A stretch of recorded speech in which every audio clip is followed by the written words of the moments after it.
Nashville.com. We are ESPN 1025 The Game. Live. It's Robby and Rexrode with Robby Stanley and Joe Rexrode on Nashville's best sports talk. ESPN 1025 The Game and the Game Nashville app. And welcome into the Monday edition of Robby and Rexrode here on ESPN 1025 The Game, presented by Volunteer State Bank. Real people, real solutions right here. Remember, FDIC, equal housing lender. Robby Stanley, Joe Rexrode, Michelle Knezovic, intern Will here with you on this Monday morning, this rainy Monday morning here in Nashville, Tennessee. And most of us here in Nashville, Tennessee. Joe Rexrode, however, is not. He is out west in Seattle, the scene of the crime last night for the Tennessee Titans. Joe Rexrode, how in the world are you? What's going on? What's life like out of the West Coast in Seattle? Well, it's 4 a.m. here in Seattle, Washington.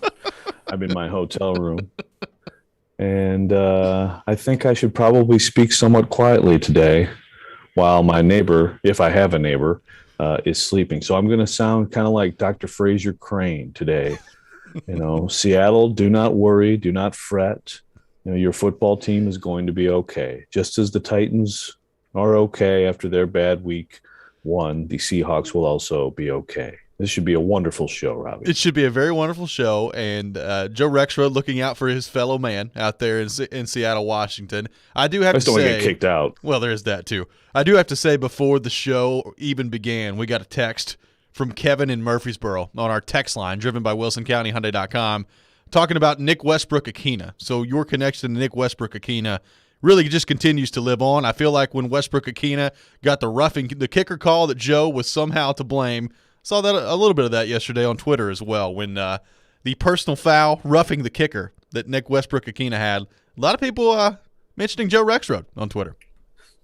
Yeah, if Nick Westbrook-Akina does anything, the entire Titans press corps will immediately turn to me, good or bad, and apparently like I'm his uncle or something now. So, yes, it's wonderful. I actually did make a joke when he had the roughing, and some people tweeted this out, but when he had the roughing, I said, see, his strength and his power are too much for his own good. That's right. You know? Yes, it's hard to contain. Right, like he's just an overwhelming athlete, so what are you going to do? That's exactly right. What a win, what a game yesterday for the Tennessee Titans. We're going to break it down all show long. Take your thoughts all show long as well on our text line, driven by WilsonCountyHyundai.com, 615-737-1025, 615-737-1025. The Titans get it done 33-30 in overtime yesterday against Seattle. And, Joe, there's a lot to get to with this game, including some developments for the Titans in the pregame, which we'll talk about a little bit more coming up in the next segment. But let's just suffice it to say that there was a time both before the game and about halfway through the game where a victory did not look very likely for the Tennessee Titans yesterday. You saw the injury report come out, including some news of Taylor Lewan not being available right before the game. And then all of a sudden you look up at halftime, and the score is 24-9 in favor of the Seahawks. It looked like it could be another long day at the office for the Titans, and that maybe we were going to come back next week and see an 0-2 battle between the Titans and the Indianapolis Colts here in the AFC South at Nissan Stadium. And then the Titans started to play a little bit better on both sides of the ball. Some big stops on the defensive side as well after a couple of drives in that game where there were just some total busts in coverages on the defensive side of the ball. And the Titans find a way to get it done. And you know, I'm not sure how much this one win is going to mean moving forward in terms of what exactly we're going to see from the Titans the rest of the year. But it is, you talk about resiliency, to be able to battle back in that game, in that environment, on the road against that team. Pretty impressive from the Titans yesterday in the second half. No, very impressive. And, you know, it continues, the bounce back sort of tradition under Vrabel with bad losses. Now, that the stat that a lot of people were throwing out last week, and now it's 9 in a row and it's 8-0 since 2019, is after double-digit losses. You know, some of those were, you know, one of those was like the loss to the Saints when Derrick Henry didn't play. But this reminds me a lot of last year when they got embarrassed at home by Indy. and then no one gave them a chance, and they go to Baltimore and beat them in overtime with Derrick Henry taking over late too. Interesting, some parallels between this game and that game. One big difference is that's maybe the loudest NFL stadium I've ever heard yesterday. The Titans are 12-5 on the road since 2019, but this was really on the road, right? I mean, last year, it was a good year to be good on the road for anybody because you didn't have to deal with that stuff. I mean, the Titans had to be silent count all day, and man, they handled that really well. But a couple stats I didn't get in my column: the Seahawks were 52-0, and I'm reading this off Luke Warsham's Twitter, when they were up by 15 or more in the fourth, and then 15 at any point in the game. They were 52-0. And then TD had a stat: the Titans hadn't won since being down 14 or more since 06. So, I mean, what's that little ESPN thing where it's like percent chance to win? The FPI. Yeah. Yeah. I mean, what was the FPI at? Like when it was as soon as that touchdown, to Swain with the Titans, absolutely somebody not knowing what coverage they were in. At that point, I'm sure it was Seahawks by 90, probably, right? So. Anyway, something like that. But then, of course, I mean, to me, if you're gonna boil this down to one thing, and I know we're gonna talk about him, but if I'm boiling it down to one thing right now, it's Derrick Henry. Yeah. I mean, he's just it's different. Like, you actually are not out of the game in the fourth quarter, down 14 with him too. He's your deep shot to the end zone. Yeah, I mean, it's pretty unbelievable what he is continually able to do. And, he didn't get much of a chance to keep the Titans in that game a week ago against Arizona, but certainly gave him a chance yesterday and just put the team on its back, essentially. We're going to get more into that coming up here in just a few minutes. Again, taking your thoughts on our text line, driven by WilsonCountyHyundai.com. CD texting in, happy you got the win, but Titans lose their starting tight end. Do nothing about it, yet on offense they insist on coming out in 2 and 3 tight end sets. Another concerning thing on offense, why do AJ and Julio come off the field so much? Multiple times I noticed neither one of them on the field in crucial situations. So CD immediately looking ahead. CD, I you know what? I like it. I respect people who find the negatives after that, but certainly those guys come off a fair amount. I mean, I don't know. I think there's certain, looks that they're not in. Maybe sometimes they're tapping out here and there. I think that definitely happened in week 1. As far as the tight, look, I'll say this: the tight ends, the formations. I still think some running on first down, and it's like, oh boy, they're all over it. But I think Todd Downing had a big bounce back. I thought he did too. Todd Downing had a big bounce back in this game. He needed it, and they still. I feel like sticking with the run was a big part of that, but they used the tight ends too. I mean, Michael Pruitt yesterday, it's going to be lost in all this, but all of a sudden it was like third quarter was like, wow, they're just dominating with Michael Pruitt, catching the football. But that's the thing too. They missed Ferkshire. Obviously they missed Taylor Lewan. That's just such a tough loss right before a game. They missed Jayon Brown. They certainly missed Amani Hooker. I mean, I think maybe some things go differently defensively if they have Amani Hooker and he's on IR. So already they've got some stuff piling up on them, but pretty good depth game yesterday with guys like David Long playing the way he did. Yep. And obviously, Tyson Brilo and Aaron Brewer in there. I mean, that's a totally different left side, and they held up pretty well. And another game that Christian Fulton looked awfully good. Ty texting in, very proud of the front seven and Christian Fulton. He was a beast. Fulton, I thought, did an outstanding job on DK Metcalf yesterday. He was really, really good. And 2 games in, Joe Rexrode, I feel pretty good about Christian Fulton based off what we've seen in a very small sample size so far. Yeah, I was trying to think, and this is another thing, like I wish I wrote this, but I was trying to think of things that were consistent, from week 1 to week 2 for this team, good or bad. Somebody was just bad in both games.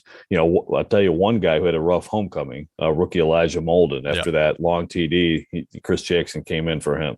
But Christian Fulton, I think, right around the top of the list of things that were just really good in both games. And he looks like a number one cornerback right now. I'm not saying he looks like a dominant Pro Bowl or any guy or anything like that, but he's playing with confidence. He said yesterday after the game that the game's slowing down. This is a cliche.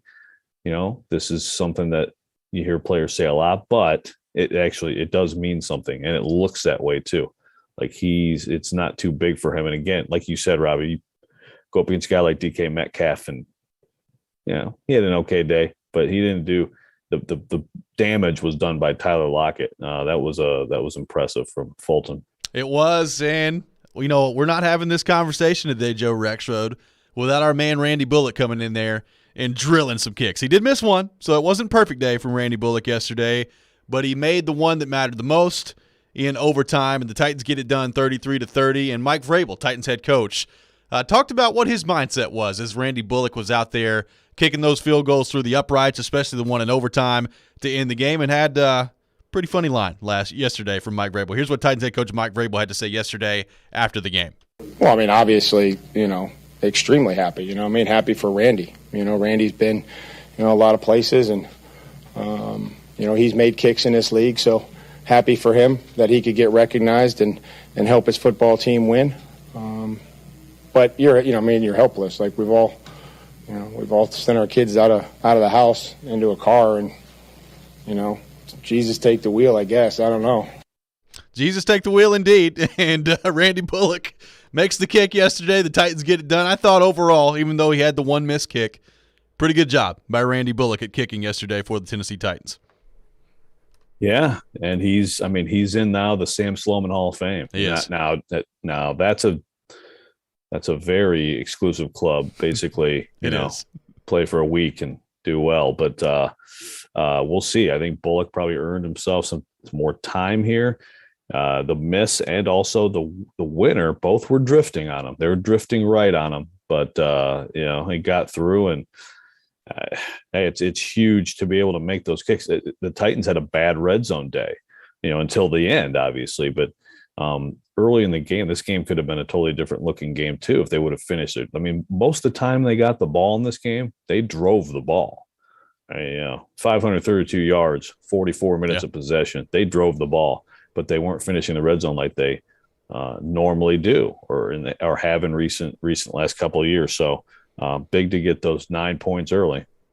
We're off and running here today on Robby and Rexrode, taking your thoughts all show long on a big Titans win yesterday, 33-30 in overtime against the Seahawks. 615-737-1025, 615-737-1025 on our text line, driven by WilsonCountyHyundai.com. We'll continue that conversation coming up next. Right now, though, going to tell you about my friends at FanDuel Sportsbook. And the NFL, as we know, is back, and FanDuel Sportsbook wants you to get the most out of every play, and that's why they're giving everyone a $10 risk-free bet every single week. And all you got to do is bet a same-game parlay bet with 3 legs or more, and if your bet doesn't win, FanDuel will pay you back up to $10. And that's in action once again tonight as the Packers take on the Detroit Lions. Aaron Rodgers' passing yard total, I might take a look at the Devontae Adams receiving yardage total as well and take the over on both of those. But you take it any way you want to take it. It's just one of the many reasons I love betting with FanDuel Sportsbook. It's easy to use, safe and secure. It's America's #1 sportsbook, and they pay you in as quickly as 24 hours. So if you're new to FanDuel Sportsbook, sign up today with promo code ROB, also to receive a risk-free bet up to $1,000. Once again, that promo code is ROB, so they know that I sent you. You must be 21 or older and present in Tennessee. Refund issued is not withdrawable site credit that expires in 7 days. A max refund of $10. Restrictions apply. See terms at sportsbook.fanduel.com. Same game parlay available for multiple sports in all states on mobile and web. Got a gambling problem? Call the Tennessee Red Line at 1-800-889-9789. Hang out with us every weekday starting at 6 a.m. with Robby and Rexrode. Limping off the field. I can confirm he was limping off the field. Darren, Donick, and Chase from 10 to 2. Wouldn't say it deserves a gold star. We want people to play along. This is what's crazy. And Stillman and Company from 2 to 6. I want to go last. Can I go last? Sure. Watch live on Periscope, Twitch, and YouTube. Tune in anytime on the Game Nashville app or your home speaker. This is Nashville's best sports talk. ESPN 102.5 The Game. Staples is evolving to Staples Connect, a new world of possible with innovative tools for small business and remote workers and learners. Explore what's new at your local Staples store or staplesconnect.com. Men, what if I told you that now you're able to get testosterone replacement therapy in the comfort of your own home? No more weekly trips to the doctor's office. We come to you 7 days a week, 12 hours a day. Be seen by a licensed medical professional in the privacy and comfort of your own home or office. You decide. Schedule your appointment today at CoolSpringsMDformen.com. Bode Nashville is a chic and stylish downtown Nashville hotel, walking distance to some of Music City's most popular spots. Bode Nashville is also home to Sidebar, an in-house cocktail bar, perfect pregame spot on your way to a ball game, a show at Ascend Amphitheater, Broadway, or as a nightcap after exploring the city. Join Jared and Caroline on Monday, September 27th, live at the Bode Nashville for a Titans edition of Stillman & Company from 2 to 6. We hope to see you there. Bode Nashville is located at 401 2nd Avenue South in Sobro. See you on Monday. It's football season, and Spring Hill Heating and Cooling is here to serve you. If your AC or heater is old and inefficient, you can replace it with up to 60 months no monthly interest financing for qualified buyers. That's right, 60 months no monthly interest financing for qualified buyers. One of the many ways you can save at Spring Hill Heating and Cooling. They offer 6 months no interest financing available on repairs. Spring Hill Heating and Cooling, offering premium service without the premium price. Visit springhillac.com or call them at 615-778-8855. Zines First is the official sign company for 102.5 The Game. Go to sfnash.com. 5G is here, but the big carriers want you to sign a pricey long-term contract to get in on the action. Well, no more, because Straight Talk Wireless has rolled out 5G coverage nationwide, with plans starting at just $35 a month with no contract. And get a Samsung Galaxy A32 5G for only $299, all on America's best networks. 5G coverage, 5G phones, less money. Straight Talk Wireless, no contract, no compromise. 5G capable device required, actual availability, coverage, and speed may vary. If you've missed any of today's show, just search Robby and Rexrode on Apple, Spotify, or your favorite podcast platform. AJC that did have some problems on the ball, and you got some real production out of Derek and Michael kind of in his absence. It's not the way you do it up. Is that a question or your comment? When you can't rely on one of your main guys. Guys stepped up, man. Guys played well, and AJ, confident that he'll continue to help us win football games. I have no more confidence in anybody on this football team. There's a lot of guys I have the same, but I would put AJ up at the top with some guys. That was Titans head coach Mike Vrabel yesterday after a 33-30 win for the Titans in overtime against the Seahawks. And as you heard him say there, some confidence still being displayed in A.J. Brown, deservedly so. A.J. Brown largely been fantastic for the Titans in his career so far. Not a great day, though, yesterday for A.J. Brown. Had, I think, at least 3, maybe 4 drop passes for A.J. Brown yesterday. Not the best day for number 11 in white yesterday for the Titans yesterday. Yeah, I had him with 4. And, early, definitely one of those safeties coming, and short-armed it a little bit. That last one was actually one of the best passes of the day from Tannehill. It was great. It was a great pass. Yeah, so tough day for him. He still made some plays. So again, it's sort of like at some point we'll see the whole thing together, right? And think about this too. McNichols late in the game. I thought, first of all, at every point, I think you want 22 out there. Yeah. And for the most part, he was. And, of course, he had a career high. He had 6 catches for 55 yards to go with the 35 for 182. That's a lot of tackling that Seattle had to do with him. But McNichols came in also and had some nice key little checkdowns as they were driving for the tie.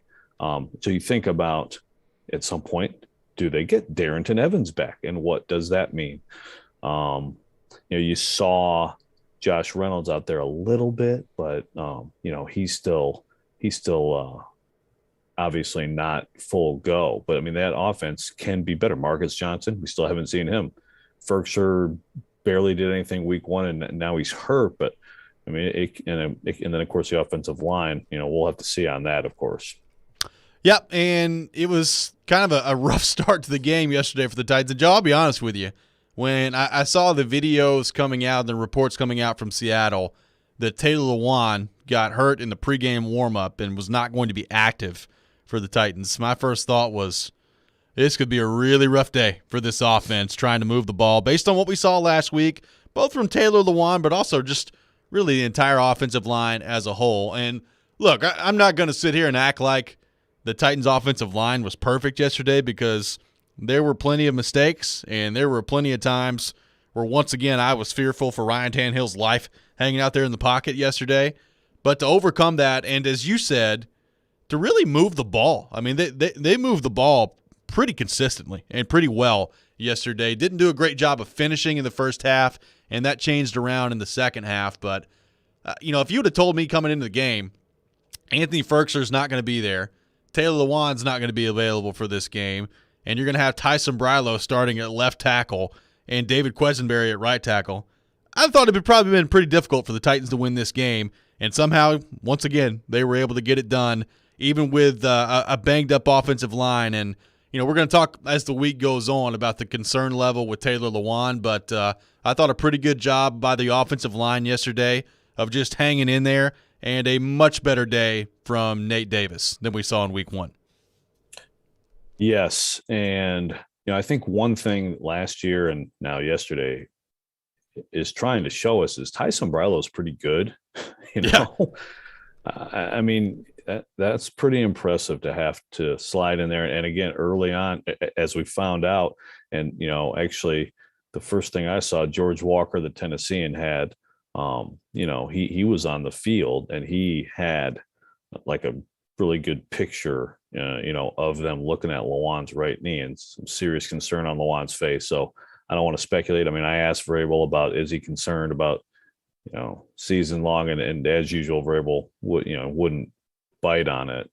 Just basically they're going to find out. But in the meantime, he did a good job. Sombrilo did.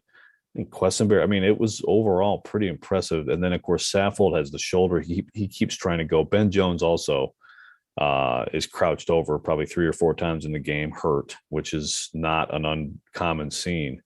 And look, Seattle still got their 3 sacks. That's 7 straight games that they've had 3 sacks or more, which is the best in the NFL. They got a pass rush. Oh, yeah. And now you got the strip sack. That's 2 straight weeks now that Tannehill has been just blasted on a play action, on a boot. This was, per the replay, it was Jeff Swaim just getting beat really quickly. But like you said, Robbie, for the most part, they protected. And I think this is also an example of why play action is so helpful, because even before Derrick Henry got going, running the ball, I think the play action game was working for them. It freezes the defense. They have to respect it. And I mean, I don't know what the number is, but they ran it way more yesterday. And it's just, way more than the 5 times from the opener. It's a handy tool. And then, of course, eventually the run game breaks through. Let's go to our text line, driven by WilsonCountyHyundai.com, 615-737-1025. I got a text that says the refs were terrible yesterday. Julio should have had a touchdown, and I think the game should have ended with a safety as well. I think we did good without Lewan. Don't need to bring him back until he's fully healthy. There's a lot to unpack there, and we'll get a little bit more into Taylor Lewan as the week goes on.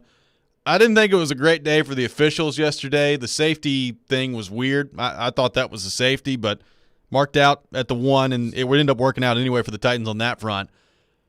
I got to be honest, I've never seen anything like the Julio Jones touchdown/notch touchdown in my entire life. Number one, it's called a touchdown on the field, right? And maybe they had a different angle than we saw on the television broadcast. I don't know.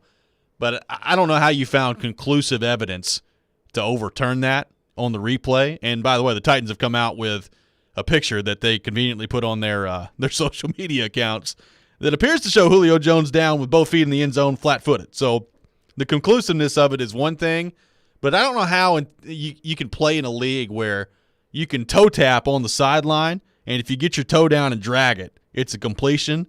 But all of a sudden, if the heel comes down out of bounds when the toe hits first, it's not. I mean, I have never seen anything like that in my life, Joe Rexrode. And apparently it's the letter of the law, but if that's the rule, that's one of the dumbest things I've ever heard of. Yeah, if that's the rule, it needs to change. And I agree. I have not seen that. Now, other people have said that they've seen it before. Corey Curtis we're going to have Corey on at 8 o'clock like we do every Monday. We can yell at him. Yes. Corey was getting yelled at on Twitter. I was yelling at him on Twitter.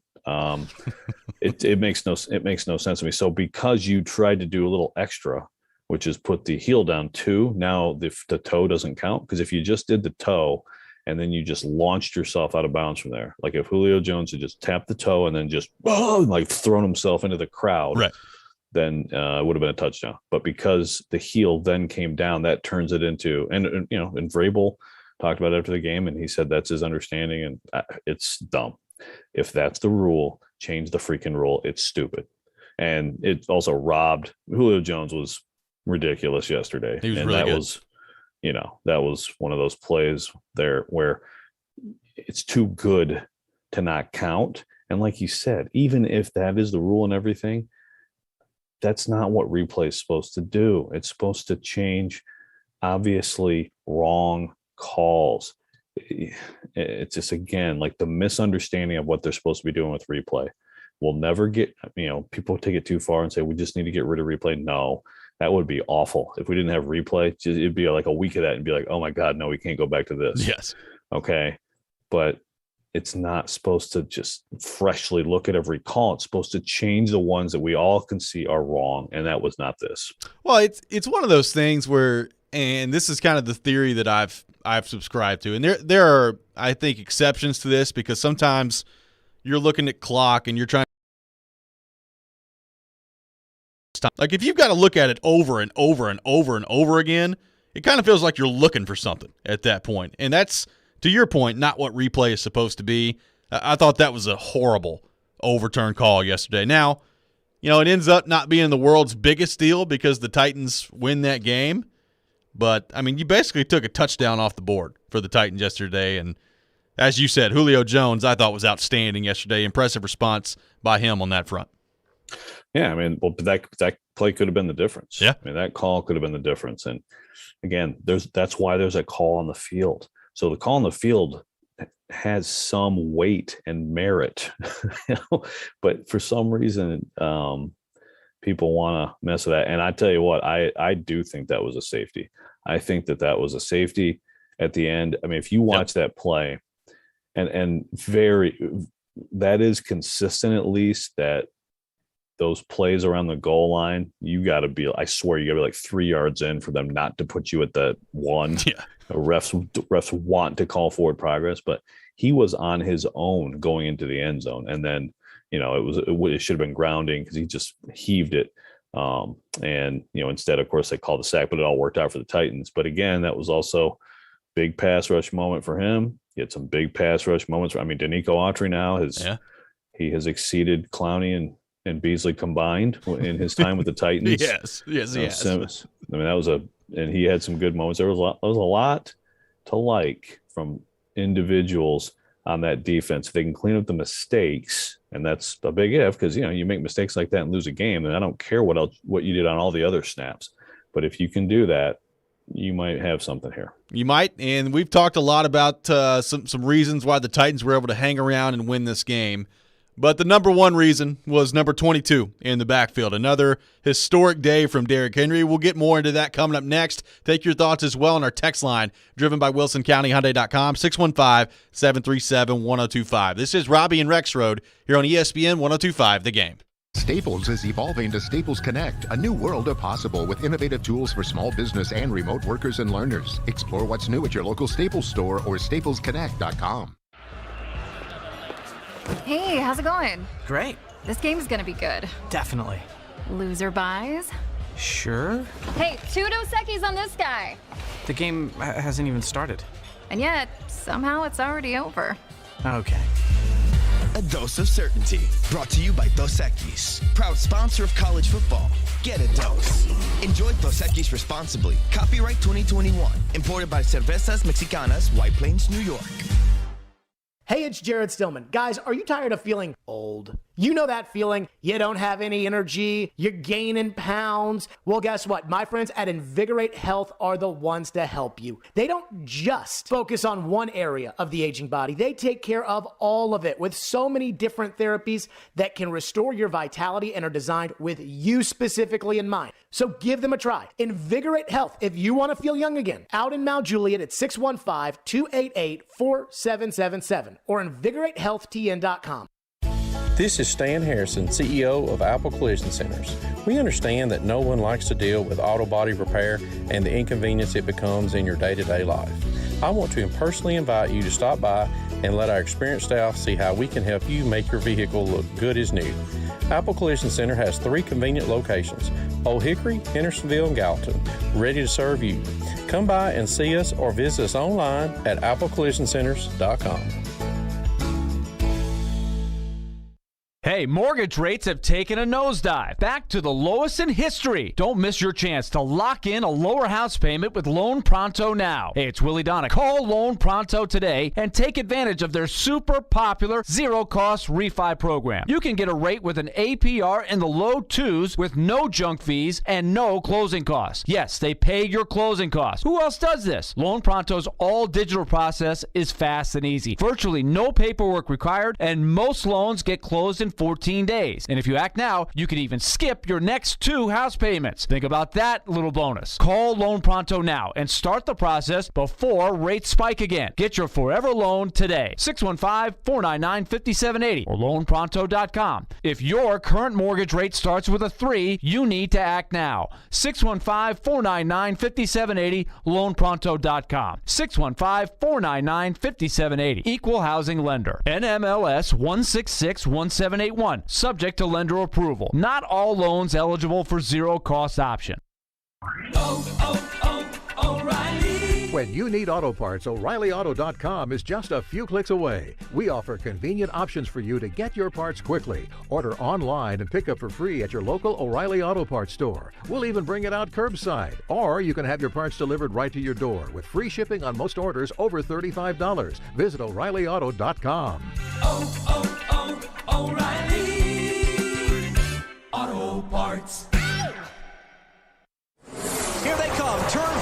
Hey, it's Chase McCabe. Every Saturday morning at 9, we hit the big topics. The Ally 400, Kyle Busch, frustrated, Big Machine Music City Grand Prix, and talk to the big names. I'll go ahead and blame you. Oh, I think it's big. Could go a lot of different directions right now. I was so impressed. How cool that's going to be. It's Chasing Checkers, Saturday morning at 9 on ESPN 102.5 The Game and wherever you get your podcast. What's happening in Nashville? This is Scott Van Pelt. You're listening to Nashville's best sports talk, ESPN 102.5 The Game. Tannehill in the shotgun. Handoff, Henry, and he's in for the touchdown. His 3rd score of the game. Derrick Henry, an absolute stud yesterday for the Tennessee Titans once again, and maybe the biggest reason why the Titans get it done 33-30 in overtime against the Seahawks. Welcome back in, Robby and Rexrode here on ESPN 102.5 The Game, brought to you by Volunteer State Bank, conveniently serving Middle Tennessee with 13 locations. Member FDIC, equal housing lender. Robby Stanley, Joe Rexrode out in Seattle, reacting to the game from yesterday. Rexrode was out there covering it in Seattle. Washington, Michelle Knezovic, intern Will here with you as well on this Monday morning. And look, Julio was great yesterday. I thought Tannehill played really well as well. The defense had their moments where they struggled, had some moments where they had some big plays.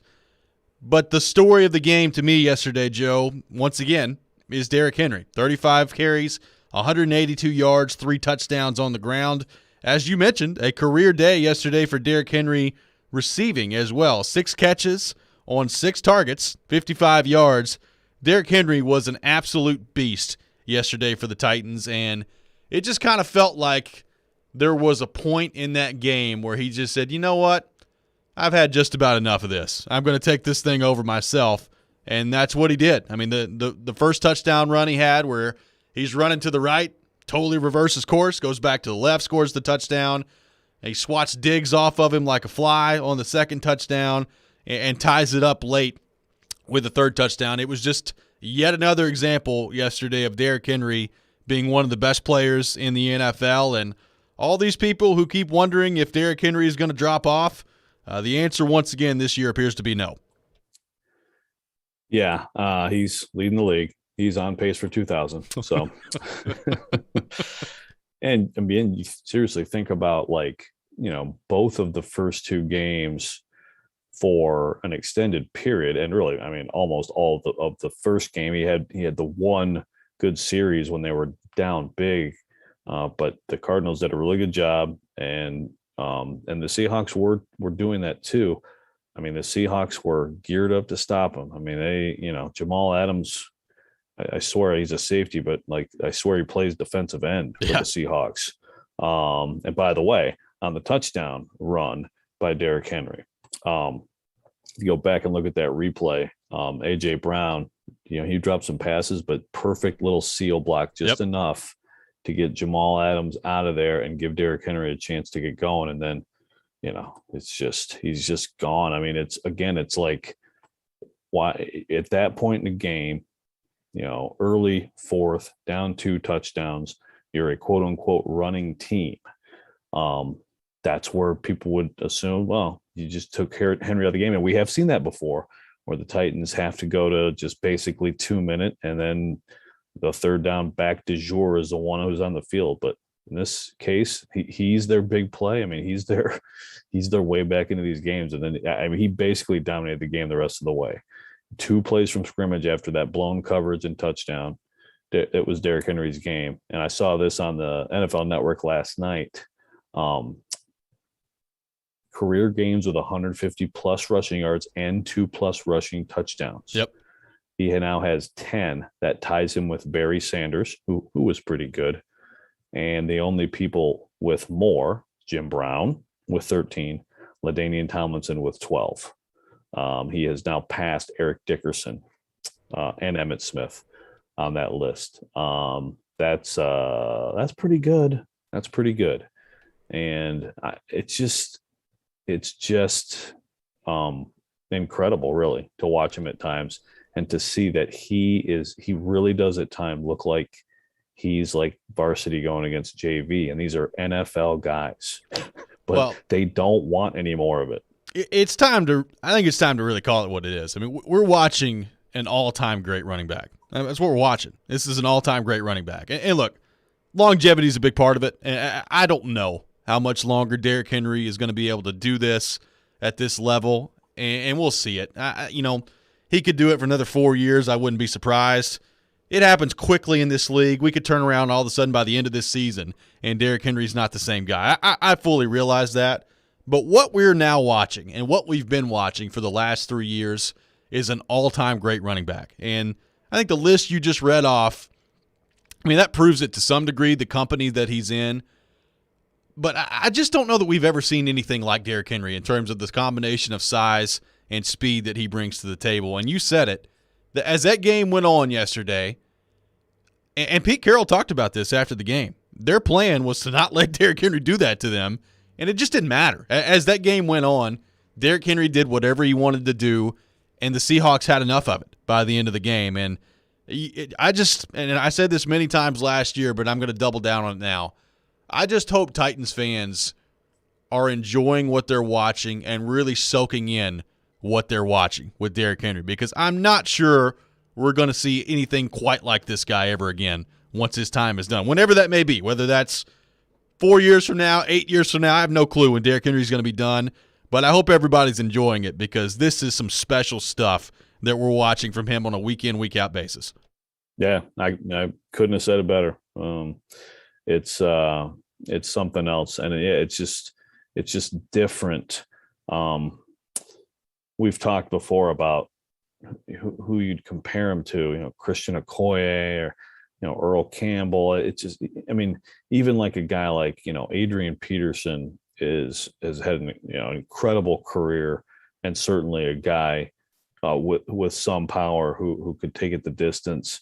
But like, it's just incredible to think that you have to worry about letting him have any space because he might go on you, but also you don't want him in the phone booth. And he's become so good and it's like he can sense it too, even the way he runs. In the fourth quarter and overtime of that game, it's just like you said, it didn't matter. Like, he was going to fall forward. And a lot of those runs that were 1 and 2 early in the game, all of a sudden are 5 and 6. And, it's also credit to the offensive line and what they do and sticking with the run. Again, I think Todd Downing deserves credit. Yep. But ultimately, like you can't,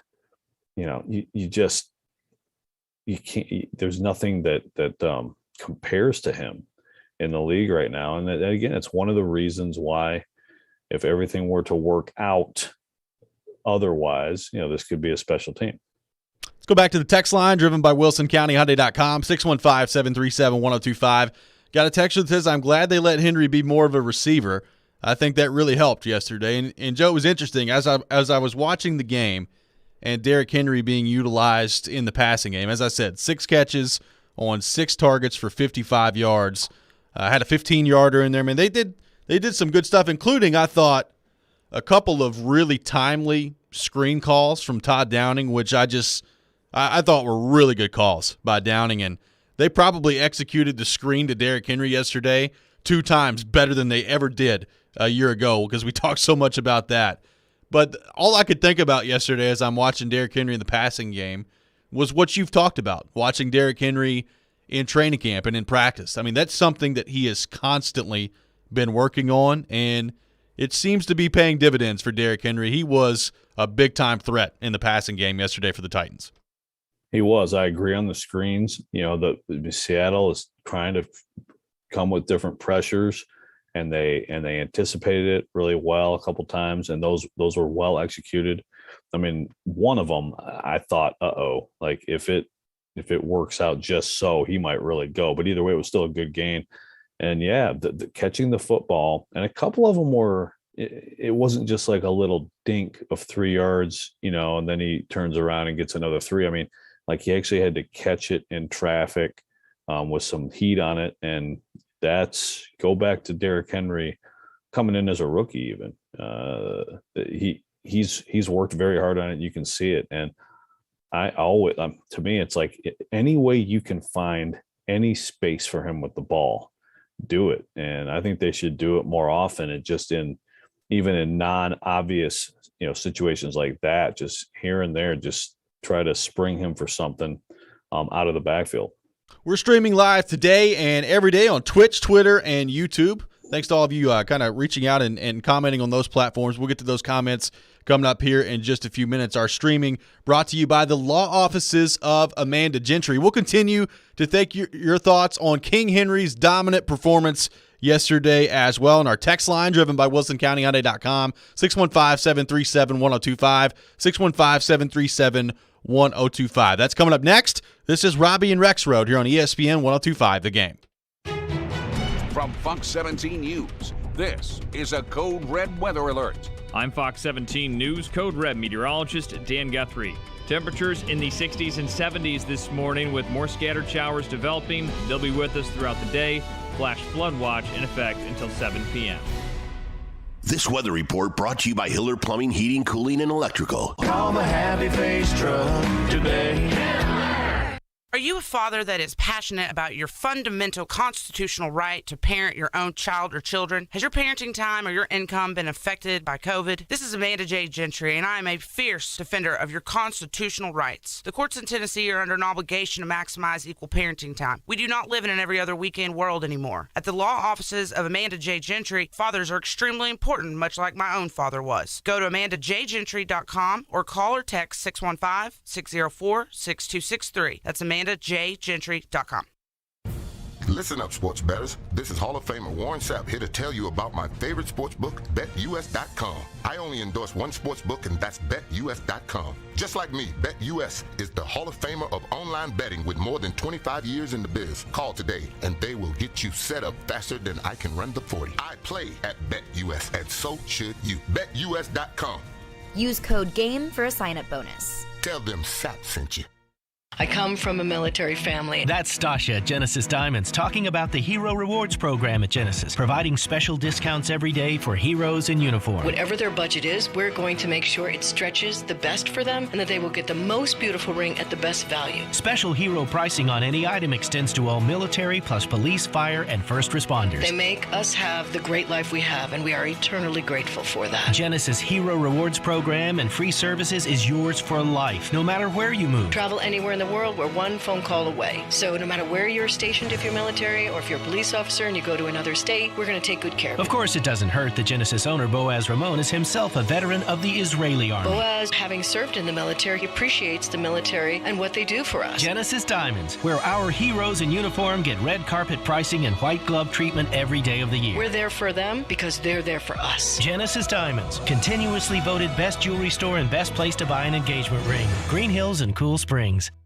Rock Bottom Nashville is Broadway's original brewery, where all brews are brewed on site. Josh Rappaport is Rock Bottom's brewmaster, creating fresh craft beers where peak flavors are always the rule. Grab one of their blockbuster beers to pair with their nachos, pretzel bites, and delicious flatbreads. They even have group catering. They boast one of the best views of downtown Nashville and is a short walk to Titan Stadium. And enjoy happy hour Monday through Friday afternoons from 2 until 6. Rock Bottom Nashville, 111 Broadway. Darren McFarland. That should get you in the mood for a game tonight. Willie Donick. I think between 5.5 and 6 is probably in the ballpark. Chase McCabe. Typically, I like to take the most difficult task and do it first.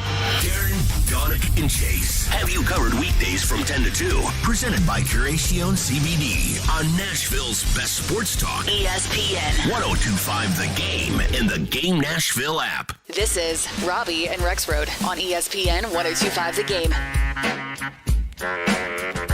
ESPN 94.9 is the official English radio home of the Nashville Soccer Club. Listen in this Wednesday as Nashville SC takes on Miami. Pregame starts at 6:15 and the match begins at 6:30. Welcome back in, Robby and Rexrode here on ESPN 1025 The Game. Brought to you by Volunteer State Bank. Real people, real solutions right here. Remember FDIC, equal housing lender. Talking Titans and a dramatic 33-30 overtime win yesterday for the Titans on the road in Seattle. Derrick Henry was outstanding once again for the Titans yesterday, and we've kind of rolled off his stats from yesterday, Rexrode. 180 yards on the ground, 55 yards through the air. So a dominant performance once again from Derrick Henry. Let's go to our text line, driven by WilsonCountyHyundai.com, 615-737-1025. Ramal texting in. It was a great game for King Henry, but let's not overstate it. Tannehill was the MVP. He ran and gained yards, delivered the ball better than Russell Wilson with a second-string offensive line. One fumble, but he balled. They need each other, and I don't think there's any question. Great game from Tannehill as well. Probably a good problem to have, though, Rexrode, when you can have an argument over who's the MVP of your offense yesterday. Your quarterback throwing the ball all over the field, or your running back rushing for almost 200 yards and adding another 55 through the air. Yeah, another text, no name on this, but saying my game ball goes to Tannehill, kept getting above the ground, calmly led team. He seems to always be the last one given credit, and he is one tough and talented football player. I will say we're fourth segment of the show. Good news, by the way. No one has come to my door. No one has called the front desk. That's good. And it's getting later in Seattle. It is pretty soon. By the last hour of the show, I'm going to be screaming in here, just daring them to mess with me. But it is amazing. We're here almost an hour in, and we haven't mentioned the dude who went, 27 for 40 for 347 on the day. And again, I think threw a touchdown, but had it taken off the board. He was awfully good. He wasn't perfect. And I thought early in the game and some of those red zone misses they had, he had some misfires. But overall, geez, he stood in there. And don't underrate just standing in there, knowing your left tackle's out, knowing who you're playing against, a team with a lot of good pass rushers, including Darrell Taylor, who has been a really big-time player for them. Yep. And taking some hits and just making a lot of big-time throws. Certainly, I agree with everybody who says he's not getting enough credit for yesterday. I mean, we are case in point there. We are. Now, we give Tannehill a lot of credit here on the show. We love us some Ryan Tannehill here on the show. So Tannehill, I thought, was really good yesterday. 347 through the air, made some big throws. Look, had some big throws that honestly weren't caught. And A.J. Brown, not a great day yesterday. But I think yesterday we saw a glimpse of what this offense can be. Even without Ferkser, without Taylor Lewan, and quite frankly, without A.J. Brown playing all that well, still a pretty prolific offense. Julio Jones, I thought, was awesome yesterday. Tannehill was great yesterday. And Derrick Henry was Derrick Henry yesterday. So, it's a game where obviously not everything went right, and you failed to convert and really punch those home in the first half when you had opportunities to do so in the end zone. You still end up with 33 points. Your quarterback throws for 350, and your running back has almost 200 yards on the ground. It was a pretty prolific day for that Titans offense yesterday, and I thought they left some plays out there on the field. So I think a glimpse to what this Titans offense could be as they move forward here. Yeah. Again, we'll see on Lewan. We'll see with the offensive line. I think you saw, as you said earlier in the show, I think you saw Nate Davis from week 1 to week 2, full week of practice, further removed from being hurt and being on the COVID list and all that stuff. And you can see where that's going up front. I mean, I think Quessenberry is going to be okay at right tackle. Obviously, whenever they lose, we're going to remember things like, gosh, Dylan Raduns, maybe could he help? Is he anywhere in there? He was active yesterday. He was. That's a step. Probably, I'm guessing he wouldn't have been if Lewan didn't get hurt, but he was active. But there's more for this offense. Funny thing is, I thought Chester Rogers played well. He only had 2 catches for 22 yards, but he, one of them he took some punishment yesterday in the return game as well. He did, but I think he about gave Titans fans a heart attack yesterday too, and it was on that drive in overtime where they basically threw the quick bubble screen to him, and it bounces off his shoulder pad straight in the air. I thought we were about to see a pick six on that play. My heart stopped. That was right after A.J. Brown dropped the previous outstanding throw by Tannehill. Kind of improvised little throw that should have been caught over his shoulder. But yeah, that would have been bad.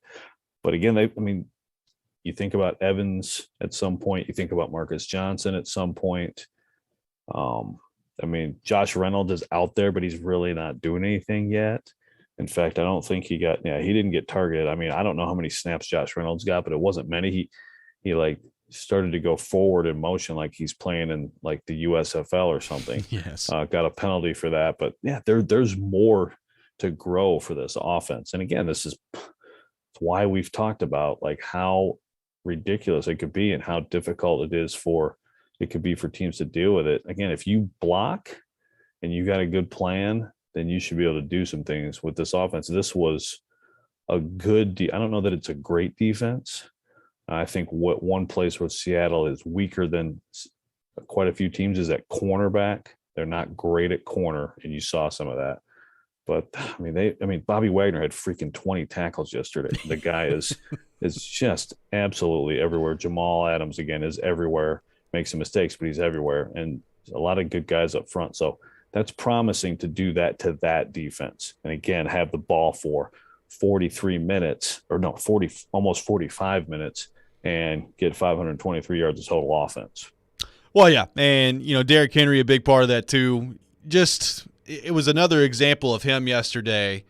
You could see it as the fourth quarter went along. The run, the 60-yard run was one thing where, you just saw the speed burst on that play, and he basically just gave Diggs the people's elbow on the way to the end zone and left him in the dust. But, to your point about, the 1 to 2 yard runs earlier in the game turning into 5, 6, 7 yard runs, you could almost see it on Seattle's faces and their body language trying to tackle Derrick Henry of, God, here he comes again. Do we really want to make this business decision and lower our heads down there and try to bring this guy to the ground? And that just goes to show that to me is where he's different from every other back that I think we've seen in a long time, where you can be down 14 in the fourth quarter and he still is a big part of your game plan. And that's just another example of the Titans kind of sticking with it and sticking with the process. And Derrick Henry once again shows that if you do that and you can keep him in there and the game is close, he's going to be a weapon for you even if you're down in the fourth quarter. Yeah, so 41 touches. Okay. And I didn't realize that's career high in carries too. I didn't realize that immediately after the game. Neither did I. It was obvious that was a career high in catches, but that's 41 touches. 3 times he gets in the end zone.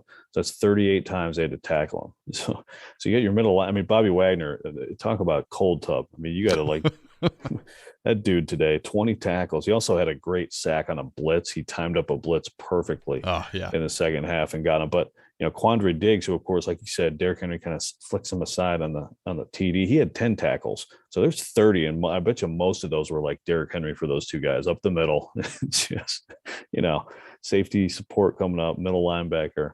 But yeah, they just looked like they wanted to punch out, and that's what happens. Like you get to your head or you're close or shoot, you're down 2 touchdowns. Get to the fourth quarter, and you're still playing football. And it's not like a complete runaway, and he becomes a bigger and bigger weapon for you. And it's just, these workouts, we have fun, with the little Insta clips of, all the different things that he does from a workout perspective, but it must be working for him, man. Because it is, it's like he's just in a little bit different league when it comes to being in shape and being able to dole out that punishment late in an NFL game. Let's go to our text line, driven by WilsonCountyHyundai.com, 615-737-1025. Ricky texting in, cut Taylor Lewan. Reynolds played himself off the team yesterday. Use this money to get an offensive lineman in trades and go with it. So Ricky is ready to move on from Taylor Lewan, and maybe Josh Reynolds is done after yesterday. So Ricky, if you did those things, you would cost yourself incredible amounts of money. Not with Reynolds, but I mean, Reynolds made one mistake. I still think the Titans could stand for more playmaking at the third receiver whenever they go 3 wide. But there's no Lewan. If Lewan is hurt seriously this year or whatever, that's probably the end of his career with the Titans, because next year you can move on from him, and the dead cap hit is not big. But this year it's massive, and it's like $15 million. So not happening. Ramal texting back in, can I just say that my boy Michael Pruitt balled out yesterday? And Ramal did say he was the first one to say, maybe the side should just go get Michael Pruitt. You and I kind of dismissed it, and then they went and got him. Michael Pruitt was pretty good yesterday. Well, now to be fair to us, for months we were wondering why they weren't just that is true back, And then eventually it's sort of like the same discussion with like a Kenny Vaccaro, or who, someone moves on and then no one wants them, and then you get cut there. You're like, okay, so maybe there's some injury we don't know about. There's some, physical limitation or something where it's like, okay, we're moving on from the guy. But yeah, you bring him back in here, and he's a blocking, and he's out there 3 catches, 43 yards at a 22-yarder. He's out there, screaming at Jamal Adams. And I mean, on one Derrick Henry run, I think he pancake Adams. He pancaked somebody and let him know about it. So, hey, however it turned out, it's a pretty big deal that they got him back, it appears. It is a big deal, and a big deal yesterday as well in terms of an important response in week 2 for, I think, a member of the Titans offense that's going to be very exciting as this team moves forward here. We'll get more into that coming up next. This is Robby and Rexrode here on ESPN 102.5 The Game. The voice of reason. Have the players got to the point to where they know that you can't do that? Then maybe it's time to relax the rule. The voice of the fan. The offensive line was the worst looking thing about the whole team, and it set the tone for the game. The voice of Nashville sports is your home of Nashville's best sports talk. ESPN 102.5 The Game and the Game Nashville app. ElectronicExpress.com. We make it happen. Cast iron. Lift that cast iron. You're doing good. Hey, hon. Sweetie. Yeah, hon. I need to make dinner.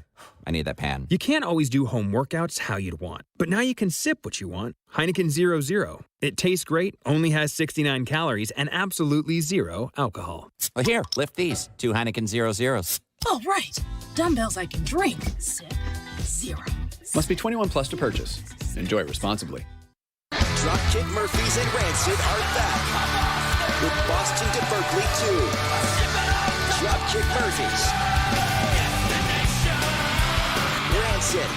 This Friday night at Ascend Amphitheater.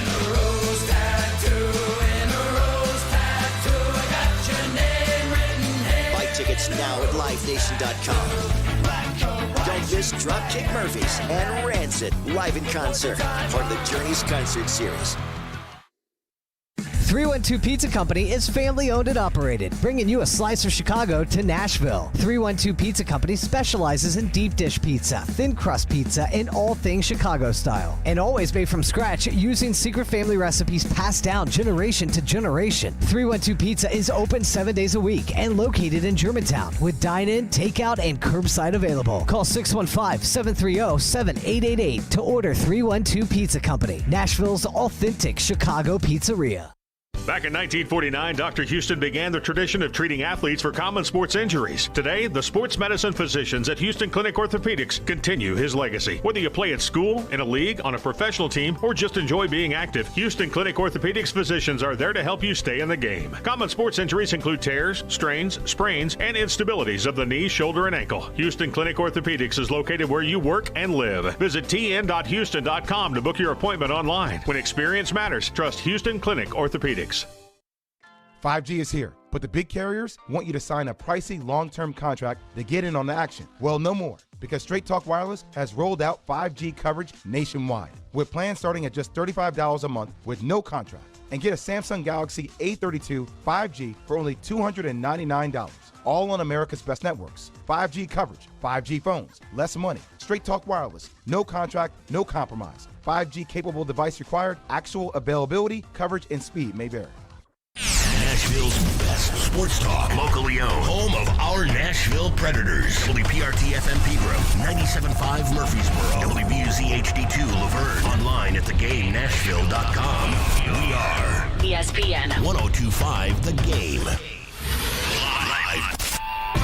It's Robby and Rexrode with Robby Stanley and Joe Rexrode on Nashville's best sports talk. ESPN 102.5 The Game and the Game Nashville app. Welcome back in, hour number 2 of Robby and Rexrode here on ESPN 102.5 The Game, presented by Volunteer State Bank. Real people, real solutions right here. Remember, FDIC, equal housing lender. Robby Stanley, Joe Rexrode, Michelle Konezvik, intern Will here with you on this Monday morning in Nashville, Tennessee. Talking Titans. And, Joe, before we go any further and dive deeper into the Titans conversation, I do want to pass along just our thoughts and prayers with our good friend Chase McCabe, losing his father over the weekend. A tough loss for Chase. Really cool yesterday to see the big Chuck parlay hit, which is Chase's dad. The Raiders, the Cowboys, the Titans all hit on the money line yesterday. So some really cool stuff on that front. But just our thoughts and prayers with our good friend Chase McCabe. Yeah, glad you said that. No doubt, feeling for you, Chase. And I did notice that yesterday. He tweeted about that, those 3 teams winning, and earlier in the day he said, switching to just being a fan for the Titans, hoping they win for my dad. But Chase, I know a lot of people loved his dad. You saw a lot of reaction to that from people around Nashville. So thinking of that family. Absolutely. So our thoughts and prayers will continue to be with Chase and his family as they go through this time. Right now, Talking Titans, taking your thoughts in our text line, driven by WilsonCountyHyundai.com, 615-737-1025, 615-737-1025. And, Joe, we've talked about it a little bit, but a really good day from Julio Jones yesterday. 6 catches, 128 yards, including a 51-yarder in there as well. Had a touchdown, in my opinion, taken off the board yesterday from Julio Jones as well. But even with that play not being included in there, Julio Jones with some good catches yesterday, getting open pretty consistently, but also some really tough contested catches as well. I thought it was an excellent response in week 2 from Julio Jones. He looked like the Julio Jones that we've seen in this league for a long time yesterday for the Titans against Seattle. He did. Now, first few possessions, it was still really neither of those guys were getting targeted. Yeah. And we're like, gosh, is this the plan? Just to use them as decoys in the first quarter of games. But there was one play, and Tannehill talked about this after the game, where, he was pretty well covered, but Tannehill put it in the spot where it's just a go-get-it ball, and he did. And you're like, oh, okay, there's where he's a little different. And then the 51-yarder I think any questions about his speed, which I didn't really get after the first week. I didn't watch the first week and think he looked slow or bad. He didn't do much, different reasons for that. But you can see the speed, you can see the length, the power. I mean, he's still a guy. So ends up with 8 targets, 6 for 128, like you said. AJ Brown ends up with 9 targets and 3 catches. Yeah. But 17 targets between those guys. That's about what it should be. That's about what it should be, and it's going to be different week to week. I feel like in particular, like Arizona, it seemed to me that they were a little bit more shading toward giving Julio more attention, and AJ had more opportunities. And after this week, I mean, people have got to be looking at film of this game. The Colts, who by the way are 0-2. Yeah. Almost got gifted a win by the Rams, but now Wentz is hurt. They're coming in here 0-2. But then them and future teams are going to be looking at this Titans offense and just wonder, like, what do you try to take away? But I still think the answer will come back to, at some point, if Derrick Henry is going to do Derrick Henry things to you, man, it's going to be tough. Yeah, it's going to be tough. And Julio Jones, I mean, he to me looked like the guy that you went and traded for yesterday. Like, a game like yesterday is why you go out and get Julio Jones, because he is just such a problem for opposing defenses when he's on. And look, it's 1 week. I'm not saying that Julio Jones is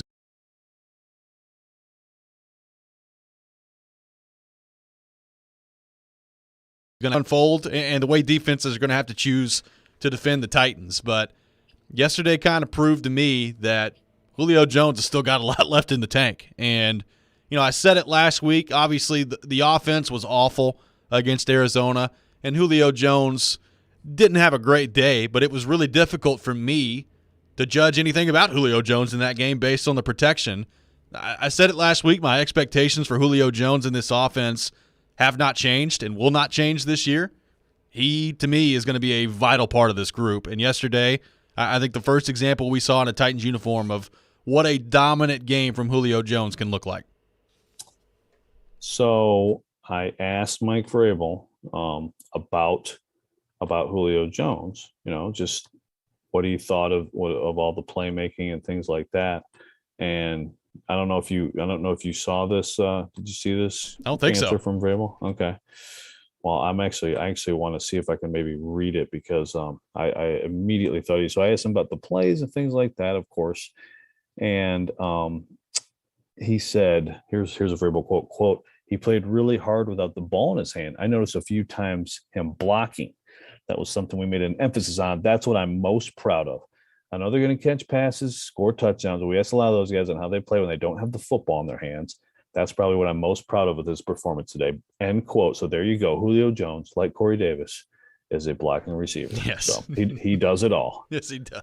Get excited, Robbie Stanley. Well, I'm glad the Titans were able to replace that in this offense. They bring in Julio did a really good job blocking yesterday. Also caught a few balls down the field. Yes. You got. Well, hey, I mean, we joked, but really talked about earlier, the Derrick Henry touchdown, just enough. I mean, AJ Brown gets just enough of Jamal Adams and makes it possible. Some of these runs, although Derrick Henry gets the credit and the glory as he should, there is always more that goes into that. So it was interesting too. Julio was talking to us yesterday, and Derrick Henry is waiting his turn. And it gives him a little bit of Bama built. And then they sort of shake hands like, "Thank you, Julio. Thank you, Derrick." But man, I guess it's just good for college football that they didn't actually play together, but what a ridiculous collection of talent. Yeah, it was just Julio playing with Mark Ingram. Yeah. Right. Yeah, the Heisman winner. and Trent Richardson, who I actually thought was going to be a great pro. So, yeah. Let's go back to the text line driven by WilsonCountyHyundai.com, 615-737-1025, 615-737-1025. Joe texting in. Titans finally got some momentum late, much needed win to turn it around from last week. Julio had a nice day. Who's going to be the hero for this offense next week? I think that could be the interesting question. Maybe it's A.J. Brown next week. That's the beautiful part about this Titans offense. There's a lot of options when it comes to who the hero can be. Well, to that point, since I'm in the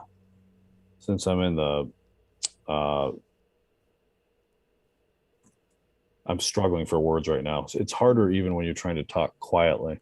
Well, never mind. The quote is not there, but Julio had a long quote about A.J. Brown too yesterday. Asked about, basically, and I forget who asked him, but asked about the idea that, A.J. Brown kind of, has looked up to you. You guys have had this relationship. What do you say to him? And Julio was just like, yeah, he'll be fine. He'll be fine. Yeah. Vrabel said there's no one I trust more on this team. He's like, there's some people I trust as much as A.J. Brown, but there's no one I trust more than A.J. Brown. So, I don't know, did you see A.J.'s tweet? He had a funny tweet about it. Yeah, A.J.'s tweet was, quote, someone from my family told me I wouldn't have caught COVID today if I tried to, LMAO. So, A.J. Brown having a little fun yesterday after the game. It's much easier to joke about those things than a win, Joe Rexrode. Exactly. That's exactly right. Julio said one game doesn't define him, one play doesn't. He's a great talent, great player. He'll be a great player in this league for a long time. Been doing this 11 years. They come and go, these games, right? Some drops last year here and there, and A.J. Brown didn't like hearing about it.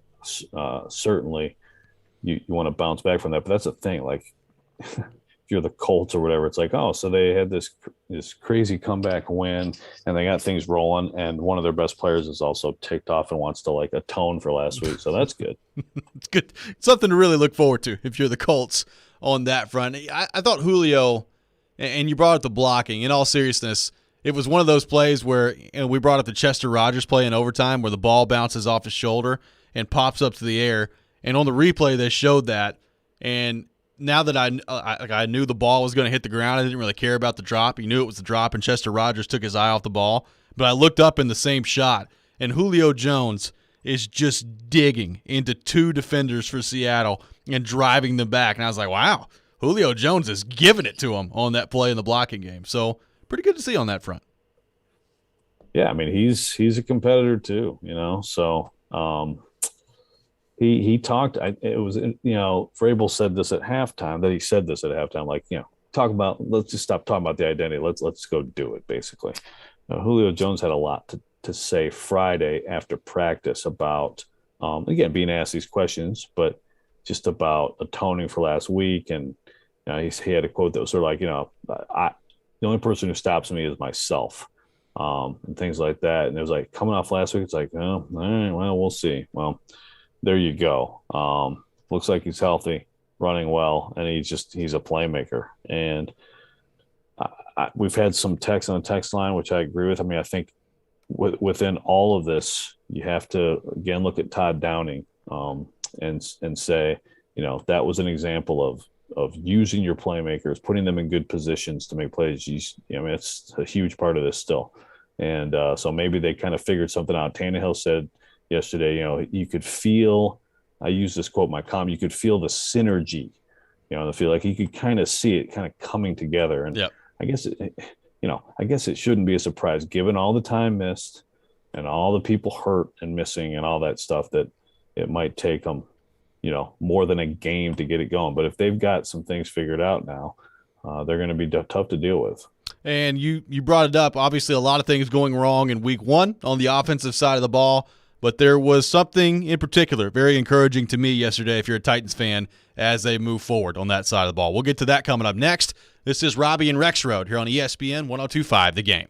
Hang out with us every weekday starting at 6 a.m. with Robby and Rexrode. I really am. You gotta be. I mean, I just totally am. You've gotta be. Darren, Donick, and Chase from 10 to 2. Good participation. We have a system now, thank goodness. I had a funny moment happen. And Stillman and Company from 2 to 6. I have a story. Get a cupcake. Watch live on Periscope, Twitch, and YouTube. Tune in anytime on the Game Nashville app or your home speaker. This is Nashville's best sports talk. ESPN 102.5 The Game. Staples is evolving to Staples Connect, a new world of possible with innovative tools for small business and remote workers and learners. Explore what's new at your local Staples store or staplesconnect.com. Kitchen Notes in the Omni Nashville Hotel is one of Nashville's favorite places to dine, serving up their award-winning menu items again. Kitchen Notes is renowned for their Southern-inspired dishes with a contemporary twist. Their breakfast features the popular Music City omelets, sourdough pancakes, cast iron waffles, plus everyone knows that their Sunday brunches are the talk of the town.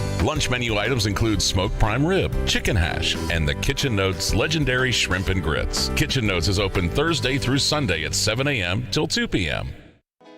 It's not just about being in your community, it's about being your community. Come experience the all-new state-of-the-art Volunteer State Bank second Murfreesboro location at 2019 Memorial Boulevard.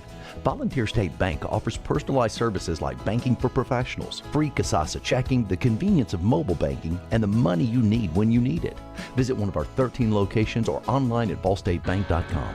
Real people, real solutions, right here. Member FDIC, Equal Housing Lender.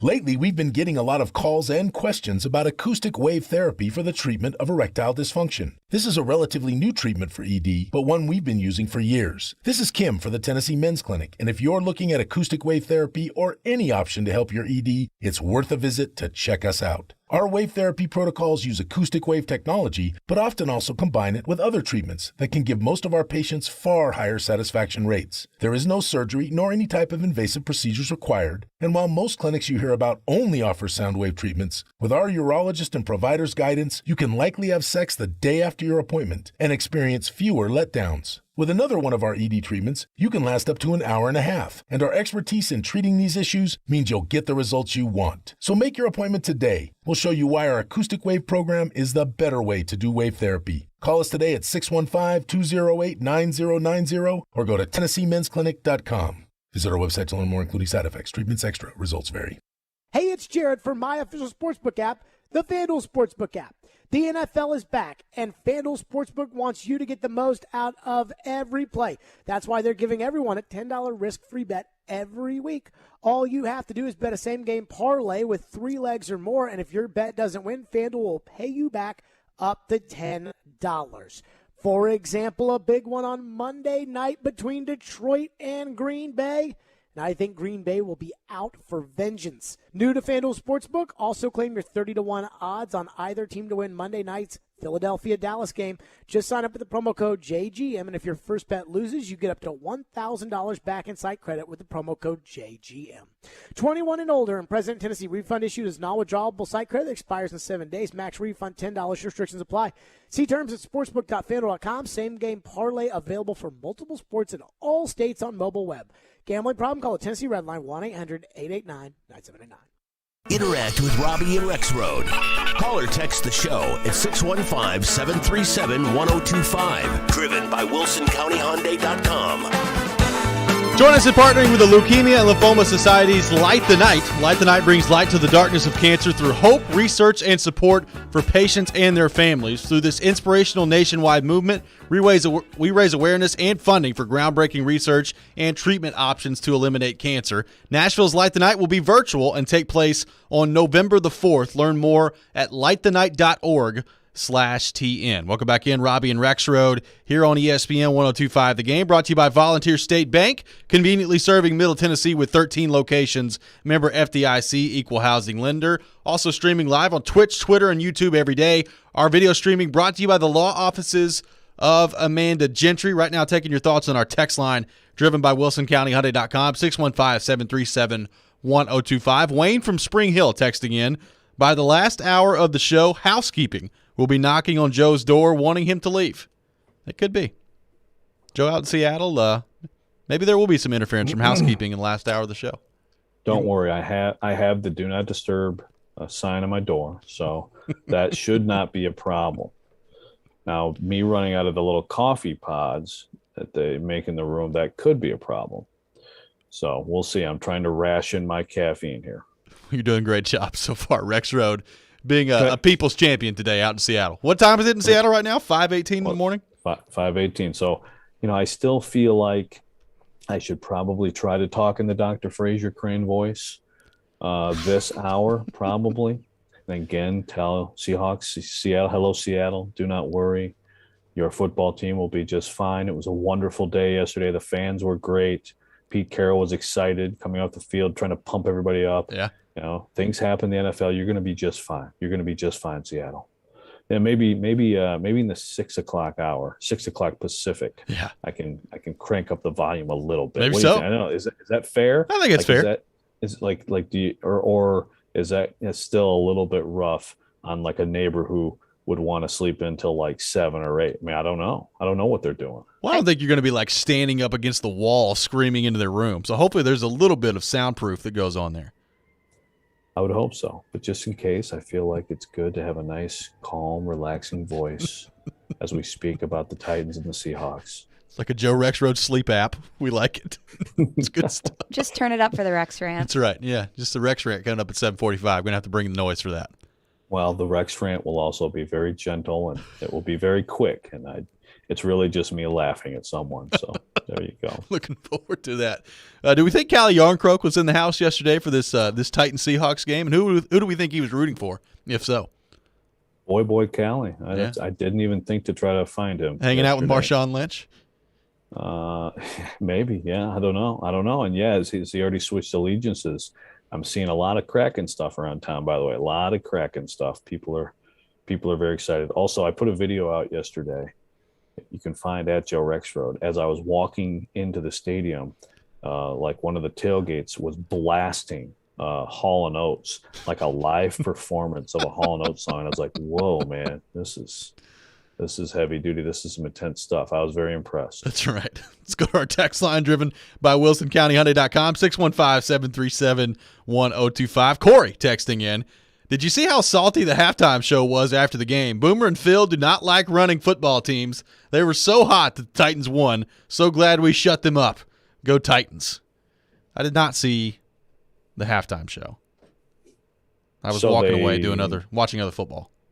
They don't like. Apparently Boomer Esiason and Phil Simms hate running the football.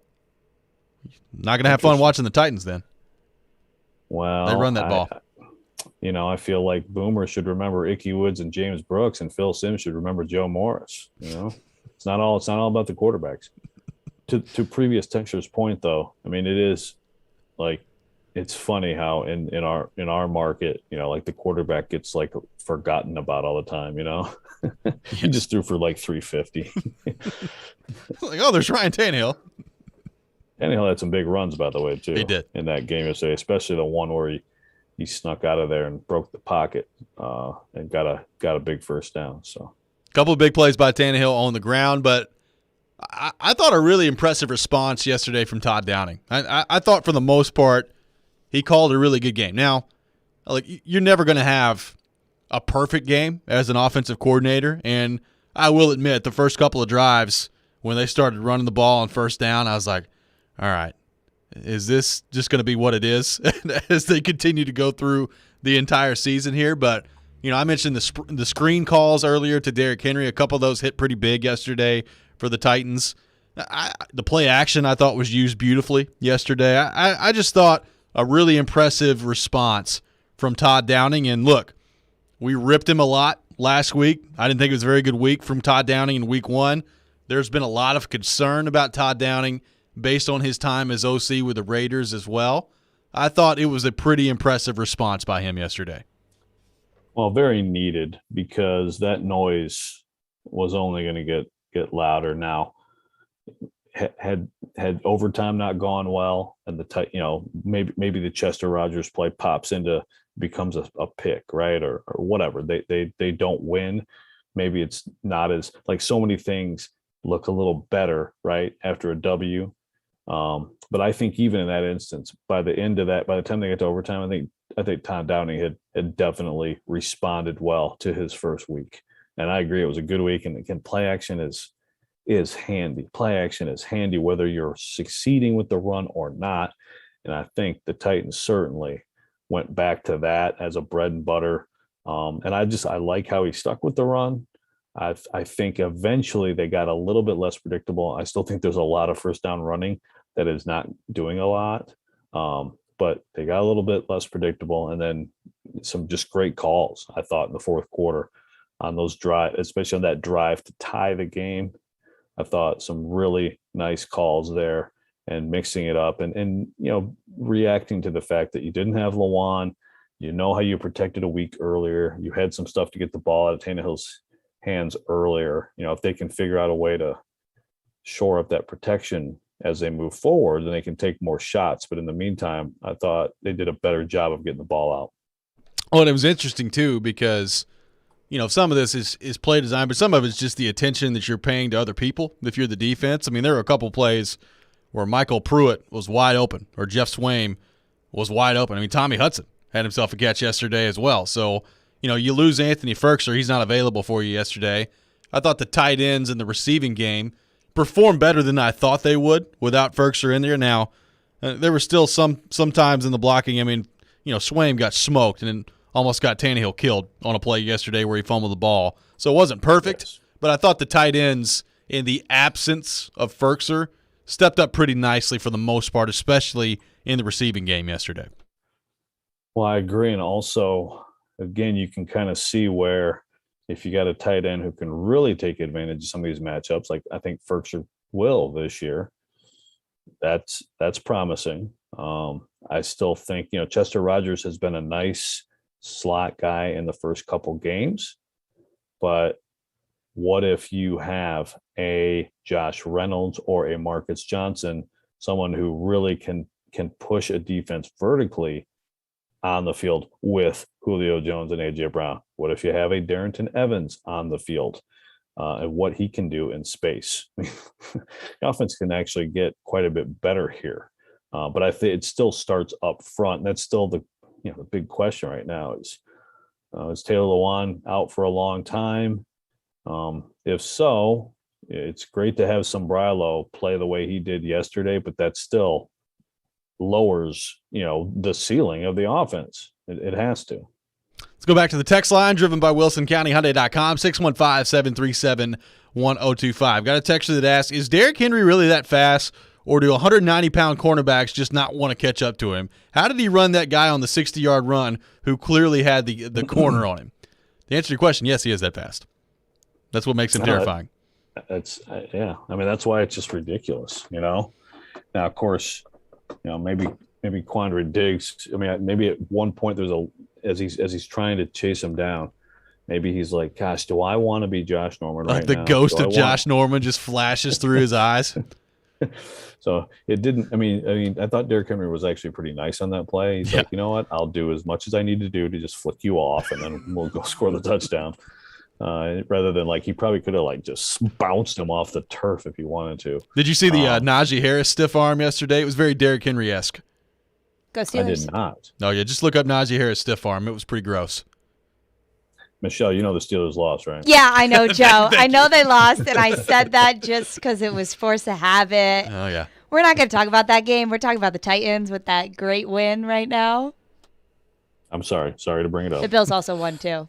Totally lost that lock. Bills look pretty good yesterday. Yeah, pretty good. Let's go back to the text line. Well, there is Tua being out of the game. So, well, somebody went 1-5 and pick him, and it was this guy. That is correct. 4-6, baby. We had to go 4-2. 4-2. Let's say Michelle got 10 picks. You know what I meant. Let's go back to the text line driven by WilsonCountyHyundai.com. Got a text that says, now, can we do this consistently no matter who the opponent is? That's going to be the next challenge for Todd Downing in this offense. You feel like the tools are there to do it consistently?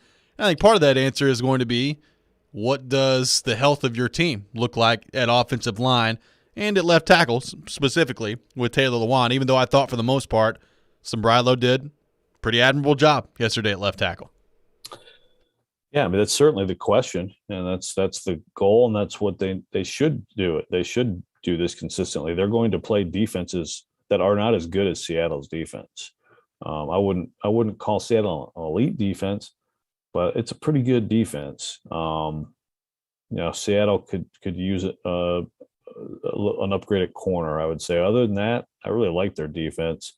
So some challenges, and again, 7 straight games with 3 sacks or more for that defense now, which is best in the NFL.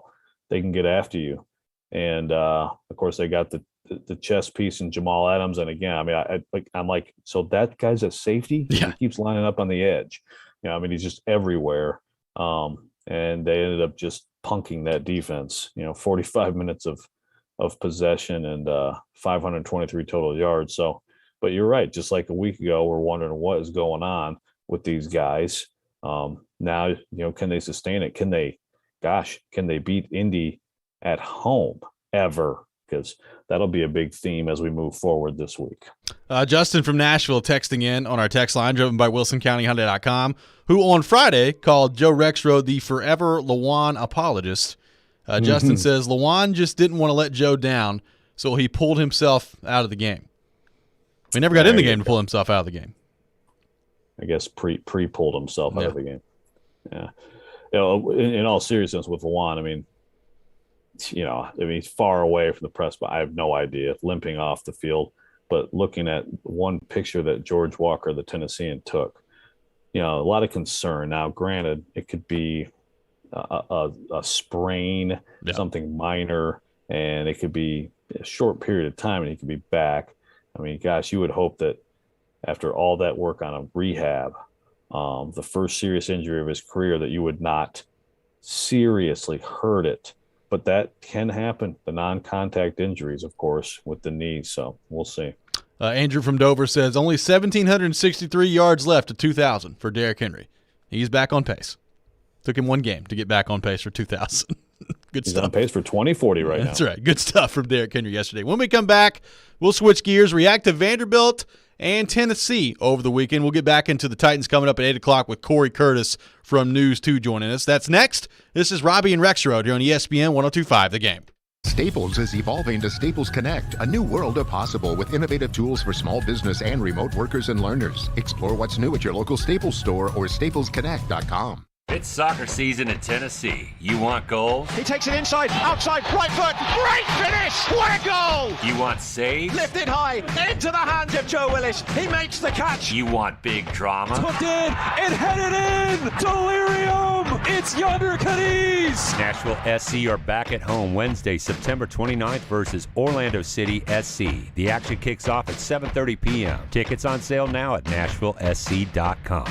How'd you like that? Listen up, sports bettors. This is Hall of Famer Warren Sapp here to tell you about my favorite sports book, BetUS.com. I only endorse one sports book, and that's BetUS.com. Just like me, BetUS is the Hall of Famer of online betting with more than 25 years in the biz. You need a sports book with integrity and longevity, and you need to know when you win, you're gonna get paid. You need a sportsbook that offers all the action to make every game feel like the playoffs. Call today at 1-800-69-BET-US. That's 1-800-MY-BET-US. And they will get you set up faster than I can run the 40. Nobody in the industry gives bigger bonuses than BetUS.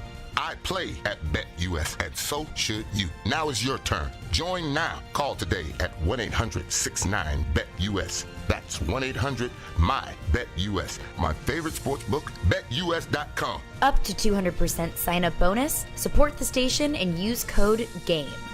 Tell them Sapp sent you. Want a world-class designer engagement ring but think you'll pay more for it? Not at Genesis Diamonds. People ask all the time, am I spending more money just to get the designer name? And I can tell you unequivocally, no. Genesis Diamonds Vice President Wendy Canavan. What you're getting is better made jewelry, a better made engagement ring. So at Genesis, you don't have to make or settle for a knockoff mass-produced ring. You can get a handcrafted masterpiece from designers like Tacori, Verragio, Henry Dossi, Kirk Cara, the names on every woman's wish list. They're just better made. The people who design these rings are truly artists. They're not some backroom jeweler knocking off a ring. And don't be fooled by people who say you will overpay. We have beautiful engagement rings starting at $795, designer made. Genesis Diamonds. It's easy to find the ring of her dreams without having to compromise. You don't want people to say, oh, your ring's okay. You want people to say, wow. Genesis Diamonds, voted best jewelry store and best place to buy an engagement ring year after year. Green Hills and Cool Springs. Again this year, ESPN Radio is proud to support the American Cancer Society and the Coaches vs. Cancer Initiative. Over the years, Coaches vs. Cancer has raised $135 million to help support life-saving cancer research. Our Tennessee college basketball coaches are coming together today at the Golf Club of Tennessee to do their part in fighting back. To find out more and to make a donation to Tennessee Coaches vs. Cancer, go to coachesversuscancertn.com. ESPN's Turon Davenport breaks down the Titans like no other. On the field chemistry, I don't think it's going to be a problem. It's just going to be a process. Catch TD Mondays at 11, Thursdays at 3, and Fridays at 8. Plus, the Talking with TD podcast drops every Wednesday. When you draft players, it's not just for one season, it's for a career. Presented by FreedomTireGuys.com, Nashville's premier mobile tire company, and Craneworks and Rental Works, your source for crane and equipment rental. Visit Craneworks.com. Nashville's best sports talk. ESPN 102.5 The Game and the Game Nashville app. Hey Nashville, this is David Poyle. You're listening to Nashville's best sports talk, ESPN 102.5 The Game. Welcome back in, Robby and Rexrode here on ESPN 102.5 The Game, brought to you by Volunteer State Bank, conveniently serving Middle Tennessee with 13 locations. Member FDIC, equal housing lender. Robby Stanley, Joe Rexrode, Michelle Knezovic, intern Will here with you on this Monday morning in Nashville, Tennessee. A busy weekend of football. We've talked a lot about the Titans, but college football taking place over the weekend as well. And Joe, let's begin with a 56-0 win for the Vols against Tennessee Tech, an impressive performance by the defense. It sounds kind of crazy. I thought just kind of an okay performance by the offense, but they did score 56 points in the game against Tennessee Tech. You could kind of tell after the game, Josh Heupel's starting to get a little frustrated at these deep shots they're taking down the field, not connecting. Brought it up a couple of times on his own without being asked, and then there was a question being posed to, or phrased to him in a way basically saying, like, do you take any solace about the deep balls? At least you're drawing them up. And he was just like, no. No, I do not. Got to execute on those. So, I'm not sure how much we learned about Tennessee on Saturday. Hendon Hooker played for basically 3 quarters in that game. Harrison Bailey, much to the delight of many Vols fans, finally got in the game after that. Quite frankly, I didn't think he looked very good in that game. But 56-0 win for the Vols. Obviously a bigger test starting this week against Florida, which we'll have a lot of time to talk about this week. But impressive showing by the defense. Some plays made by the offense, but I was kind of underwhelmed with the running game. Hendon Hooker ran the ball well. The backs, both Tyon Evans and Jalen Wright, there wasn't a whole lot of room for them out there, and I think that's concerning if you're a Tennessee fan, not to be able to create room against an opponent like Tennessee Tech. Yeah, but I think we're seeing, like you said, with Heupel, some frustration. Also, look, this is his thing. I mean, this is his career. It's built on finding, developing quarterbacks and putting them in this high-powered offense. And when you have gimmies that are just pitch and catch, I get the frustration because coming up real soon here, you miss those and you have no chance. You have to hit those to have a chance in some of these games coming up. So I don't know what to think if Joe Milton's okay about what he'll do at quarterback. I mean, I guess some Vols fans are like, Harrison Bailey had a completion, put him in there. But see, even when I do like my yelling Vols fan voice, it has to be very quiet here in my hotel room in Seattle. But I don't know what to think. Who the heck are they starting? Who are they starting Saturday? I still kind of think that if Milton's healthy, they're going to start with him. And I think if he struggles, they'll move to Hooker pretty quickly.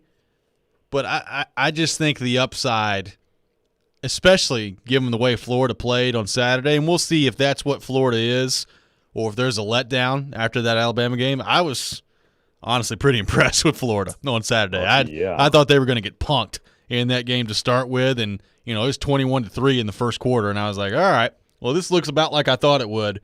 And Florida, to their credit, really responded and played well after that. But, Hendon Hooker was okay on Saturday. He didn't do anything necessarily wrong. He did try to make this massive spin move and got absolutely lit up running the ball and fumbled the ball. But it's not like Hendon Hooker was terrible on Saturday or anything like that. I still watch Hendon Hooker play. I think he's the safer option. I just don't know that his upside gives you a real shot against a team like Florida. Yeah, I agree. I feel like if Milton is all good and can get all the reps, can be out there for everything they're doing this week, I think that's probably the move. And I agree with you too. Like if you have a couple possessions and the overthrows are sailing all over the yard in the swamp, then then make a switch. But I think you're right. It's just a little bit more potential to do big things with him. I thought Hooker was pretty good, and he hasn't necessarily done anything to lose a job. There was an overmatched opponent, and I think you wanted to see a little bit more from him to absolutely declare that they should make the switch when both guys are healthy. So here we go, another week of asking quarterback questions of Josh Heupel and getting no response. Yep, and I will say this, and I realized 2 of the 3 opponents you can't take much from, and the other opponent was Pittsburgh. You lost the game and you gave up 41. So I don't feel great about this Tennessee defense. I will say, though, they compete and they play, I guess, more together than I thought they would. I mean, I didn't learn anything necessarily about Tennessee's defense on Saturday because they were just so much more physically talented than the players at Tennessee Tech. But, this is 3 games in a row now where Theo Jackson looked pretty good. I thought Alontae Taylor looked good on Saturday. The middle linebacker is still the biggest question, but, Byron Young on the field Saturday for Tennessee. You've just got Tyler Barron coming off the edge as well. I think there are some pieces that Tennessee has defensively that if you can string together a couple of series, could do some damage against Florida. We're about to see, though, because I thought Emory Jones, other than a couple of decisions against Bama, played relatively well for the most part. And if he plays that way against Tennessee, they're in for a challenge on Saturday. No, he was getting booed, and then he was just unbelievable in the second half.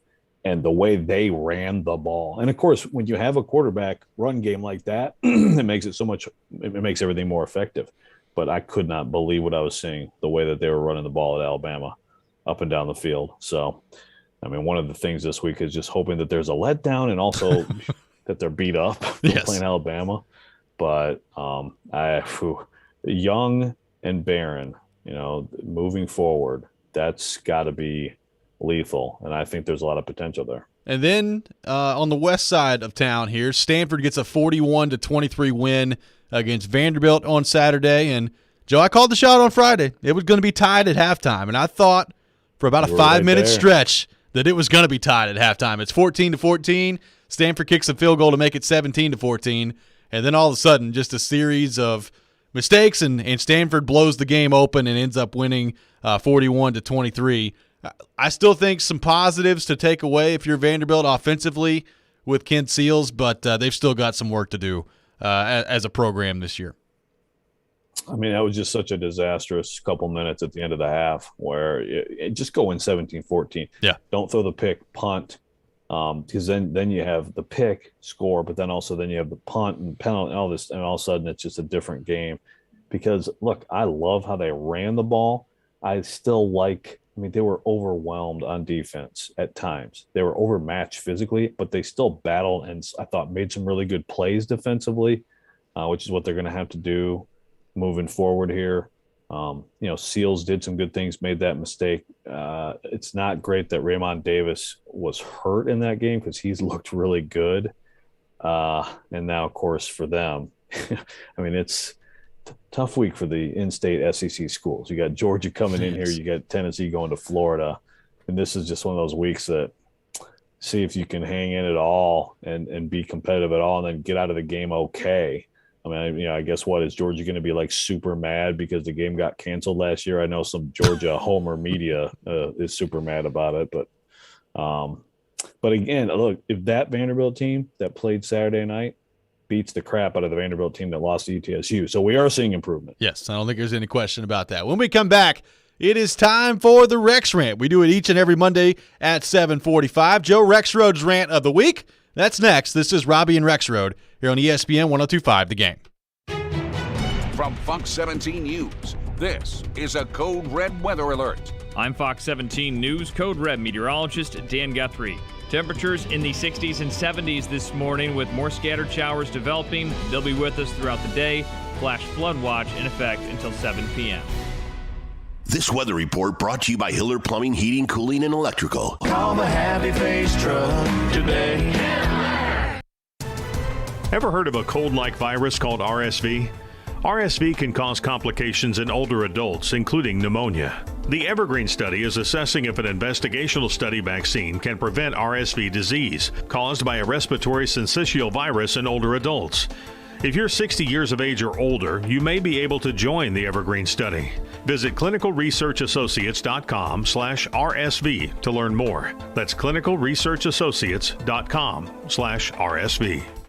It's been tough talking to my doctor about constipation with belly pain, discomfort, and bloating. I finally laid all my symptoms out there and how they keep coming back. She said I may have irritable bowel syndrome with constipation, or IBS-C. We agreed it's time to try something different.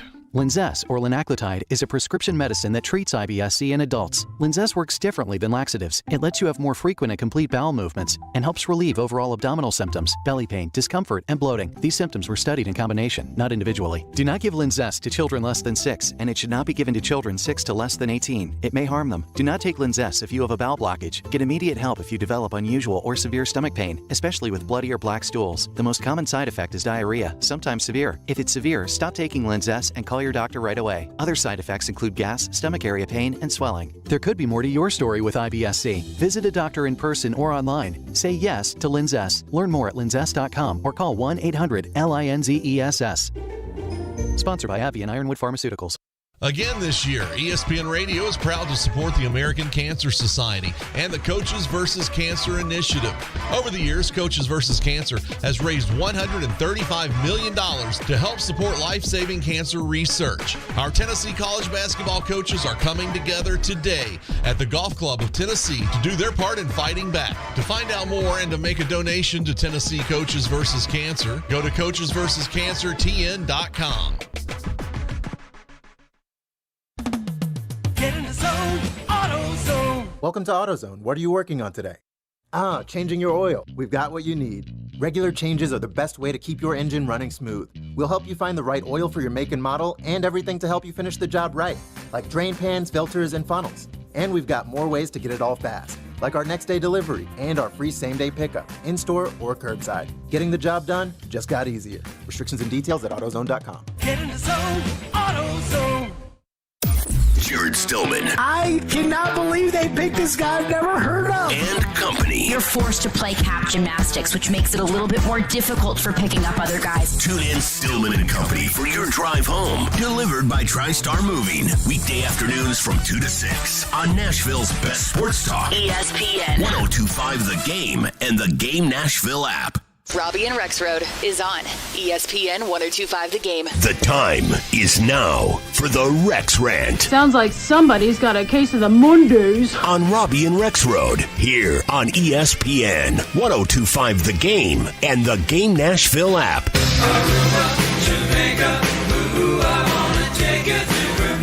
And it is that time of the week, time for the Rex Rant, which we do each and every Monday at 7:45.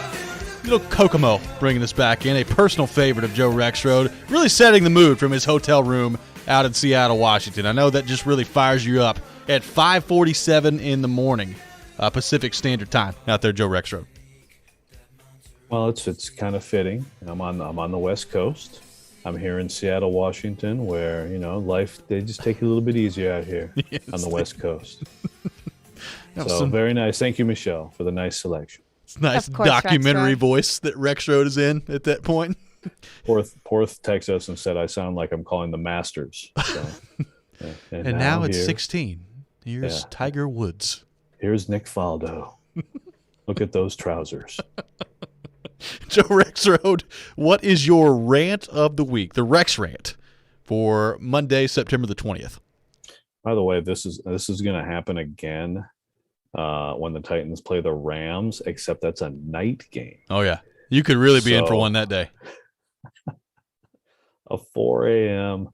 Showtime after a night game. It might be an all-nighter, and then in L.A. trying to have this voice. So that should be really special. Yes. So in honor of the fact that, I can't really yell or rant or anything. I mean, I think I'm trying to be responsible. I'm trying to be nice to my neighbors around me here in the hotel. I'm just going to say, just really quickly, that last week, Jared Stillman actually said the Titans regret signing Julio Jones. And I just really want to laugh about it. That is my Rex rant for the week. I am laughing. I am laughing. 6 catches, 128 yards yesterday, including a touchdown taken off the board. Casual. Actually, and even when he said it last week, Caroline Fenton and I basically laughed at him then. Yes. But now it's especially fantastic. So, Jared, thank you. My Rex rant is merely laughing at you, sir. Also, our account tweeted out the pregame show with Jared and Mark Howard. Jared saying he thinks this is going to be the 59-0 like the Patriots game. So it's amazing. Yes. I love you, Jared. Some great stuff. So I did think about, so that is got to be the hottest take from last week, right? The Julio Jones stuff? Oh, yeah. Yeah, but are there any other things that we can think of that were like, there's legit stuff. The offensive line was terrible. They were terrible. Todd Downing, it's still a question. Is Todd Downing gonna maintain the level that Arthur Smith established? But are there anything else from last week you can think of that were just scorching takes that now look silly? Well, a lot of the takes last week were also about Taylor Lewan, and it's hard to really take anything away from Taylor Lewan now that he did not play yesterday and hurt himself in warm-ups. Our buddy Hibbs has also put a link to a tweet from Jared yesterday on Twitter and telling you to attach this to your rant. And the tweet from Jared yesterday is, quote, A.J. Brown's drops are absolutely inexcusable. Put down Twitter and get on the jugs machine this week. I kind of like that one. That's good stuff from Jared there. Put down the Twitter machine, as Edo would say, and get on the jugs machine.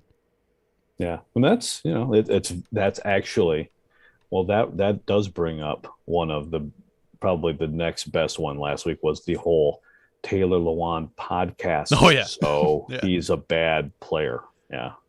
So, yeah, I love, whenever someone does something, this is a little different. I would agree that A.J. Brown maybe should just not get into Twitter beefs with media. Yeah. But that's pretty good, Hibbs. I think if I did a scroll through Jared's tweet, maybe I'll do that right now. His tweets from the game yesterday, I might find something a little bit spicier than that. Well, he said that, he was worried about a 59-0 blowout, like a la New England style for the Titans yesterday. And look, I'm not going to sit here and act like I wasn't concerned that the Titans might get blown out yesterday based on the injury report. And it's Seattle. It's a home game. It's the first time they've been at home with fans in the building in 2 years. So, look, there were some ingredients there that I think were concerning. But the Julio stuff, that's what I just never got from last week. There's a lot of attention on Julio, and a lot of that came from the comments that Vrabel made, obviously. But how do you judge Julio Jones in week 1 against Arizona? I don't know. The quarterback was on his back the whole game. So I don't know how you judge anything on offense. Derrick Henry had 58 yards in week 1. You judging Derrick Henry off of week 1? Probably not. Well, and I'll say this on Jared's behalf. He was not the only one. I heard Kaharski saying he thought Julio was slow, and I'm like, I didn't. Now, on the pick that Tannehill threw, the Cardinals had good coverage on him, but I did not watch him and think, oh boy, he's struggling to move. He's slow. I thought he looked fast when he was out running around, but he didn't do much. So. Yeah, there's that. And this is amazing as I go through these tweets. First of all, the all caps, oh my God, they did it. Oh my God, I can't believe it. It's just amazing. But also the video of Mark Howard putting his face in his hands as Jared talks 59-0 is also really amazing. So I really just want, my Rex rant is actually thanking Jared. I want to thank you, Jared. Michelle pointing out this tweet from TD yesterday. Says, according to Next Gen Stats, Julio Jones hit a top speed of 20.9 miles per hour while running down the bomb that Ryan Tannehill threw him on the post for a 51-yard completion. So basically 21 miles an hour from Julio Jones catching that 51-yard pass. So I think he's going to be okay. And I love those. I love that Next Gen MPH thing on players. But, usually I think the highest I've seen is maybe 23, something like that.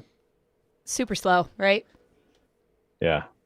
They need, let's, I think once and for all, we'll see how it goes. He's going to have down weeks too. He's going to have a 3-catch, 19-yard week, and then we can go back to what's wrong with Julio. But I think now we can probably set aside the whole comparison of this to Clowney or Beasley, right? Matt Duchene.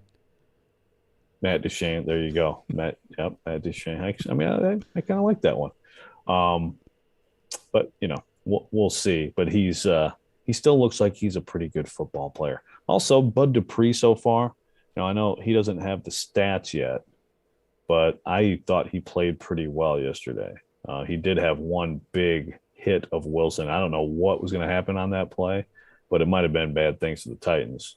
Russell Wilson breaking the pocket and letting it fly, and Bud Dupree got to him. So I think Bud Dupree has been pretty good, but eventually, you're the high-price free agent. You got to also register in the stat sheet at some point. Let's go back to the text line driven by WilsonCountyHyundai.com. Got a texter that says, I saw the injury. I think Lawan hyperextended his leg. I don't know if he could have played, but I watched Giannis score 50 in the playoffs a day after his leg bending away a leg shouldn't bend. So, I don't want to play doctor on the radio. I have no clue what Taylor Lewan has done to his lower body and what the injury he sustained was. I will say, even if it is a hyperextension, playing offensive line and the physical contact in the NFL is much different than the NBA. Yeah, and the Giannis thing was amazing. It really was. But you look at the what you are doing on the field. And again, coming off an ACL tear and months of rehab for a 300-pound plus human, you don't play. No one would let you play. Let's go back to the text line driven by WilsonCountyHyundai.com. Dennis texting in. Last week, Jared was asking on Twitter how long until Julio Jones becomes a problem, and does Vrabel already regret signing Julio? So amazing. I love it. Andrew from Dover texting in. Julio got robbed of that touchdown. My brother-in-law is a Seahawks fan and said the same thing. Yeah, we're going to have Corey Curtis on here in just a few minutes. First off, the call on the field is a touchdown for Julio Jones. I saw nothing. And look, I realize the officials have access to things we don't, but I saw nothing that was conclusive to turn the original call on the field over. And number two, if that's the rule where apparently you can just toe tap everywhere else on the field, but if your toe comes down and then the heel comes down next to it or behind it, that all of a sudden the toe tap doesn't count, that's one of the dumbest things I've ever heard of. It should have been a touchdown for the Titans. I haven't seen it. That's the thing. I have not seen that one. I remember a few years ago we had the problem with the completing the process where you had to carry the football over to the sideline and have 3 drinks of Gatorade with the football tightly secured. Hand it to the official. Just idiotic stuff. How does this league, which does so many things well, screw this up? And this one is new. I've been told, other people have seen something like this. I have not. And to me, it's just stupid. If you can toe tap and then you can fall into the third row of the stands and it's a touchdown, which is true, then how is it that you can toe tap, but then if your heel then later comes down, now you are now out? It's got to be changed. I'm sorry. This is what I need Corey Curtis to say in the next segment, or else I'm going to scream at him, but not really scream. It'll be more like, Corey, I'm very upset with you, and I'd like to speak about this. We've got a texter that says, Joe seriously sounds like a Bob Ross painting. So let's have these little fluffy mountains over here. That's right. How about I think a couple of nice happy clouds here in the left corner. What do you think, folks? Very nicely done from Rexrode. When we come back, we'll be joined by Corey Curtis from News 2. We'll get his thoughts on the dramatic comeback win yesterday for the Titans. All that next. This is Robby and Rexrode here on ESPN 102.5 The Game. From all-day talk, The good shooters, you notice, because their shot looks different. The puck just seems to be on the goalie quicker. To the biggest games. Open man is Devontae Smith, touchdown. Nashville's best sports talk is always at your fingertips. Just search The Game Nashville in your app store and download today. And keep it locked on Nashville's best sports talk. ESPN 102.5 The Game. ElectronicExpress.com. We make it happen. Hey, Darren McFarland here. DraftKings Sportsbook, an official sports betting partner of the NFL. DraftKings is kicking off another week of action by giving all new customers a can't-miss offer. Listen up. All you have to do is just bet $1 on any football game this week and receive $150 in free bets instantly, no matter what. And this football season, all customers can swing big with the DraftKings same-game parlays. Same-game parlays allow you to combine multiple bets for a bigger payout. This week, place a same-game parlay on any NFL game, and you will be credited up to $25 if your bet loses.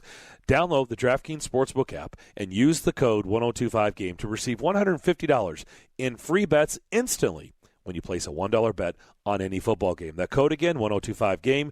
This week at DraftKings Sportsbook, you must be 21 years of age or older, Tennessee only. Restrictions do apply. See DraftKings.com/sportsbook for details. If you or someone you know has a gambling problem and wants help, call or text the Tennessee Red Line, 1-800-889-9789.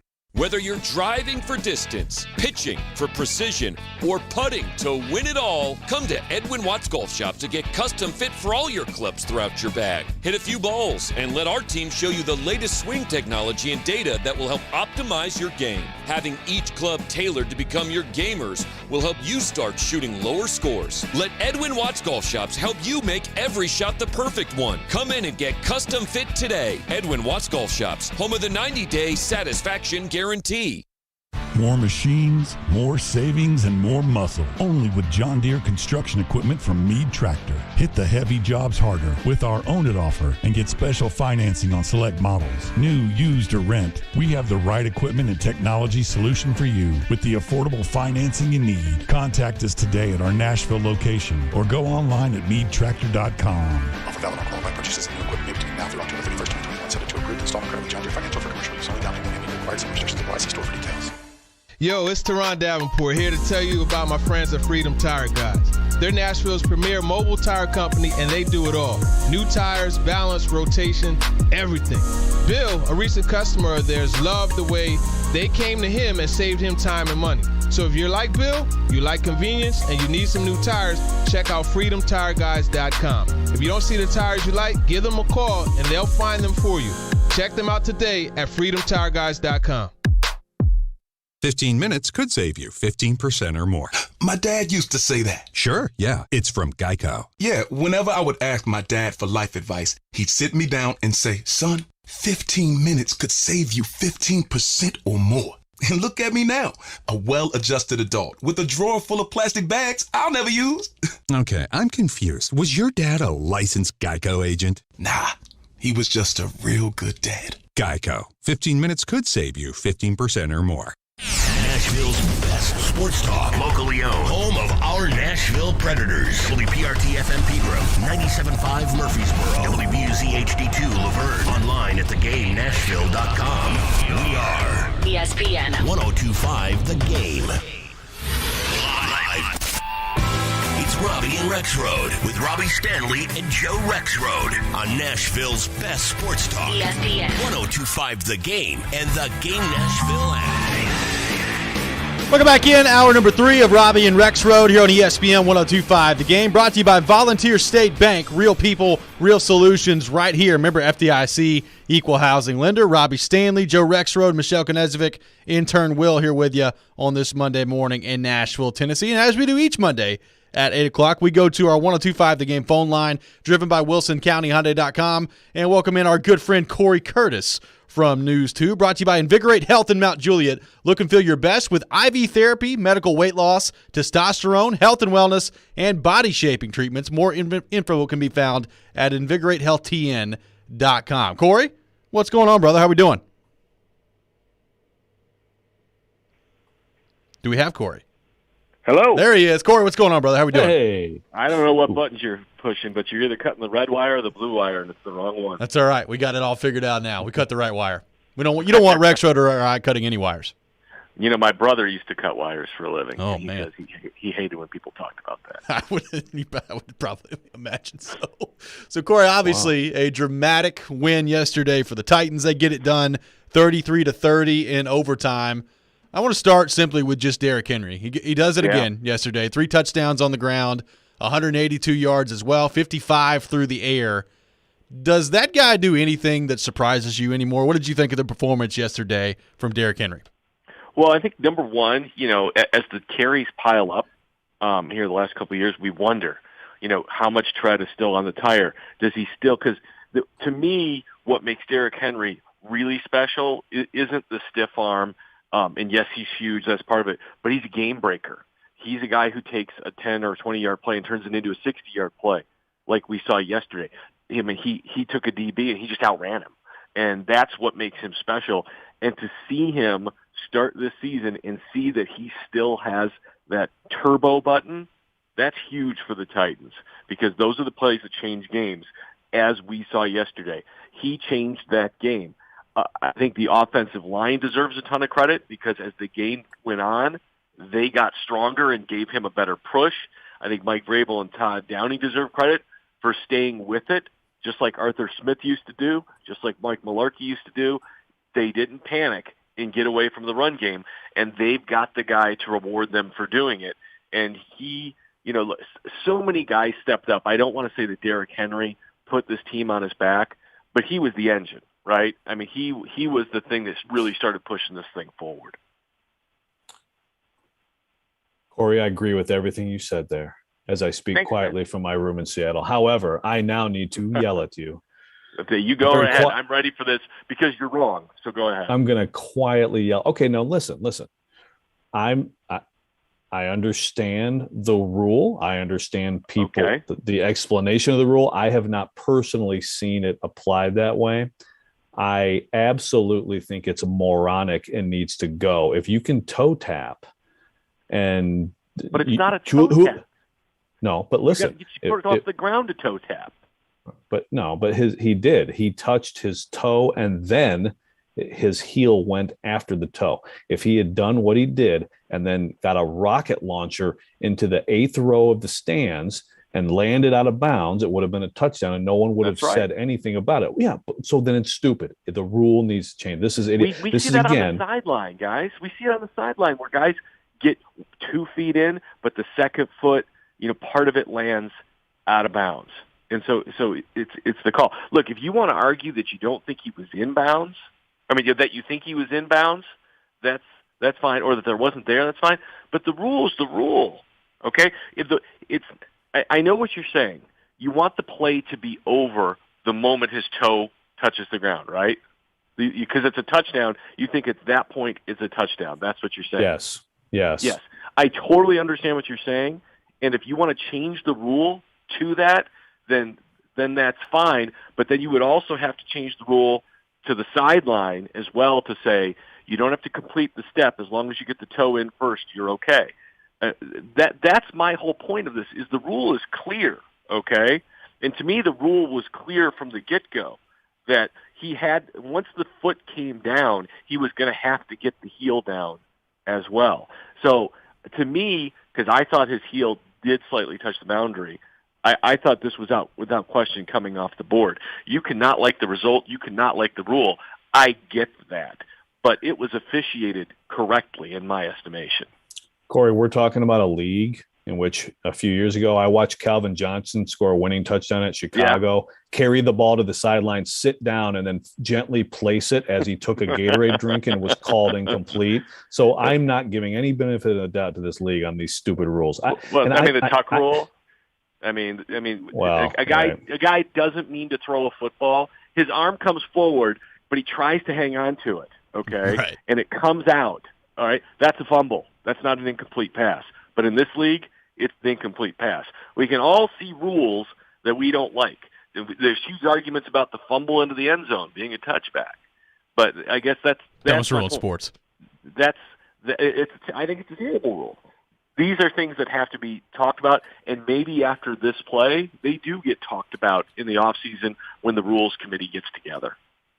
Well, Corey, that play aside from Julio Jones, it was pretty evident yesterday he was the Julio Jones that we've gotten used to seeing from him in this league. A lot of talk from Julio Jones and Mike Vrabel in the comments from week 1, and all that I think has kind of put itself to rest at this point. I thought Julio Jones was pretty outstanding yesterday for the Titans. Well, I thought it was pretty interesting because on Twitter, because we're all on Twitter during the game, I think Teron Davenport said, early out of the game, that like they had Julio one-on-one if they wanted. Yeah. and then he took it. But yes, you're absolutely right. I mean, look, I know it's early and it could be coincidence. I don't think it is that he's here for practice for a few weeks and puts in this full week of practice and the results are what they are. And that's not me saying, well, Julio Jones needs to practice to be a good football player. The team needs to practice. The team needs everyone out there together, working together. Ryan Tannehill needs him out there to know him and to get to know where he's going to be. And you saw in a game where A.J. Brown really, really struggled, something we're not used to seeing, Julio Jones was able to help kind of carry the way, for the football team in the receiving department. He did have another drop, but he was that guy that they needed to be. And if he had gotten that touchdown to stand, it would have been even a more remarkable day because, his ability to go get up and get the football, I don't know if you guys remember Plastic Man from the 80s. I mean, it had a Plastic Man-like look to it as he elevated because Tannehill sailed a couple of those, and he went up and just snagged them out of the air. Those were some special plays. Yeah, he might be okay. He might be all right. So Corey, the defense, three disastrous plays. I mean, well, especially the last touchdown where you've just got a blown coverage. But also, I mean, the Molden McDougal bump into each other on the Lockett touchdown as well. You take those out, right? And I don't think we saw Molden again after that play. Yeah, I think you're right. I think he was done. But and I know you can't take those plays out; those count in a game. Mm-hmm. But after that last touchdown, Seattle has 4 possessions, has 1 first down, has 3 3-and-outs. And largely doesn't do a ton, doesn't sustain drives. There's pass rush. There's Christian Fulton looking like a corner. I mean, what's your confidence / optimism level right now for what you're seeing out of this defense? Well, I think, beyond that, Joe, look at the fact that the score was 24-9 at the half. Their only score of that second half came on a busted assignment. And yes, it still counts. But they weren't able to drive the field at any point in the second half against that defense. And then you take all the little victories along the way in there. You remember there was a 3rd and short, and I think they ran out 4 receivers, and we saw 4 Titans DBs pressed up tight. And I know fans at home were all saying, praise Jesus, hallelujah, when they saw it. And then the Titans got the stop. They pressed up tight, and they got the stop. And that was great to see, and that was putting a lot of faith in your defensive secondary. Those guys competed and they earned it. But you brought up the pass rush, and I think what needs to be talked about with this pass rush was not only was it good because Russell Wilson was under pressure, but it was disciplined. How many times was Russell Wilson able to get out of the pocket to extend drives? Virtually never. The way Bud Dupree and Harold Landry hemmed him in, and then Danico Autry and Jeffrey Simmons pushed in from the inside. I mean, he had no place to go a lot of the times. And if he did, he was really retreating out to his right, I think the bulk of it. And he usually had Harold on his tail. I thought not only was the pressure good, but it was very disciplined good, which I thought helped much of the way. I don't know if people have talked about this or not because I don't get to see everything. They had the football for 42 minutes, okay? Yep. I mean, they had the ball all day. And, that's what sticking with Harold Landry does. That's what sticking with Derrick Henry does. That's what getting some 3-and-outs does. Seattle's defense was worn out when that thing was over, and the Titans' defense was still fresh in overtime to get after Russell Wilson. And by the way, I think that was a blown call. It's absolutely a safety. Yes. 99 times out of 100, they let Russell Wilson finish that play. And Russell Wilson and Andrew Luck got off more passes with 6 guys hanging on them and 1 inch off the ground than anybody I've ever seen. And to bail him out with that call to me was unbelievable. That should have been a sack in the end zone or intentional grounding in the end zone. 2 points, game over. It was absolutely brutal. Corey Curtis from News 2 on the line with us, driven by WilsonCountyHyundai.com. Corey, last thing for you here. Are you ready to give Randy Bullock a 5-year contract after the performance that he had yesterday? No, I am absolutely not. I'm happy for him. I'm happy for the Titans that their decision, the way they've handled the kicking game, didn't cost them a victory. He was very solid yesterday on what Joe, you were there. I don't know how windy it was, but it looked like there was a bit of wind, and it may not have been the easiest day to kick out there. I was concerned after Derrick Henry ripped off the 12-yarder on first down that they would settle, but I was glad to see them keep pushing forward in what they got 9 yards closer, and that's significant. That's significant in my book. But look, he takes the field in that game knowing my job is on the line. And I know you can say that about everybody in the league. It's totally different in his scenario. His job, ask Michael Badgley, his job literally on the line from the opening kick. And I guarantee you this, he misses that kick yesterday, and he is not on this team tomorrow or today. All right? I think you're exactly right. Not only does he know this game is on the line, I got 52 guys counting on me. I got the head coach peering down on me. I've got the eye of Mordor coming down on me from the press box. All right? Because if I don't cut this, I get a call from John Robinson that says, turn in your playbook, which is really kind of one thing, kick the ball. But here comes the snap. So more pressure than a game-winning kick there, in my estimation. And he also, by the way, had to hit the extra point, which isn't a gimme anymore, to tie the game on a tough day. Because, when Vrabel decided to go for one, that's my next thought. Better hit it. And you wonder, if he's 1 for 4 at that point, what does Vrabel do? Randy Bullock, Sam Sloman, members of the Titans Ring of Honor already. You know what? If they brought in Sam Sloman, they would have like a tag team because those are the two widest kickers in the league. Well, you may be on something there. Corey Curtis joins us. Cover some kicks, too. They could cover some kicks. Corey Curtis joins us every Monday morning at 8 o'clock. Corey, great stuff, man. Appreciate you taking time to join us. Sign them both and make Sloman the up man. Oh, yeah. Can really get some things done then. Be some good stuff. Later. Thanks, Corey. We appreciate it. Corey Curtis brought to you by Invigorate Health in Mount Juliet. Look and feel your best with IV therapy, medical weight loss, testosterone, health and wellness, and body shaping treatments. InvigorateHealthTN.com for more information. We'll continue the conversation on the Titans when we come back. Take your thoughts as well on our text line, driven by WilsonCountyHyundai.com, 615-737-1025. That's next. Right now, though, I'm going to tell you about my friends at FanDuel Sportsbook. And the NFL, as we know, is back. And FanDuel Sportsbook wants you to get the most out of every play, and that's why they're giving everyone a $10 risk-free bet every single week. And all you got to do is bet a same-game parlay bet with 3 legs or more. And if your bet doesn't win, FanDuel will pay you back up to $10. You got the Packers and the Lions tonight. And I expect a response from the Packers tonight. Maybe the money line. Maybe the Devontae Adams over of receiving yards. Aaron Rodgers passing yards over. I'm going with all 3 of those things, but you take it any way you want to take it tonight between the Packers and the Lions. That's one of the many reasons I love betting with FanDuel Sportsbook. It's easy to use, safe, and secure. It is America's #1 sportsbook. So if you're new to FanDuel Sportsbook, sign up today with promo code ROB to also receive a risk-free bet up to $1,000. Once again, that promo code is ROB so they know that I sent you. You must be 21 or older and present in Tennessee. Refund issued is non-withdrawable site credit that expires in 7 days. Max refund of $10. Restrictions apply. See terms at sportsbook.fanduel.com. Same game parlay available for multiple sports in all states on mobile and web. Got a gambling problem? Call the Tennessee Red Line at 1-800-889-9789.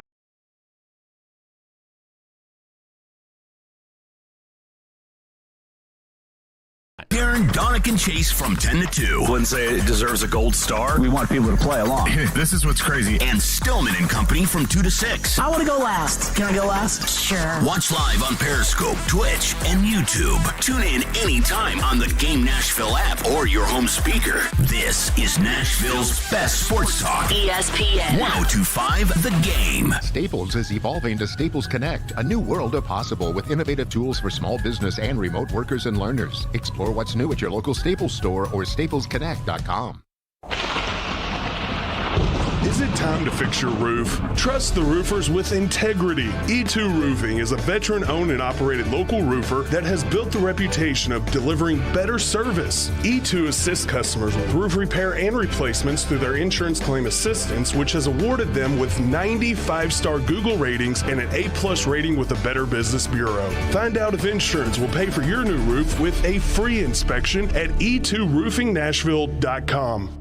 Blood Assurance, the area's only nonprofit community blood center, announces the opening of their new blood center at 600A Fraser Drive in Cool Springs. Now Williamson County has a new, convenient, comfortable, state-of-the-art blood center for donors to give the gift of life. Blood Assurance centers are the only facilities in Middle Tennessee where all blood donated goes to help many of our area local hospitals. To view the center's hours and to make an appointment, visit bloodassurance.org/schedule. Give life, give blood, give local.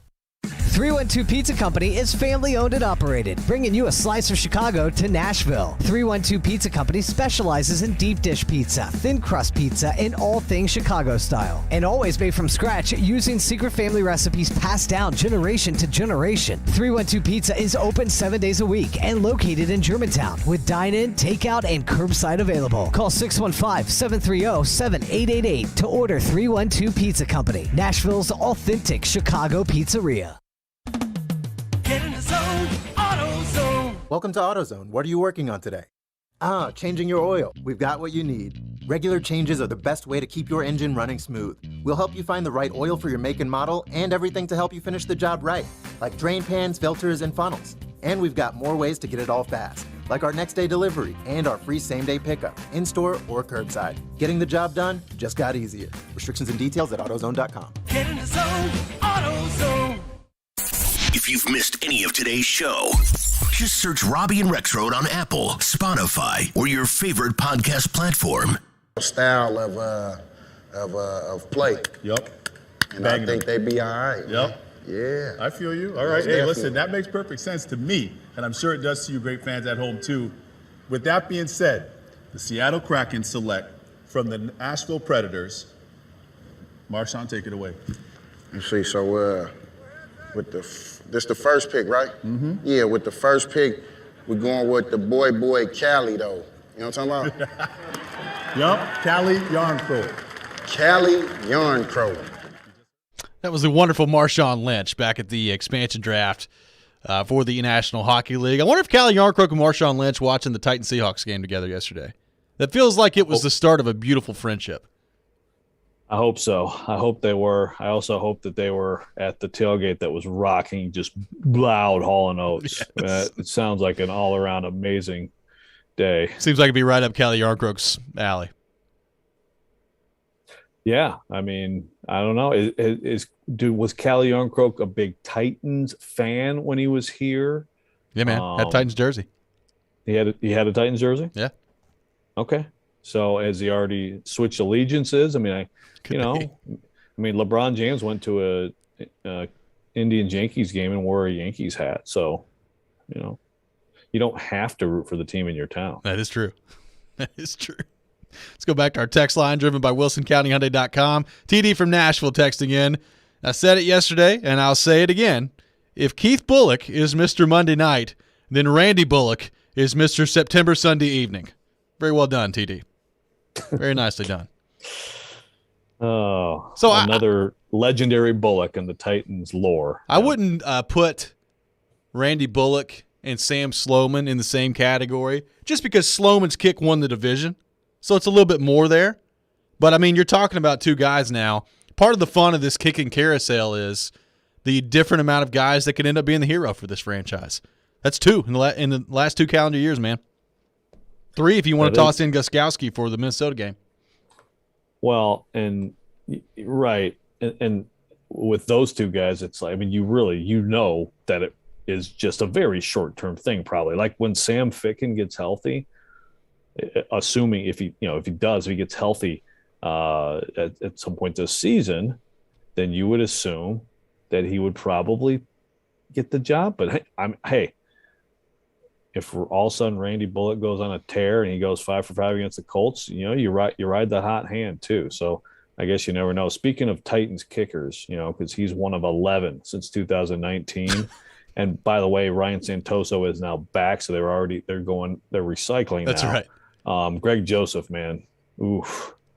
I mean, Kirk Cousins put the Vikings in position to win with a chip shot in Arizona, and Greg Joseph, who had already missed an extra point, botches it and they lose. So not all the Titans kickers who have gone elsewhere are doing great things in their new homes. Really hate to see the Vikings start 0-2. Really just burns me up. See them start 0-2. I'm sure that's a toughie for you. Yeah. Let's go back to the text line, driven by WilsonCountyHyundai.com. Ben texting in. Corey made a good statement because the story of the game was the trenches for both teams. The O-line for Tennessee looked like a completely different group from last week, and I can't explain it. Tannehill had ample time to throw for a good portion of the afternoon, and the run blocking was significantly better. Seattle's offensive line in the second half played nearly as poorly as the Titans did in Week 1. It's a trenches game, and I do think that with all these things, I think you got to look at the OC. I think you look at the OC last week. Certainly, like you're limited if you're just getting beat one-on-one up front. I mean, like you're limited, and it's going to be tough. But you can adjust to that. And I thought that the Titans did a lot of things to help minimize that. And then I also think guys like Tyson Brilo came in and did a good job, and Aaron Brewer came in and did a fine job. And so it was a good day for next man up and all that stuff, and an overall better step forward. I think some of it also is, again, Ben Jones and Nate Davis a week ago had one practice and had basically not done any football in weeks. Yep.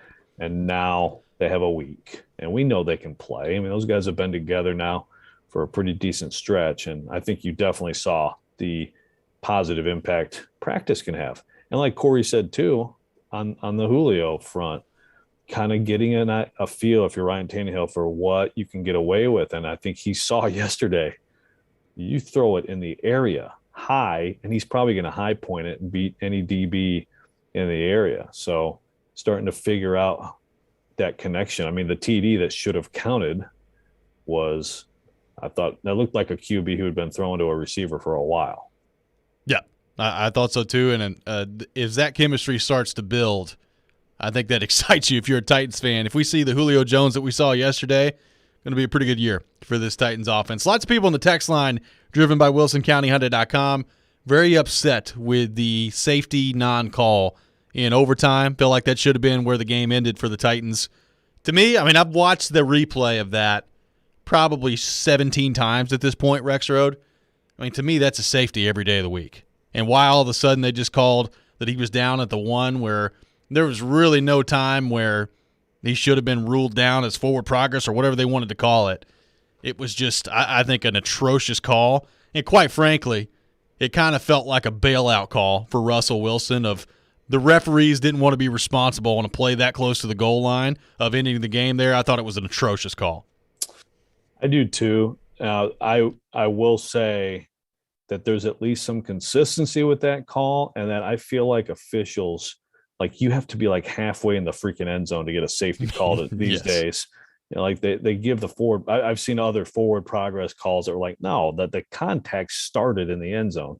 And yes, that was a safety that lost the game. I've got something on the text line too from Corey. It says, "Good morning, Danielle. Are you working Saturday morning?" Yo, Corey, I think you're trying to text Danielle, and you texted the text line driven by WilsonCountyHyundai.com. But hey, it's Monday morning. We all make mistakes. Yeah, Danielle, let us know if you're working Saturday morning. Be good to find out. When we come back, we'll continue the conversation on the Titans. Get to the bottom of how in the world the Titans pulled this off yesterday in Seattle after trailing 24-9 in the first half and with some significant injuries on both sides of the ball. We'll get to that coming up next. This is Robby and Rexrode here on ESPN 102.5 The Game.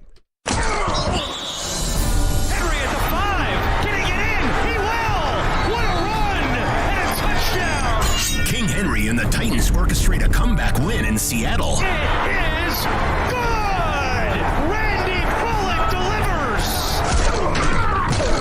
We're reacting all day to the Titans' first win of the season on Nashville's best sports talk. ESPN 102.5 The Game and the Game Nashville app. Staples is evolving to Staples Connect, a new world of possible with innovative tools for small business and remote workers and learners. Explore what's new at your local Staples store or staplesconnect.com.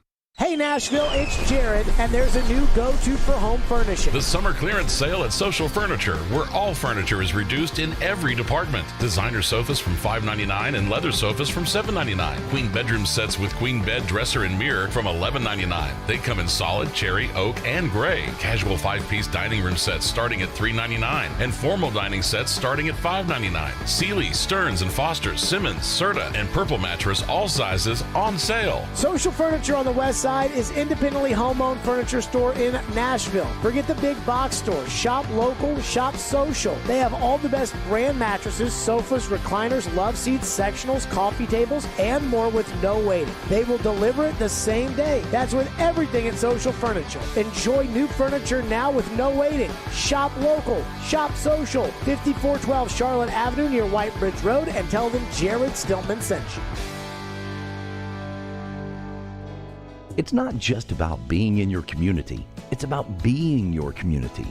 Come experience the all-new state-of-the-art Volunteer State Bank, second Murfreesboro location at 2019 Memorial Boulevard. Volunteer State Bank offers personalized services like banking for professionals, free Kasasa checking, the convenience of mobile banking, and the money you need when you need it. Visit one of our 13 locations or online at ballstatebank.com. Real people, real solutions, right here. Member FDIC, Equal Housing Lender. Great first dates start with a confident smile and guacamole. And with the largest network of dentists in the nation, Delta Dental of Tennessee can give you a smile that leaves a memorable first impression. Learn more at deltadentaltn.com. Life isn't always nice and tidy. With the largest network of dentists in the nation and affordable plans, Delta Dental of Tennessee can help make sure your smile is the cleanest thing you own. Learn more at deltadentaltn.com. Lift it, load it, grade it, grind it, move it, haul it, rig it, dig it, Craneworks, Rentalworks, yeah! The big dog's got it. Craneworks is ready to help lift Nashville. As the Southeast's most trusted name in crane and equipment rental for over 30 years, Craneworks offers certified operators to make sure the job is done right. Rentalworks is a diverse fleet of equipment to assist in any project, big or small. From forklifts to carry deck cranes, they have it all. When it's time for your next lift, machinery moving, or rigging project, call Craneworks. Visit craneworks.com. Sunday! It's the savings event of the season. Progressive's Home and Auto Bundle Extravafesta Save-a-thon. Your chance to save big by bundling your home and auto insurance. But only this Sunday! Unless you're busy, in which case you can bundle Tuesday. Or if you already have dinner plans, then try Friday. But if the week gets away from you, you can just wait till next Sunday. Because Progressive's Home and Auto Bundle Extravafesta Save-a-thon isn't going anywhere. Progressive Casualty Insurance Company and Affiliates. Discounts not available in all states or situations.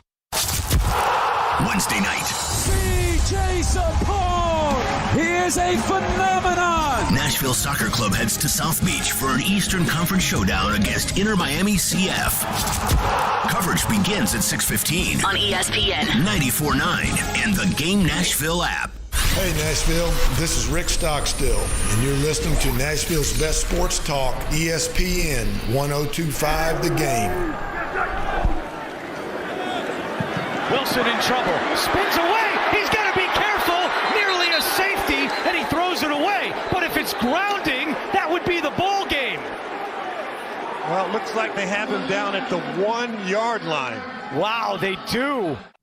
Very liberal spot yesterday by the officiating crew to put Russell Wilson down at the 1 yard line as he's being dragged down in the end zone and throwing the ball away. That was interesting. But the Titans shook it off, came back. They win the game 33-30 in overtime to get it done to improve to 1-1 on the season. And Rexrode, the question is, how in the world did the Titans pull this off? You were 6.5-point underdogs coming into the game. Taylor Wan injures himself in pregame warmups. You don't have Anthony Ferguson. You don't have Jayon Brown on the defensive side of the ball. How in the world were the Titans able to do this when all these things are the factors heading into the game? You're down 24-9 at halftime, and your defense keeps giving up these big plays in the passing game to Seattle. Some pretty good resiliency shown by the Tennessee Titans yesterday to find a way to hang around and ultimately get that done in overtime. Yeah, no doubt. You don't have Amani Hooker, which I think we saw that's going to hurt. There's a drop off from Amani Hooker to Bradley McDougald, and you lose Roger Saffold too. And gosh, you think about losing Lawan before the game, that's bad enough. Yeah, I understand Lawan was terrible in week 1, but I figure Lawan was probably going to have a better game and probably going to be a good player this year. And the Titans still need him back and to be a good player, by the way. But then you lose the guy next to him. So now your left side's completely different. Aaron Brewer, a guy who barely also played in camp, he was hurt almost all of camp. You got to give a tip of the cap to him and Sombrilo for what they did. But resilience for sure. And you could also look at this and say, gosh, maybe the Titans could make it easy on themselves and not give up those big plays and make those big mistakes and be in better position. But bottom line is the defense really was mostly excellent in the second half, other than that play. And Derrick Henry was Derrick Henry to the point where, like, it really is. I can't think of. I've seen incredible running backs in this league. Barry Sanders, Walter Payton, so many great players who teams and offenses are built around them. But I can't remember a player like this who at that position is just such a problem for the entire defense. Like, he just has like this incredible diminishing effect on the opposition once you get to the fourth quarter. It's really something to see. And then he hits home runs too. Yeah, I mean, it's incredible. And I said it earlier in the show, and there are a lot of factors that go into yesterday. Tannehill was awesome, 27 of 40, 347 yards, made some big throws down the stretch. But Derrick Henry, both in the running game and in the passing game, was just a stud for the Titans yesterday. And I said this earlier, and I stand by it. We need to just really call it what it is and what we're watching, both right now and the last 2 years from Derrick Henry as well. And that's an all-time great running back. He's an all-time great running back. And I don't know how long that he's going to be able to keep it up at this level. As we know in this league, things can change in a hurry. And, we could be having a different conversation about Derrick Henry in December of this year because of one hit. I mean, that's just the reality of this league and what it is. But what we've been watching the last few years with Derrick Henry is an all-time great running back. You read off the stat earlier, and NFL Research put this out yesterday. The most career games with 150 rushing yards and at least 2 rushing touchdowns since 1950. You got Jim Brown with 13, LT, LaDainian Tomlinson with 12, and Derrick Henry is now tied with Barry Sanders at 10. Passing Eric Dickerson and Emmitt Smith. I mean, Derrick Henry, he could get to 13 by the end of this year based on the way he's been playing the last couple of years. I mean, it's incredible what we're watching right now from Derrick Henry. And I think we've seen it so often the last few years. Maybe it's easy to just start to take it for granted a little bit. But I said this a lot last year, and I'm going to keep saying it. I hope Titans fans are taking stock in what they're seeing right now from Derrick Henry, because there's a pretty good chance you're never going to see anything quite like this again in a Titans uniform. It's pretty incredible what Derrick Henry's been able to do. No, it really is. I see that. I see Michelle, of course, on a fantasy football perspective, Derrick Henry. Pretty good day yesterday. The best player. And as Michelle pointed out, in our league, I have him, which I hope will mean a win. But meanwhile, in the Titans Media League, where I got conspired against and screwed over and had to draft Dalvin Cook, and then TD got to draft Derrick Henry. Well, guess who beat me by about 30 because I had Derrick Henry yesterday. But I'm not bitter. Not at all, Joe. Apparently not. This is going to actually get my voice rising now, and I'm finally going to get security at the hotel to come after me. But now the guys, he's something else, and yeah, enjoy it. I have no idea. Like, if you tell me Derrick Henry's still going to be doing this stuff in like 2029, okay. I mean, I guess I could buy it. I mean, he looks like he's built for, like he's just like a different species, at times out there, like just like a robot guy. But like you said, it can go fast. You never know what's going to happen. That position, certainly, things really go fast the other way. But right now, it's something to behold. Someone on the text line pointed out to Jeremy McNichols. He's kind of one of those guys that, he's out there. They could have him, then they bring him back in when they need someone, and he does come in like a pro and makes plays for this team. But I look at what he had available yesterday. And again, you think about like a Darrington Evans, if he can ever get himself healthy enough to play for this team, some like this offense, Josh Reynolds, Marcus Johnson, Anthony Ferkser, all people who had nothing to do with the offense yesterday. It could be better, which is scary. Well, and as the texter points out, Derrick Henry did this yesterday with that offensive line, with no Taylor Lewan. You brought up losing Saffold in the game as well. And look, he did it last year with Sombrilo in there, Quessenberry in there at left tackle. I think number one, it's a credit to those guys stepping in and I think doing a good job. But number two, like if they could keep their offensive line healthy the whole year, what kind of numbers could Derrick Henry put up? I think that's pretty fascinating to think about. And by the way, he is now leading the NFL in rushing and is on pace for over 2,000 yards. Once again, here we are 2 weeks in and is on pace for 2,000 yards. Yeah. And that's the thing with Derrick Henry, and again, compared to, Julio Jones, I mean, Derrick Henry did not have a good week one, right? I mean, he had one 20-yard run, and other than that, they had him bottled up. But I didn't watch that game and say, wow, Derrick Henry, he's going to struggle this year. I mean, it's still a team game. There's still a lot that goes into these runs. Certainly a step up from the offense, but that kind of goes to the Julio point too. Like Julio Jones didn't have a good game. I didn't see what some others were seeing when they thought he looked slow or he was bad. Tannehill could barely set up to throw. It's still a team game. That is the lesson, right? That's why when you asked Vrabel about Julio Jones yesterday, what does he go to? He goes to the blocking. Very important for receivers to block. So there you go. Seth text again on the text line driven by WilsonCountyHunter.com. Henry's pass protection looks improved as well. Henry kind of seems to me like he's prototypically built for pass protection. I think he uncharacteristically kind of struggled with it to begin his career. He's gotten a lot better in that area. He had a couple pickups yesterday that were clutch, and that absolutely, if he doesn't get to the spot and also block with some force, and Tannehill goes down on those plays. So that's a great point there by the texter. That I hear what you're saying. He's so big and strong. Like, why wouldn't he be good? But a lot of that is also lateral movement. Yep. And so definitely something he's worked on. Look, he had 6 catches, career high. They weren't all just, there were a couple were screens, but, 1 or 2 maybe was just like a quick little flip. But he had a couple catches that were actually kind of contested with some heat on the pass and, stood in there. And you can see the work that he's done to be able to do that.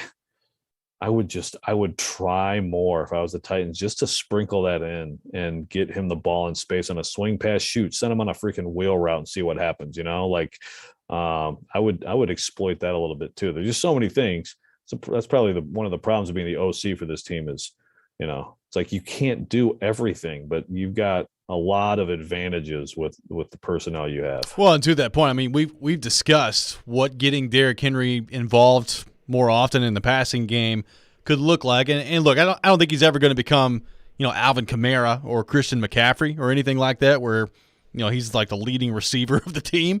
But, I think yesterday a pretty good example of what you've said all along, and that is he's put in a lot of work to try to get better in that area. And you get a career day yesterday in terms of touches, 41 total touches, 6 of them coming through the air, 55 yards added through the air. I mean, if he starts to become more of a threat in the passing game as well, then I think it's an interesting predicament for Todd Downing because, at what point do you want to take Derrick Henry off the field at that point? Probably never. I mean, you kind of have to. I mean, he can't play every snap, but as Jacob on Periscope points out, Henry is becoming a pretty complete running back, and that is a pretty scary thought for the rest of the league. Yeah, but it's interesting because they had McNichols in there. Yep. And he made some plays, and it was pretty well timed. But I'm sitting in the press box. I'm next to like TD on one side and Garski on the other. I'm like, they got to get Henry back out there. I mean, even though this is technically like you're trying to come back late in the game, third down back makes sense in the field. It's like just having 22 out there alone does something for you. Plus, look at how he's playing. He's doing those things well too. So, I mean, the guy has to get a rest every now and then. Like we talk about, the workload and trying to keep those carries down this year and have them fresher for January. Well, catching passes also means you're getting hit, right? I mean, so like you got to give him a break every now and then. But yeah, it's he is certainly, to me, becoming, I don't know if he'll ever be the guy who's like on the field when you're in hurry up, down multiple scores, and you just have to just quickly fire the ball out every time. You know, probably not. But even that at times feels like a missed opportunity to have him out there, just because he can outrun your defensive backs. It's pretty unique. Well, it's absurd. And I'll be honest, like yesterday is a good example of why I've not been sold that the workload is necessarily going to go down for Derrick Henry this year, because I think yesterday is a perfect example of, like, if I'm Todd Downing yesterday and I see the way that game's going and how just as progressively you get into the third and fourth quarter, they're just not tackling Derrick Henry, it's got to be so tempting to just say, you know what, just turn around and hand him the ball until they prove they can stop it. And that's what we saw the Titans do yesterday, and Seattle couldn't stop it. Maybe they should just not give him the ball at all in the first half. Maybe so. Just do your normal stuff, have him out there a little bit, and then just plan to give him 25 carries after halftime. Maybe so. Could work out pretty well for the Titans. When we come back, we will see Joe's 3 best and 3 worst performances yesterday for the Titans against Seattle. That's coming up next. Make sure you're tuning in this Wednesday as well. It's your chance to participate in Nashville SC Pick to Click, brought to you by Camaranda Tequila. If you guess correctly which player scores a goal in the game on Wednesday, you win a 4-pack of tickets to an upcoming Nashville SC home game. Participate this Wednesday morning at 9:45. This is Robby and Rexrode here on ESPN 102.5 The Game. From Fox 17 News, this is a Code Red weather alert. I'm Fox 17 News Code Red meteorologist Dan Guthrie. Scattered showers will continue with us once again today. A flash flood watch remains in effect until 7 p.m. Showers will taper off this evening. This weather report brought to you by Hiller Plumbing, Heating, Cooling, and Electrical. Call the Happy Face Truck today. Hi guys, it's Andrew with Hillside Medical Clinic. Are you struggling with erectile dysfunction and sick of pills? Well, I have breaking news. Hillside Medical Clinic uses the most proven form of wave technology available, clinically shown by Cambridge to open up and regrow blood vessels. No pills and no side effects. If you're ready to put a stop to your ED by treating the root cause, call us now, and not only will the assessment and blood flow ultrasound be free, we'll also include something unique that produces powerful results in the bedroom. You're going to love that. And to those that call in the next 2 minutes, you'll qualify for an extra treatment free. This is an unheard of value worth hundreds of dollars. Call 615-576-5000. That's 615-576-5000. Put a stop to your erectile dysfunction and get your love life back. Call Hillside Medical Clinic in the next 2 minutes to qualify for this unprecedented offer. 615-576-5000. With all the new people moving here recently, we thought it'd be a good idea to explain Genesis Diamonds. If you've lived here a while, you know all this, so bear with us. Genesis Diamonds is not an ordinary jewelry store. It was started decades ago by a major diamond wholesaler based in Tel Aviv. He was the diamond supplier for hundreds of upscale jewelry stores. Then he decided to start selling direct to the public at prices that undercut traditional jewelers in a big way. This no middleman approach caught on fast and disrupted the traditional jewelry business model forever. Today, Genesis Diamonds continues that extraordinary value promise. With the highest quality diamonds, the lowest prices, the strongest guarantees, exceptional service, and a mind-blowing selection of fine diamonds and exclusive designer jewelry. So if you've just moved here from New York or California or wherever, we invite you to discover the secret the locals are well aware of. Genesis Diamonds.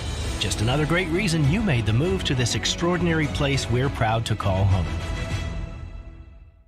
Hey, Darren McFarland here, and let me tell you about my friends at Curacion CBD.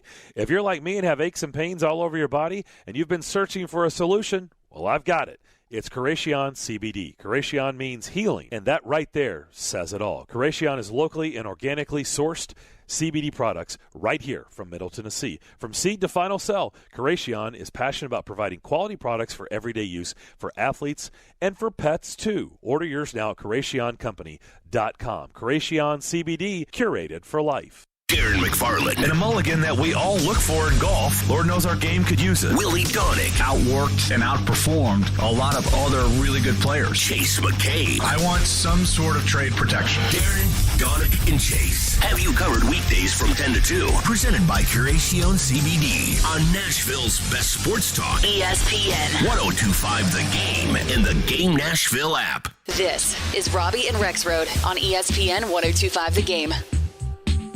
Do you want to win a pair of tickets to see the Zach Brown Band at Bridgestone Arena on Sunday, October 17th? Well, if you do, head on over to YouTube and subscribe to the 1025 The Game YouTube page, and you'll enter for your chance to see Zach Brown Band coming up on October 17th. One winner will be chosen on Monday, September the 27th. Welcome back in, Robby and Rexrode here on ESPN 1025 The Game, brought to you by Volunteer State Bank, now with 2 locations in Murfreesboro. Visit the brand new Murfreesboro location at 2019 Memorial Boulevard. Member FDIC, equal housing lender. Streaming live on Twitch, Twitter, and YouTube. Our video streaming is brought to you by the law offices of Amanda Gentry. Talking Titans, taking your thoughts on our text line, driven by WilsonCountyHyundai.com, 615-737-1025. And as we will do every week, it is now time for Joe Rexrode's 3 best and 3 worst from Titans and Seahawks yesterday afternoon in Seattle.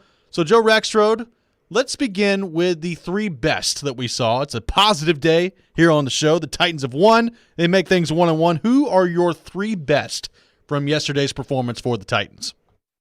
Yeah, and so to be clear, 3 best, this has to be individuals, best and worst. Can't be things. You take it. It's your segment. You take it any way you want to take it. All right. Okay, well, here's an individual, Derrick Henry. I don't even know. I figured he might make the list. Yeah. I'm going to go ahead and put him number 1. Just an absolute, just a freak. Again, we're down 2 scores in the 4th, but we can still hit a home run with our huge 250-pound running back. I mean, put on some weight this offseason. Yeah, 580 of that is muscle. Yes. It's pretty amazing. So I think you've said the message a few times. Enjoy watching Derrick Henry right now if you're a Titans fan, or really if you're an NFL fan. Number 2, I would go Tannehill to Julio. So nice. So Tannehill's getting screwed over a little bit. Of course, but he was very good for the most part. I mean, he missed some throws, but standing in there, the guy is tough. He knows that the pass rush situation is going to be dicey. He stands in and makes play after play. But I thought in particular, you see chemistry, Tannehill, Julio Jones, building, developing. Tannehill talked about it after the game, kind of getting a feel for, like, on the one, I think it was the first catch Julio had, actually. You can throw that one pretty high and he's going to get it. And then I thought the touchdown that should have counted was another example of chemistry. So as that builds, you already know he has good chemistry with A.J. Brown and Ferkshire and those guys. That's promising. And then I'm going to go again, like last week, with Christian Fulton. I think you could go a lot of different ways on the defense. You certainly could look at Danico Autry and his 1.5 sacks. I think Corey Curtis made a great point. Landry and Dupree did not end up with big, any sort of numbers. Landry did lead the Titans with 7 tackles. Bud Dupree, I'm trying to even find him. He had a tackle. He had a 1 quarterback hit, which was a big one. It was. But they were making an impact. They were pushing the pie. They were making an impact from the edge, and they were doing it correctly to keep Russell Wilson. He had very few of those plays that we've seen from him so many times, and he had very few of those plays like that we saw Kyler Murray make last week. Of course, a little bit different player. Kyler Murray is tougher to corral.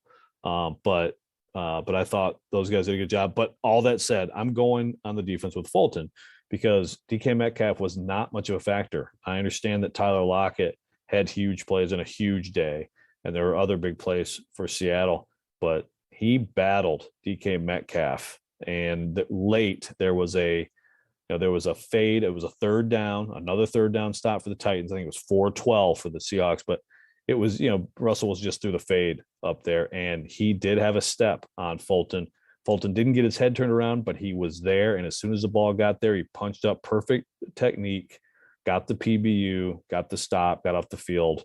He looks like a pretty nice second-round pick right now from last year's draft. And, of course, anything positive from last year's draft is welcome in the organization. I don't think there's any question about that. Tough to argue with your three best there for the Titans, although I will say somewhat disrespectful to not have Titans legend Randy Bullock in the top three. Yeah, no, you're right. I mean, that's the thing. You have an overtime win like that against a good team on the road. There's a lot of possibilities. So I apologize, Randy. All you got to do is come out and hit everything, including a game winner against the Colts, and you'll make the list next week. Well, and I think the good news is if you're a Titans fan, at least he's probably, I would assume, not going to end up in your three worst. So with that in mind, your three worst for the Titans and Seahawks game that we saw yesterday. So definitely the worst, number one to me, is the mistakes on defense. You still, for all you did, there's a great example of you can play great all day and have good communication and pass rush and have a game plan. But if you make just a couple of just mental errors and one person got the coverage wrong, that can lose you a game. It didn't, but it could have, and it probably should have at some point. I think, three different issues on the three big plays. Again, this is almost half of Seattle's offense on three plays.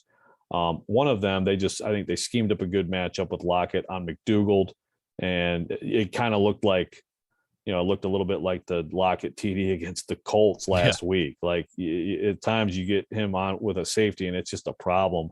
So that one happens. I mean, they're good. They've got a good OC. Like that's fine. The second two are the big problem. I mean, Elijah Molden gets beat badly by Lockett, but then rather than go low and try to tackle him, he just sort of bumps into McDougald. They both are out of the play. Lockett runs in. Did not see Molden again.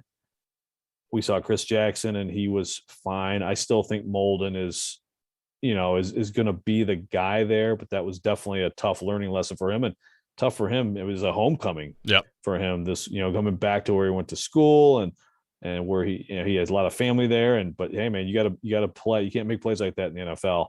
And then obviously, it was clearly a mix-up. I think Chris Jackson was the one who had the coverage wrong. I don't know that for sure, but that's how it looked. But basically, Fulton and Jackson, neither of them went with Swain deep, and it was just, again, you could have punted that touchdown to him. So those are those things have got to get cleaned up. It almost betrayed an otherwise really good defensive game.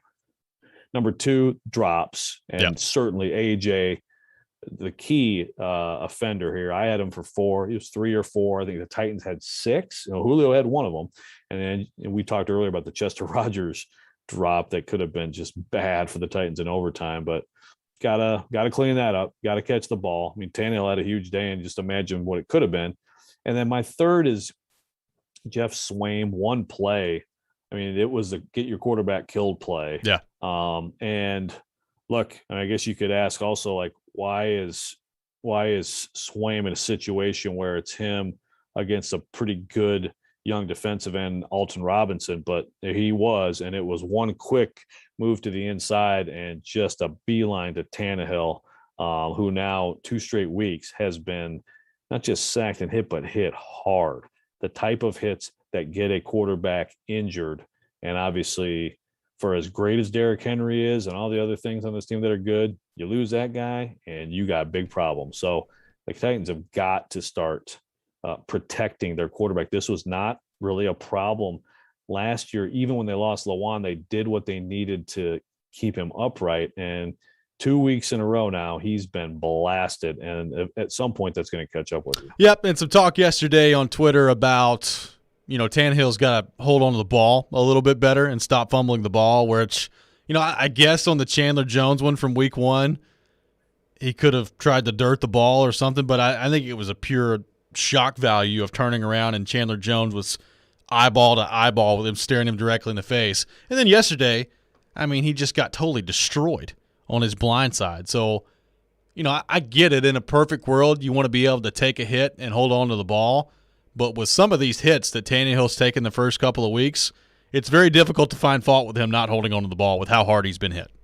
Yeah, the fault is with the person who let him get hit like that. Well, and again, I know with the Chandler Jones play, he came upfield, film dictated that he would not have come upfield, but he did.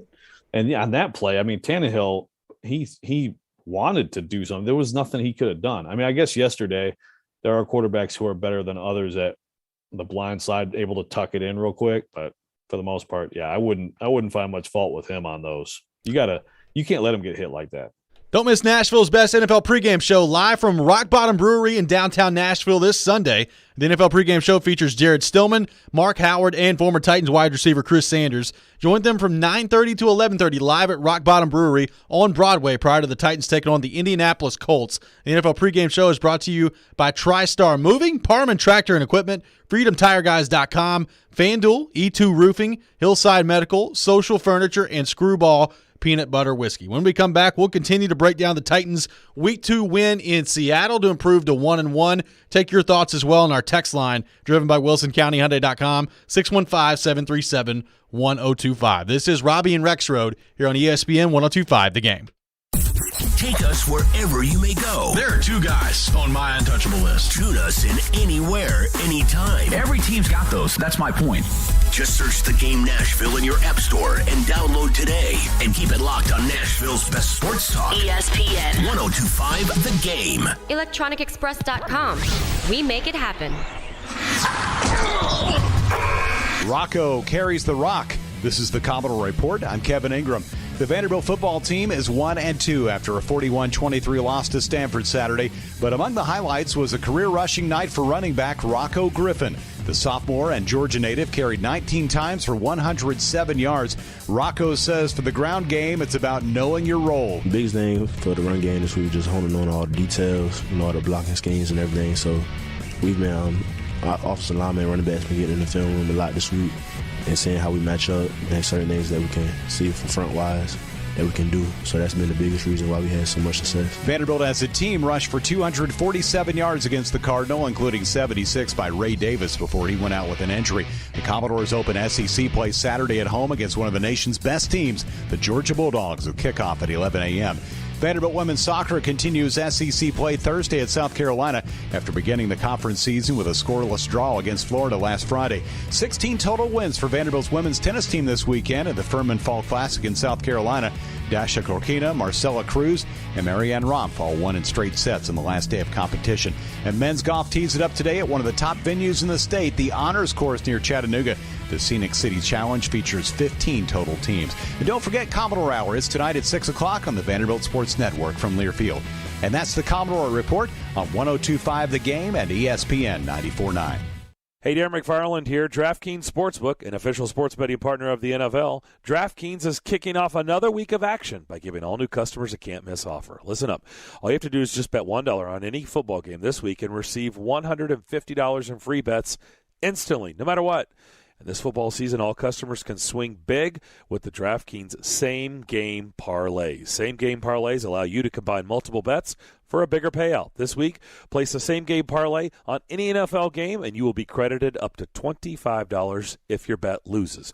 Download the DraftKings Sportsbook app and use the code 1025GAME to receive $150 in free bets instantly when you place a $1 bet on any football game. That code again, 1025GAME.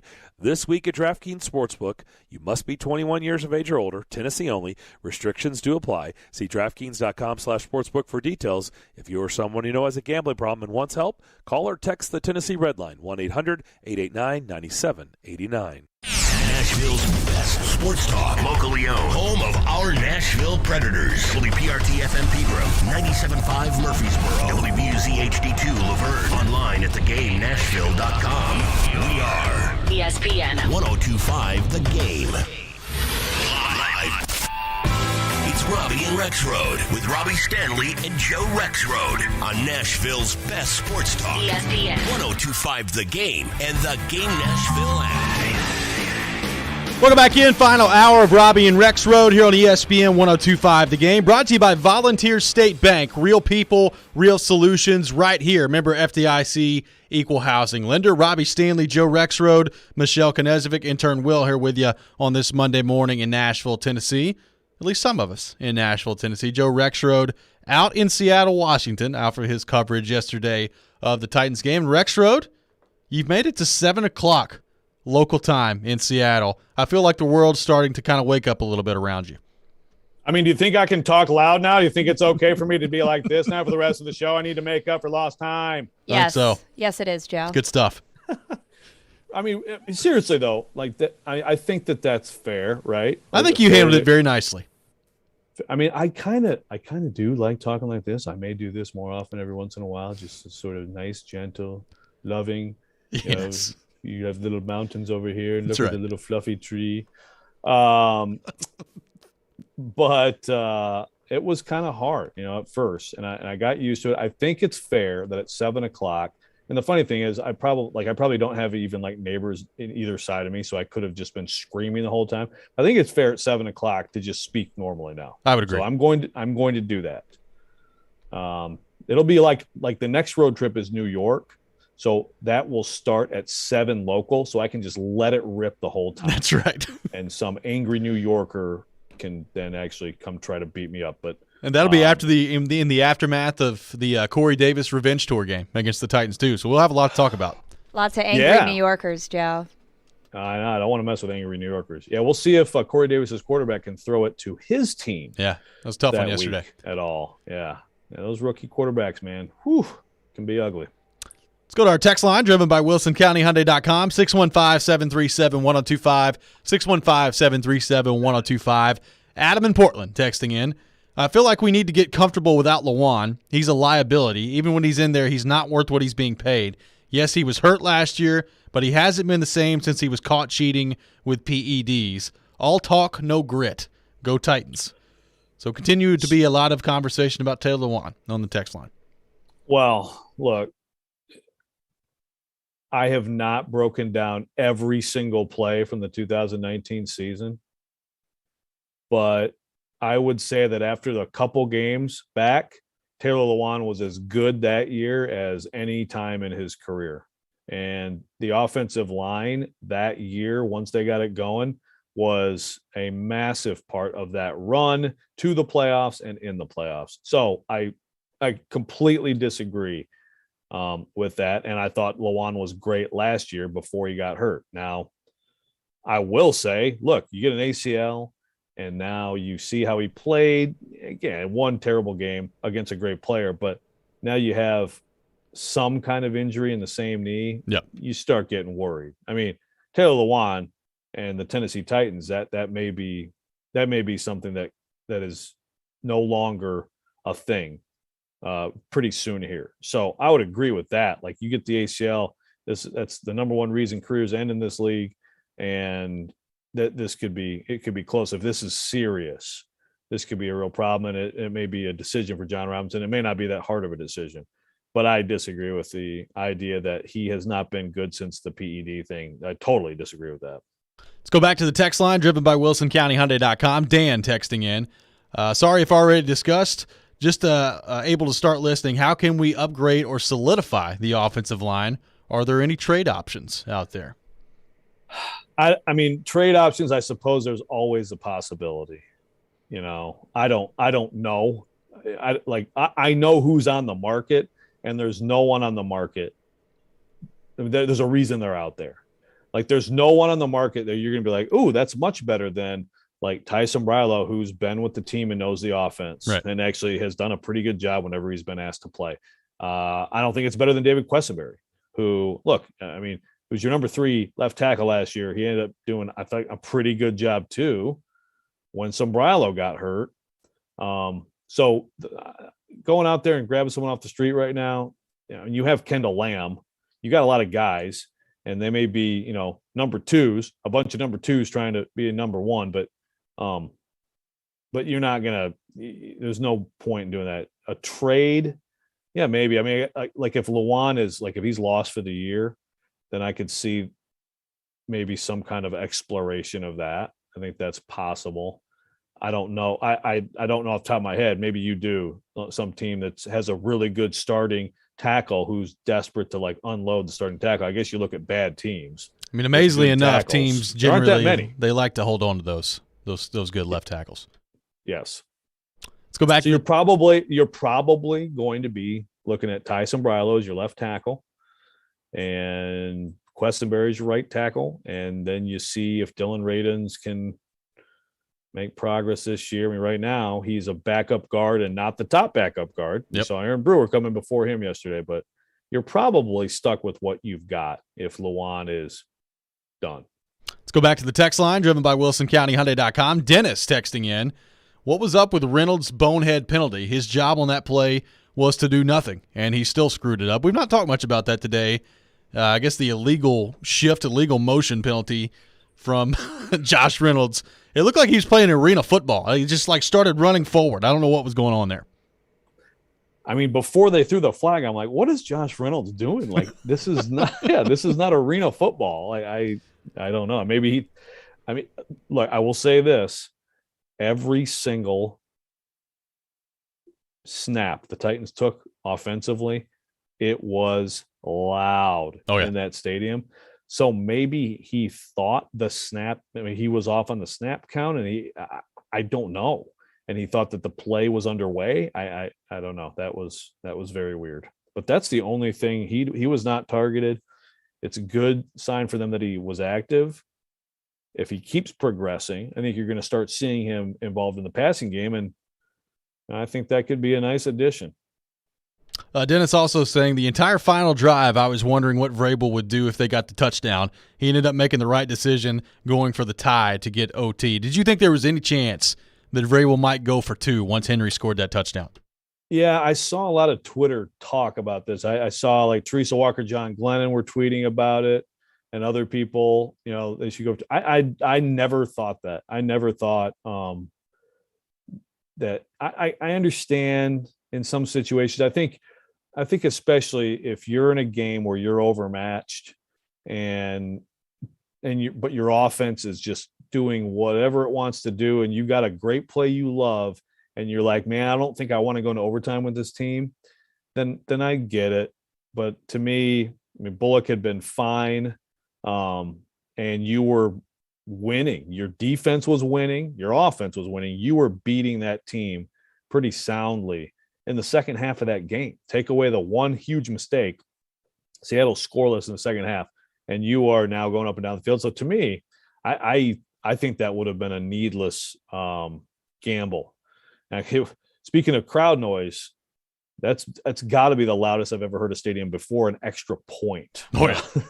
And I thought about it, I was like, gosh, this is a lot of pressure on this kid right here on the extra point. And of course he made it. But yeah, I wasn't a big believer in the whole go for it. I know Vrabel did that in London, right? Did that in London against the Charger. It didn't work out. I think you only do that in extreme situations. Joe texting in says Taylor Lewan could be done in the NFL. We'll see.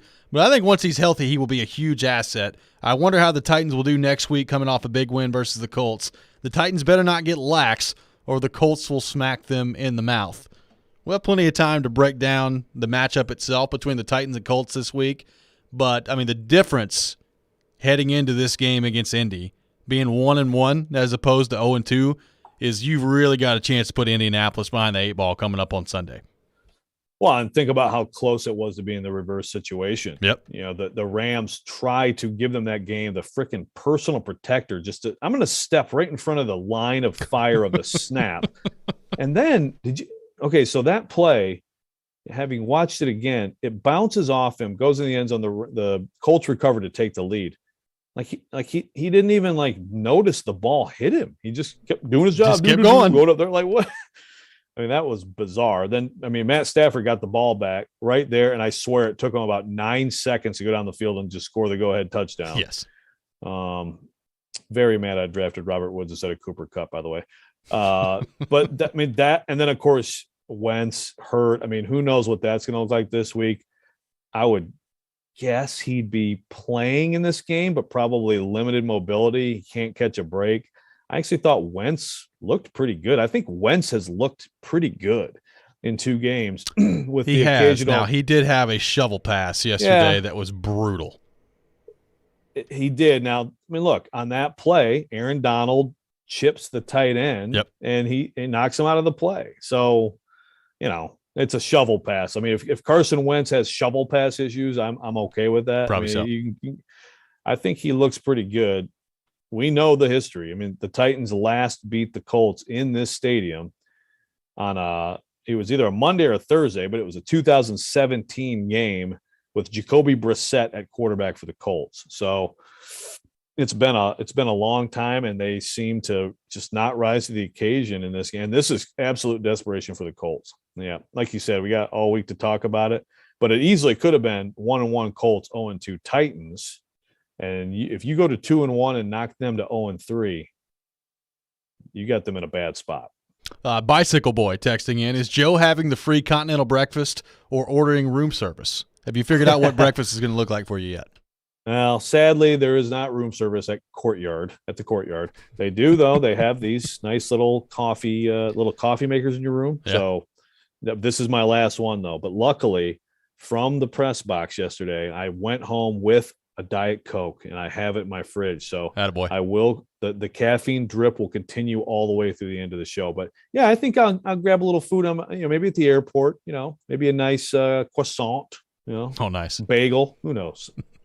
We'll continue to take your thoughts on the Titans on our text line, driven by WilsonCountyHyundai.com, 615-737-1025, 615-737-1025. Hockey is back in Smashville, ladies and gentlemen. By the way, Ryan Porth going to have head coach John Hines on tonight on Preds Insiders at 6 o'clock, so make sure you're tuned in for that. And also make sure you don't miss out on the 6 home games scheduled during the month of October. Be there for the Preds season opener on October the 14th against the newest team in the NHL, the Seattle Kraken. And October games include 2 Saturday night in Smashville games as well. Eastern Conference opponents Carolina and New York coming into town, and the full schedule for October at home: the Kraken, the Hurricanes, the Kings, the Rangers, the Sharks, and the Islanders. So make sure you get those. Those are on sale now, on sale exclusively at Ticketmaster.com. Once again, that's exclusively at Ticketmaster.com. Hang out with us every weekday starting at 6 a.m. with Robby and Rexrode. I really am. You got to be. I mean, I just totally am. You've got to be. Darren, Donick, and Chase from 10 to 2. Good participation. We have a system now, thank goodness. I had a funny moment happen. And Stillman and Company from 2 to 6. I have a story. Get a cupcake. Watch live on Periscope, Twitch, and YouTube. Tune in anytime on the Game Nashville app or your home speaker. This is Nashville's best sports talk. ESPN 102.5 The Game. It's not just about being in your community. It's about being your community. Come experience the all-new state-of-the-art Volunteer State Bank, second Murfreesboro location at 2019 Memorial Boulevard. Volunteer State Bank offers personalized services like banking for professionals, free Kasasa checking, the convenience of mobile banking, and the money you need when you need it. Visit one of our 13 locations or online at ballstatebank.com. Real people, real solutions, right here. Member FDIC, Equal Housing Lender. Parman Tractor and Equipment is your one-stop tractor and equipment solution and Middle Tennessee's Link Belt and Takeuchi dealer. No matter how you're getting there, start with Parman Tractor and Equipment. Rent or purchase a track loader, mini excavator, large excavators for your job site, or something in between. Their service and parts team will get your work site up and running in no time. Parman Tractor and Equipment will come to you for service if needed. Visit ParmanTractor.com for more info. Your Middle Tennessee Link Belt and Takeuchi dealer, providing totally outrageous customer service. Hey, it's Jared from my friends at Edmunds. Buying a car can be overwhelming, especially now that the demand is back and in full swing. Lucky for you, Edmunds has been taking the stress out of car shopping for over 50 years. Edmunds editors drive over 500,000 miles every year, testing thousands of hours on hundreds of new vehicles. They review almost every car on the market and rank the best ones in each category. So you can narrow that search and compare options side by side to find the best vehicle for you. And when you're ready, Edmunds makes it easy to find options in your area with accurate price estimates. Edmunds has top-rated awards, which are selected by their editors based on all that extensive testing, so they know, hey, if this is what you're looking for, this is going to be a good fit for you. It considers performance, comfort, technology, fuel economy, and value. And you can rank it however you'd like. Edmunds is here to guide you to your perfect vehicle. Visit Edmunds.com to see their best car rankings and search for vehicles near you. That's EDMUNDS.com. For cars, there's Edmunds. Screwball Peanut Butter Whiskey is the official whiskey of the NFL pregame broadcast on ESPN 1025 The Game. Screwball is the original and most awarded peanut butter whiskey in the world. Made with real whiskey, peanuts, and peanut butter, Screwball is all natural flavor to be enjoyed as a straight shot, in an espresso martini, peanut butter old fashioned, or a PB&J shot with a berry liqueur. Check out screwballwhiskey.com/recipes for more. Be sure and ask for Screwball by name at your favorite watering hole in Nashville. Enjoy responsibly. 2021 Screwball Spirits LLC, San Diego, California. Whiskey with natural flavors, 35% alcohol by volume. Interact with Robby and Rexrode. Call or text the show at 615-737-1025. Driven by WilsonCountyHyundai.com. Join 1025 The Game tonight at Jonathan's Grill in Mount Juliet at 613 South Mount Juliet Road for Monday Night Football. Grab some game swag, and we'll have your chance to win tickets to an upcoming Vanderbilt football game as well. Welcome back in, Robby and Rexrode, here on ESPN 1025 The Game, presented by Volunteer State Bank, conveniently serving Middle Tennessee with 13 locations. Member FDIC, equal housing lender. Streaming live today and every day on Twitch, Twitter, and YouTube. Our video streaming brought to you by the law offices of Amanda Gentry. We'll look a bit closer at the week that was in the NFL and look ahead at Green Bay and Detroit coming up tonight as well here in a few minutes on the show. Right now, taking your thoughts on our text line, driven by WilsonCountyHyundai.com, 615-737-1025, 615-737-1025. Matt texting in, wanting an explanation on what happened on the Julio Jones touchdown that was called off the board, and that's been brought up a few times today on the text line. Joe Rexrode, I think about that at all. It's fair to say you and I not very big fans of the call of the Julio Jones touchdown being taken off the board, and really my angle on it comes from a couple of different reasons. Number one, if the rule along the back of the end zone is, hey, if your foot comes down, you've got to get the front part in and the back part in, but on the side and on the back you can just drag your feet and it doesn't matter, to me that makes no sense. So that's something the NFL needs to take a look at.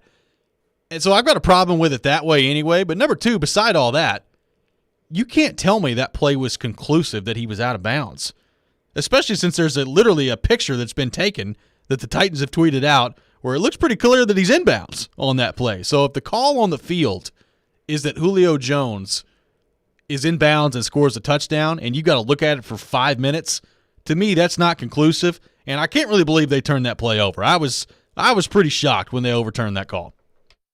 If the Titans had lost by a field goal, would this be the only thing we'd be talking about today, right? 4 hours of this? Yes. Pretty close. And now listen, I two big issues on there. Like you said, that's not what replay is supposed to do. Replay is supposed to overturn clearly wrong calls because of conclusive evidence. I don't think it was there. But the thing is, the bigger problem for me is, like you said, the rule. I mean, again, if Julio Jones on that play taps the toe and then say whatever DB was there, blasts him and knocks him way out of bounds and he lands and nothing else from Julio Jones touches down in the end zone, but he had tapped the toe. Nothing else touches down. He's way out of bounds after that play. It's a touchdown. No, there's no doubt about it. So I don't agree. I don't understand why you tap the toe. Like, I understand if the whole foot goes down at the same time and any part of it's out of bounds, sure, you're out. But if you've tapped the toe, then the whatever happens to the heel afterwards should be irrelevant. And I know Corey Curtis disagrees, and I look forward to yelling in person with Corey about this rule, because the NFL, as we know, has had some issues with the whole what is a catch and what isn't. And here's another thing that honestly, people have told me they've seen this on the sideline. I have not seen this where you get one part in, tap it down, and then it's not over. Because do it on the sideline. Tap the toe, drag the toe, whatever. Get knocked out. If you tap the toe and drag the toe, and then you get knocked out, and then what, like the heel pops down on the white? Now you're out? I don't think so. So I would like this to be revisited. Well, we had Nate tweet us earlier about, like, so if this same play happens in college football and it's 1 foot and the heel comes down later and it's out of bounds, it'd be called incomplete. Do you want to change that rule? I mean, my response is if any part of if the foot comes down and it hits inbound first before the rest of the foot hits out of bounds, to me it should be a catch. Like, if you can get any part of your foot in bounds before the back part of your foot touches down out of bounds, that's pretty good footwork in my opinion. It should be a catch at that point. Like, this is unnecessarily complicated to me. I agree. Like, again, if the rule is that, then stop it. Why would anyone do any toe tapping? Like, toe tapping shouldn't work. Then it should not be allowed. Toe tapping should not be a thing. You have to get the whole foot. Again, if they're simultaneous, I totally get it, but it wasn't. It was toe, then heel. I tweeted at the time, well, this is over. This will take 2 seconds, this review, because he tapped the toe and that ended the play. That ended it. It's complete. So that's, to me, what the rule should be. Well, and I just love how you can have a diving catch on the sideline and you've got a guy, perpendicular to the ground, and he's got 2 of his toes that barely touch a blade of grass and no part of the feet comes down, but that's a catch. And the play we saw from Julio Jones yesterday isn't. Which, again, the rule itself is stupid and it needs to be fixed, but there's just no way that you can convince me that there was conclusive evidence there unless they've just got a shot that we've not seen and don't have access to, because I've watched that play probably 5 times since it ended, and I've seen the replays. I see nothing conclusive that Julio Jones was absolutely out of bounds.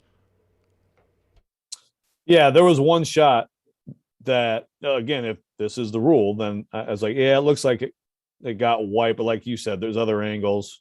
It looks like there's a tiny little bit of separation between his foot and the end line, but that's all. Yeah, that's another issue, a larger issue of football that I swear people talk about it every week, and it doesn't seem to matter. Now, I see it applied correctly too, and again, that's why the ruling stands. Ruling is confirmed. That means you saw it clearly, like their call was right. Ruling stands. You didn't see enough. This should have been a stands, I guess, but overturned on that. No. So a lot of issues with that one. Ended up not mattering. And John in Columbia texting in saying, "Quit complaining. They won." Well, Joe, the Titans won, so let's not talk about anything. Let's cut it out at 9:24 today. We'll just be done. No, I'm just starting to yell. So I really want to do this last hour, man. Titans won, so apparently nothing that happened in the game is worth talking about. Right. Yeah. Well, that's the thing. It's that this happens to DK Metcalf. I'm also looking at today like, why? What? Hey, there's Seattle fans, by the way, mad about officiating, mad about the taunting, which I thought was kind of weak. That's pretty weak. It was pretty weak. Now, the roughing calls were those were just stupid by Seattle. Just stupid. Like, yeah. Jamal Adams, what are you doing? You're smashing helmets with Tannehill? What do you – and then whoever – I forget who got the earlier one, but, like, you throw him down and then kind of stand over him. You don't think that's going to get called today? Have you been watching the league that you play in?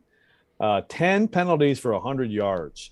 So between those penalties and then the missed extra point, the Seahawks definitely provided some help. But I don't think Titans fans overall – can say like this was like the officials were against them or whatever. No, I would say probably there's more complaining other than that Julio call from the other side. Well, DK Metcalf was holding yesterday like it was going out of style too. I mean, there was some pretty impressive holds that he had yesterday for about 5 seconds of time. I mean, just holding on the whole way through. I mean, he committed to it. It was impressive. Well, he had an amazing 2 penalty play. Yeah.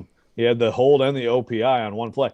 But since we are now complaining about everything, I thought the Ben Jones holding call was actually a pretty bad call. Yeah, looked to me like and I thought that, of course, that was on their drive to tie the game.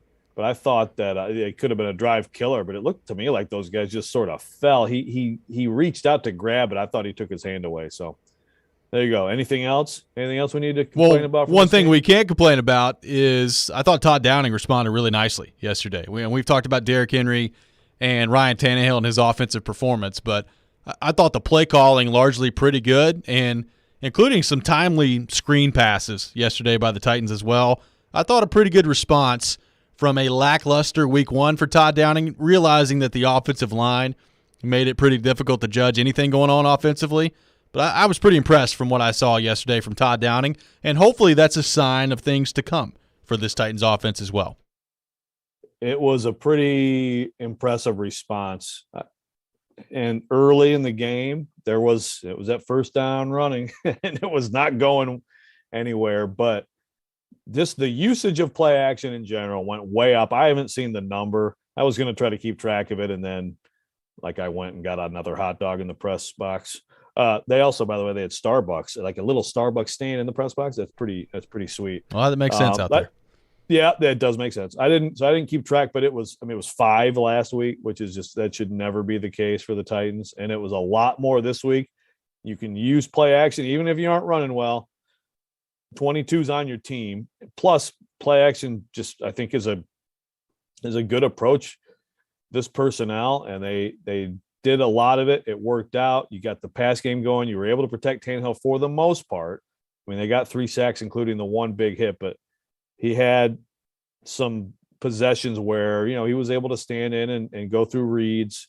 And of course, I thought just late in the game, especially for Todd Downing, some of the calls on that tying drive, really well done. The really well-timed screens, and just sticking with the run too, and letting your best player, bring you back into the game and ultimately win it for you. So he needed that because I think it was justified criticism after last week. Even though the offensive line was so bad, it was a bad day for everybody.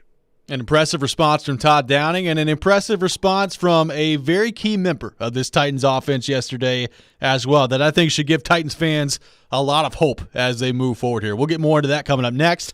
This is Robby and Rexrode here on ESPN 102.5 The Game.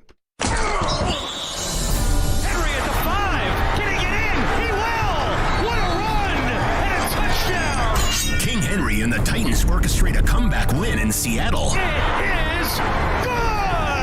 Randy Bullock delivers! We're reacting all day to the Titans' first win of the season on Nashville's best sports talk. ESPN 102.5 The Game and the Game Nashville app. Cast iron.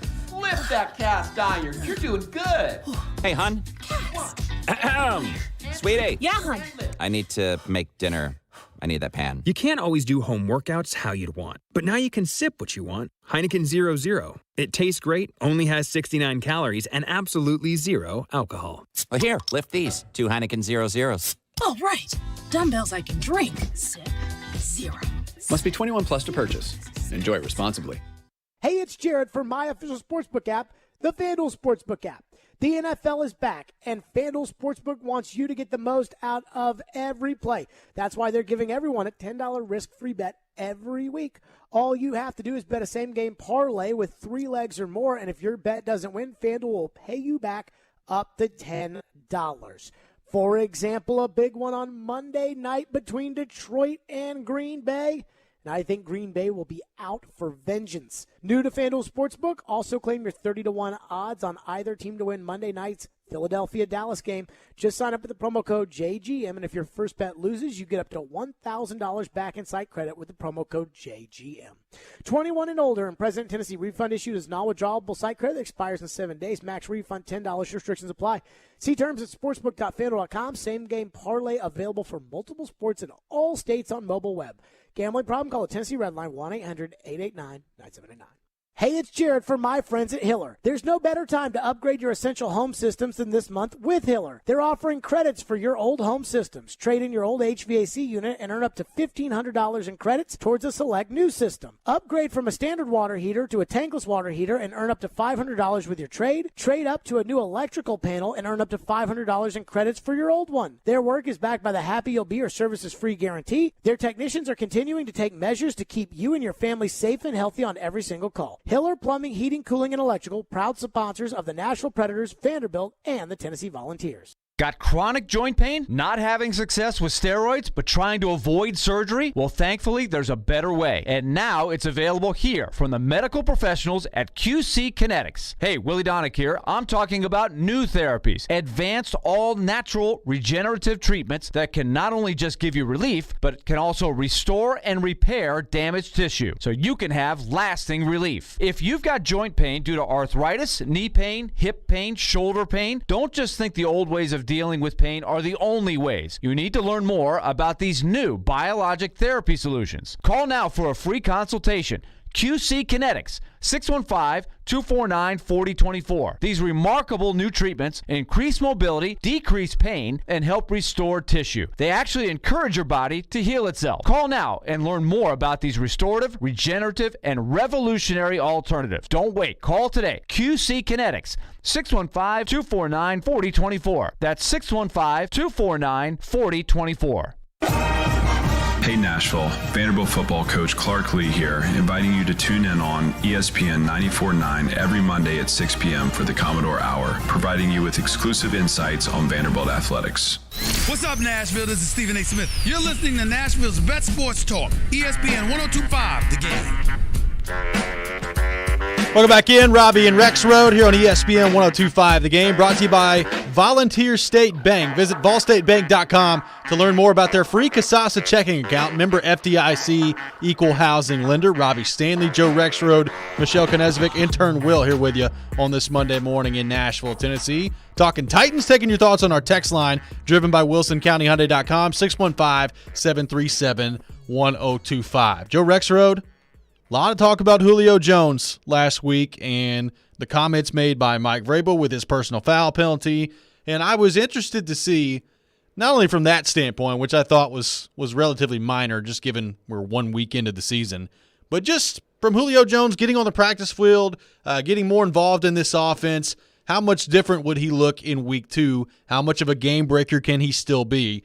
And I think the answer, if you're a Titans fan, is pretty encouraging as they move forward here. 6 catches yesterday, 128 yards. We've talked ad nauseum today about the touchdown taken off the board for Julio Jones. But even that play aside, I thought Julio Jones was really good yesterday. He ran well, made some contested catches in traffic. Looked like vintage Julio Jones yesterday, and that's a good sign for the Titans as they move forward here. Yep, he might be okay. It might be an okay ad for Julio. Trying to think, I need to while I'm in the air today, I need to make sure that I'm on the 102.5 The Game app to listen to Jared talk about Julio today. But like, I never bought that he was like bad last week. He didn't produce last week. Derrick Henry didn't produce last week either. A lot of people wouldn't have produced with that offensive operation that they had going, which is like, don't block anyone. Yep. And, the whole thing. So he looked pretty dangerous yesterday. And I thought A.J. Brown did too. And A.J. Brown simply dropped some big time opportunities. But you get those guys both going with what you have with Derrick Henry. Granted, there is a concern, of course, with the offensive line and the long-term prognosis on Taylor Lewan, but this offense just has so many answers, and we still aren't seeing all of the answers. It can still get better when you get like Ferguson and possibly Darrington Evans going. And Julio Jones is not going to go 6 for 128 every week, but he looked awfully sudden, I thought, out of his cuts. He looked very difficult to press. He looked fast, and he can go up and, high point the ball like few people in the league. Let's go back to our text line, driven by WilsonCountyHyundai.com, 615-737-1025. Chad from Chattanooga texting in. Can we talk about DK Metcalf's pacifier mouth guard? Hard to take a grown man seriously with baby blue hair and a pacifier. Maybe that would explain his poor behavior yesterday. The pacifier mouth guard, it's been an interesting look for DK Metcalf. He dyed the hair blue to keep himself cool. Look, it's all right. If you can pull it off, sometimes you just got to do it, man. I'm here for it. I'm here for originality, creativity, but he also didn't really have a big day. No. And I think Christian Fulton deserves some credit for that. Christian Fulton locked him up, man. And we talked about it a little bit earlier.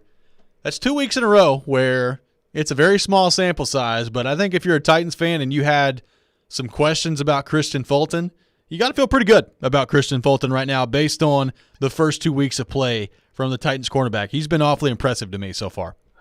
Okay, so I'm on the text line now. I got to find out who the heck this is. Oh. Okay. Now we're getting into this. I want this to be my new rant, okay? So what about the first down where the guy was clearly a yard short? They didn't even measure it, the safety. Okay, now here's where it gets good. This always happens to us.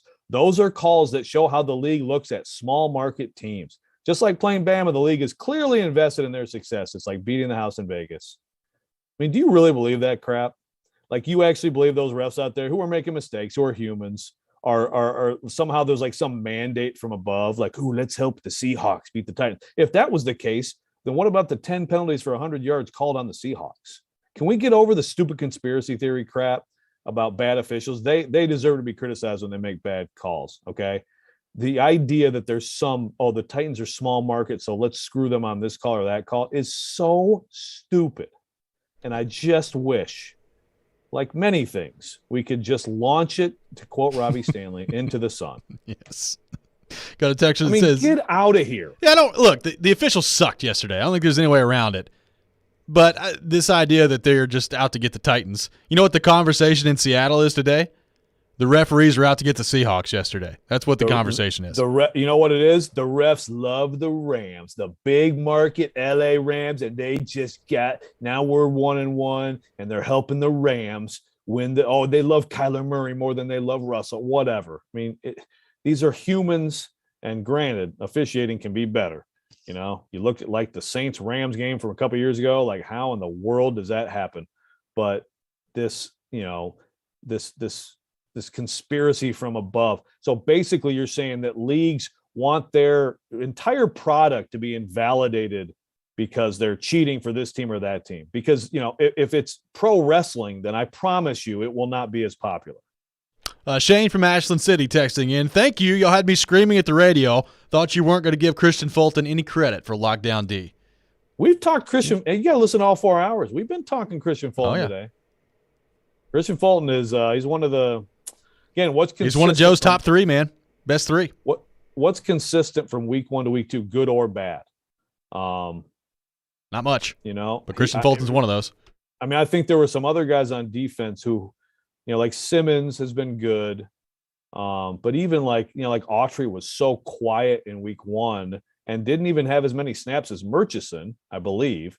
And then he flashes yesterday. Like there aren't, I thought like AJ Brown was good in week 1, and then he takes a step down this week with the drops. There aren't a lot of things that are like consistent both ways, but Christian Fulton is one of them. Vincent from Dixon texting in. What's the over-under on how long it takes Stillman to say we need to cut Lewan? Well, I've heard Jared talk about the future, the potential future. And hey, I mean, that's not wrong. I mean, look, contracts like that, we know how it goes in this league. So rarely do players actually get to the end of a deal like that. And especially when you're talking about someone with serious injury stuff. So again, like the cutting of Taylor Lewan after this year becomes doable. The dead money plummets from, I don't have it in front of me, about $15 million to I think less than $2 million. Yep. So, I mean, that is in the pretty short term, that is a reasonable discussion if he, if he can't get over this knee. Sure. Yeah, and look, hopefully he's not out long term. I mean, look, I thought Ty Sombrilo came in yesterday and played relatively well, especially given the situation. I mean, you're still, for this team, in my opinion, to be what we think it can be, you're going to need Taylor Lewan. Like, you're going to need Taylor Lewan to get back to playing like Taylor Lewan. And if you don't have that, what you don't want to get into is what you had to do last year as the season went on, and that's trying to overcompensate from injuries on your offensive line. We've not talked a ton about it today, but you lose Saffold yesterday as well. Like, you need those two guys healthy and available to play for you. And if you don't have it, that's going to be a problem as the season moves on. Right. Great next man up game, I think, with Sombrilo and then Aaron Brewer. Not as much so like with Bradley McDougald, but the defense overall, he obviously had some good snaps too. I mean, when you stop them on third down and when you stop them in general, as much as they did, he obviously had some good snaps. Dane Crookshank's out there in their dime package. They're going with 3 safeties out there. You got some guys out there doing some things with people hurt, but I think long-term with the offensive line in particular, that left side is super talented. And when they get it rolling with Lewan and Saffold, it's been pretty impressive running the football, but then also, communicating, pass protection, all that. Long term, I mean, I don't know with Saffold either. I mean, it's a shoulder in and out of the game. Shoulders can be problematic, obviously, too. Long term, if you're missing one or both of those guys, it's not going to be good for the offense. Charlie texting in. I don't know if you guys talked about it, but did you see that Greg Joseph missed the field goal that cost the Vikings the game? We did see that. So not all good news for former Titans kickers. We did see it. We talked about it too. Yeah, the whole former Titans kickers doing awesome things elsewhere is losing a little bit of steam this year. But it's still just an amazingly large group of people, you know? It's like half the league is former Titans kickers in the last 2 years. That's right. When we come back, we'll take a look around the league from week 2 yesterday in the NFL, including some breaking injury news on the Colts front as well. We'll get to that coming up next. This is Robby and Rexrode here on ESPN 102.5 The Game. From Fox 17 News, this is a Code Red weather alert. I'm Fox 17 News Code Red meteorologist Dan Guthrie. Scattered showers will continue with us once again today. A flash flood watch remains in effect until 7 p.m. Showers will taper off this evening. This weather report brought to you by Hiller Plumbing, Heating, Cooling, and Electrical. Call the Happy Face Truck today. It's soccer season in Tennessee. You want goals? He takes it inside, outside, right foot, great finish! What a goal! You want saves? Lifted high, into the hands of Joe Willis. He makes the catch. You want big drama? Put in, it headed in! Delirium! It's Yonder Cadiz! Nashville SC are back at home Wednesday, September 29th versus Orlando City SC. The action kicks off at 7:30 p.m. Tickets on sale now at NashvilleSC.com. How'd you like that? Ever heard of a cold-like virus called RSV? RSV can cause complications in older adults, including pneumonia. The Evergreen study is assessing if an investigational study vaccine can prevent RSV disease caused by a respiratory syncytial virus in older adults. If you're 60 years of age or older, you may be able to join the Evergreen study. Visit clinicalresearchassociates.com/RSV to learn more. That's clinicalresearchassociates.com/RSV.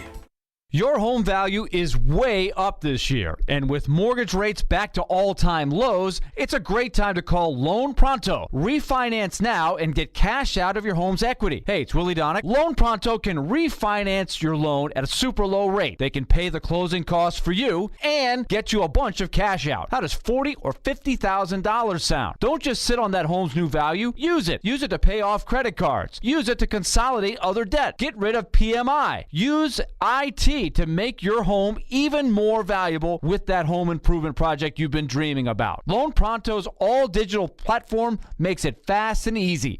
And if you act now, you can even skip your next 2 house payments. Call Loan Pronto now, 615-499-5780, or go to loanpronto.com. Ask about the Loan Pronto zero-cost cash-out refi. LoanPronto.com, 615-499-5780. Equal housing lender. NMLS 1661781. Subject to lender approval. Zero cost option not available on all loans. MTSU football returns to Floyd Stadium October 2nd for the annual Blackout game against the Thundering Herd of Marshall. Kickoff at 6 p.m. The official Blackout ticket t-shirt package on sale now for just $15. Floyd Stadium provides guaranteed fun for fans of all ages with the Blue Raider Beer Garden featuring Steel Barrel Brewery, the Family Fun Zone offering inflatables, carnival games, and an ice cream station. Get tickets at goblueraiders.com/tickets and enter promo code Blackout2021. Go Blue Raiders. Jared Stillman. It's kind of a big deal around here. Kind of a big deal in these parts. And company. It's not just the trust, it's the way he gets open, and it's the routes that he runs. Tune in Stillman and Company for your drive home. Delivered by TriStar Moving. Weekday afternoons from 2 to 6 on Nashville's best sports talk. ESPN 102.5 The Game and the Game Nashville app. You're listening to Robby and Rexrode on ESPN 102.5 The Game. Welcome back in, Robby and Rexrode here on ESPN 102.5 The Game. Brought to you by Volunteer State Bank. Real people, real solutions right here. Member FDIC, equal housing lender. And we've got some tickets to give away to see Nashville SC take on Orlando City coming up on Wednesday, September the 29th. be caller number 3 at 615-737-1025, 615-737-1025. Caller number 3 will win some tickets to see Nashville SC take on Orlando City. So hit up our phone line driven by WilsonCountyHyundai.com, 615-737-1025. Joe Rexrode, some news on the injury front for the Indianapolis Colts. Carson Wentz leaving the game yesterday for Indy, and Ian Rappaport of the NFL Network reporting, quote, Colts quarterback Carson Wentz is dealing with injuries to not just one ankle, but both ankles, sources say. He's having tests today to determine the severity of his sprains suffered yesterday. So Carson Wentz getting some testing done today apparently has hurt not just one ankle, but both ankles, which obviously not good news for Carson Wentz and the Colts. And they take on the Titans coming up on this Sunday at Nissan Stadium. Well, let me tell you something. As I try to balance out my overall average volume on the show for 4 hours. Yes. If I were the Colts, I would take Carson Wentz immobile, just able to take snaps and stand there stationary and throw the ball. I would take that over Jacob Eason. Just can't even drop back. If they come in here with Jacob Eason, it's going to get ugly. It's going to get ugly. And, the Colts are still a good team. Like DeForest Buckner, that's one guy you notice every time they play. Yep. Remember, last year, DeForest Buckner wrecked that game for the Titans. Derrick Henry, they couldn't do much offensively. Then they go to Indy. Buckner's not in the game. Derrick Henry runs wild. So, the Colts are still going to come in here and play tough defense and battle. But, man, if they don't have at least a somewhat functional Wentz in this game, I'm sorry, I just don't see it. I don't see it. You giving old Phillip Rivers a call, giving Cam Newton a call, or are you just rolling with Jacob Eason?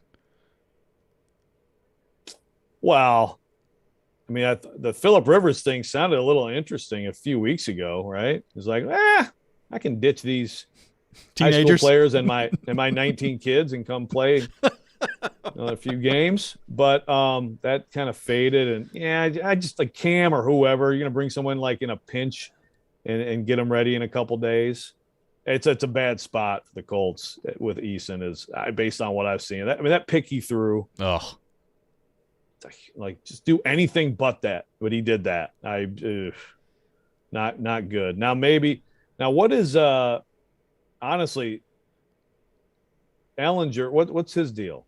Is he hurt? He's hurt. He's hurt. I don't know that he's going to be. I don't know how long he's hurt, but he's hurt.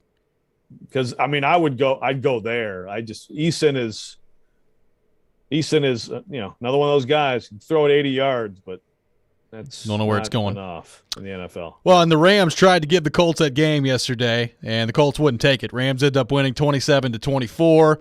So a good day for the Titans, not only coming back and winning that game yesterday, but the Colts lose, the Jags lose, and the Jags look like they could be doing a whole lot of losing this year. They fall 23-13 to the Broncos.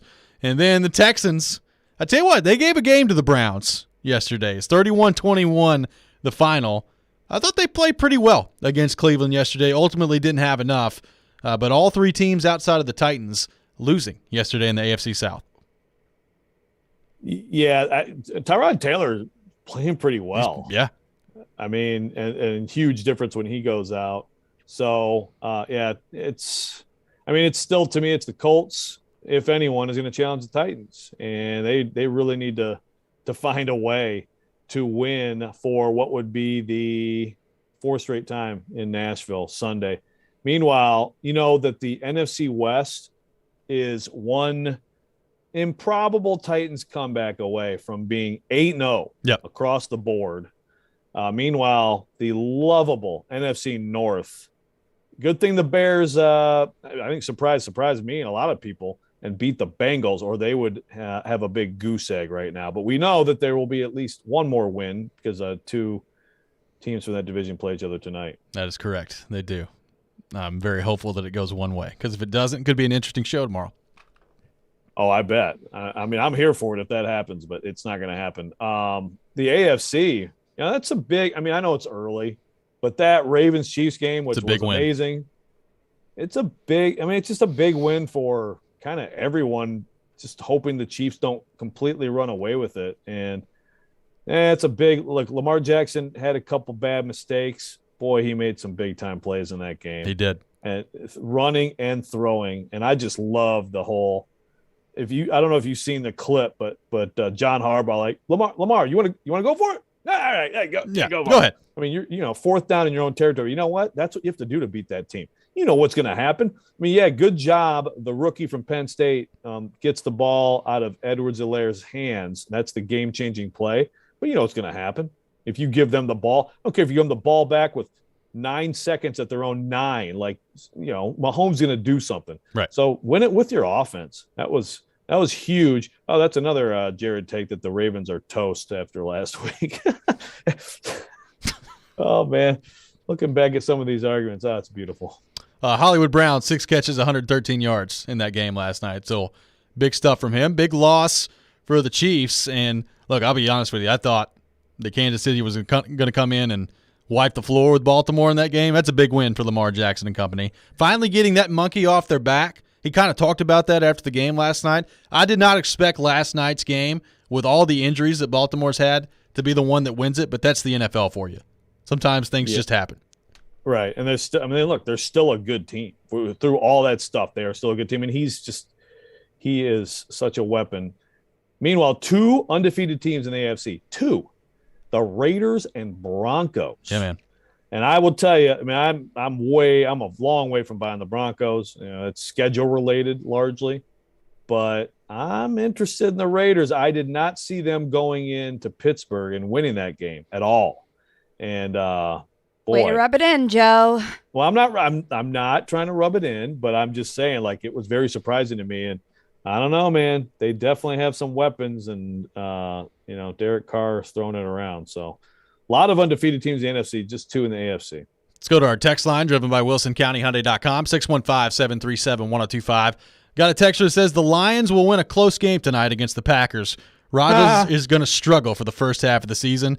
Plus 450 money line on the Lions through BetMGM is going to make a lot of people some money tonight. I'm here to tell you this. Bet lightly. Yeah, I'm here to tell you this. Aaron Rodgers, 3 touchdowns, 315 yards passing tonight. Book it. Yeah, I mean, it's not going to be – it's going to be a dog water game. But, hey, you know what? It is the NFL. More surprising things have happened than that. Before we go, we haven't congratulated Michelle for getting her master's degree. Yes. Thank you, Joe and Robby. Yep, I am officially a master's. I mean, we knew you were smarter than us anyway, but this is like official confirmation. Well, technically the ceremony was yesterday. Right. You've had it for technically a year. But the official, closed the chapter. Right. Oh, okay. I misunderstood you the other. Which is further confirmation that you're smarter than us. Hey, I'll still take the congratulations. I'll take it. And actually, I feel bad about congratulating you because you're crushing us in Pigskin Pick'em too. I know. So. Oh yes, I am. We'll get to those results. And coming Nashville up on Friday. SC. Pick to click. Yeah, it's gonna be a fun week on that front. Although I did rebound. Have we brought up the Steelers, by the way? Oh yes, thank you. Appreciate it. Joe Rexrode, be safe on your way back from Seattle. We'll see you back bright and early tomorrow morning here in Nashville, Tennessee. Thanks, guys. Regular volume tomorrow. That's right. We're looking forward to it. That does it for us today here on Robby and Rexrode. Darren Donica Chase coming up next. This is ESPN 102.5 The Game.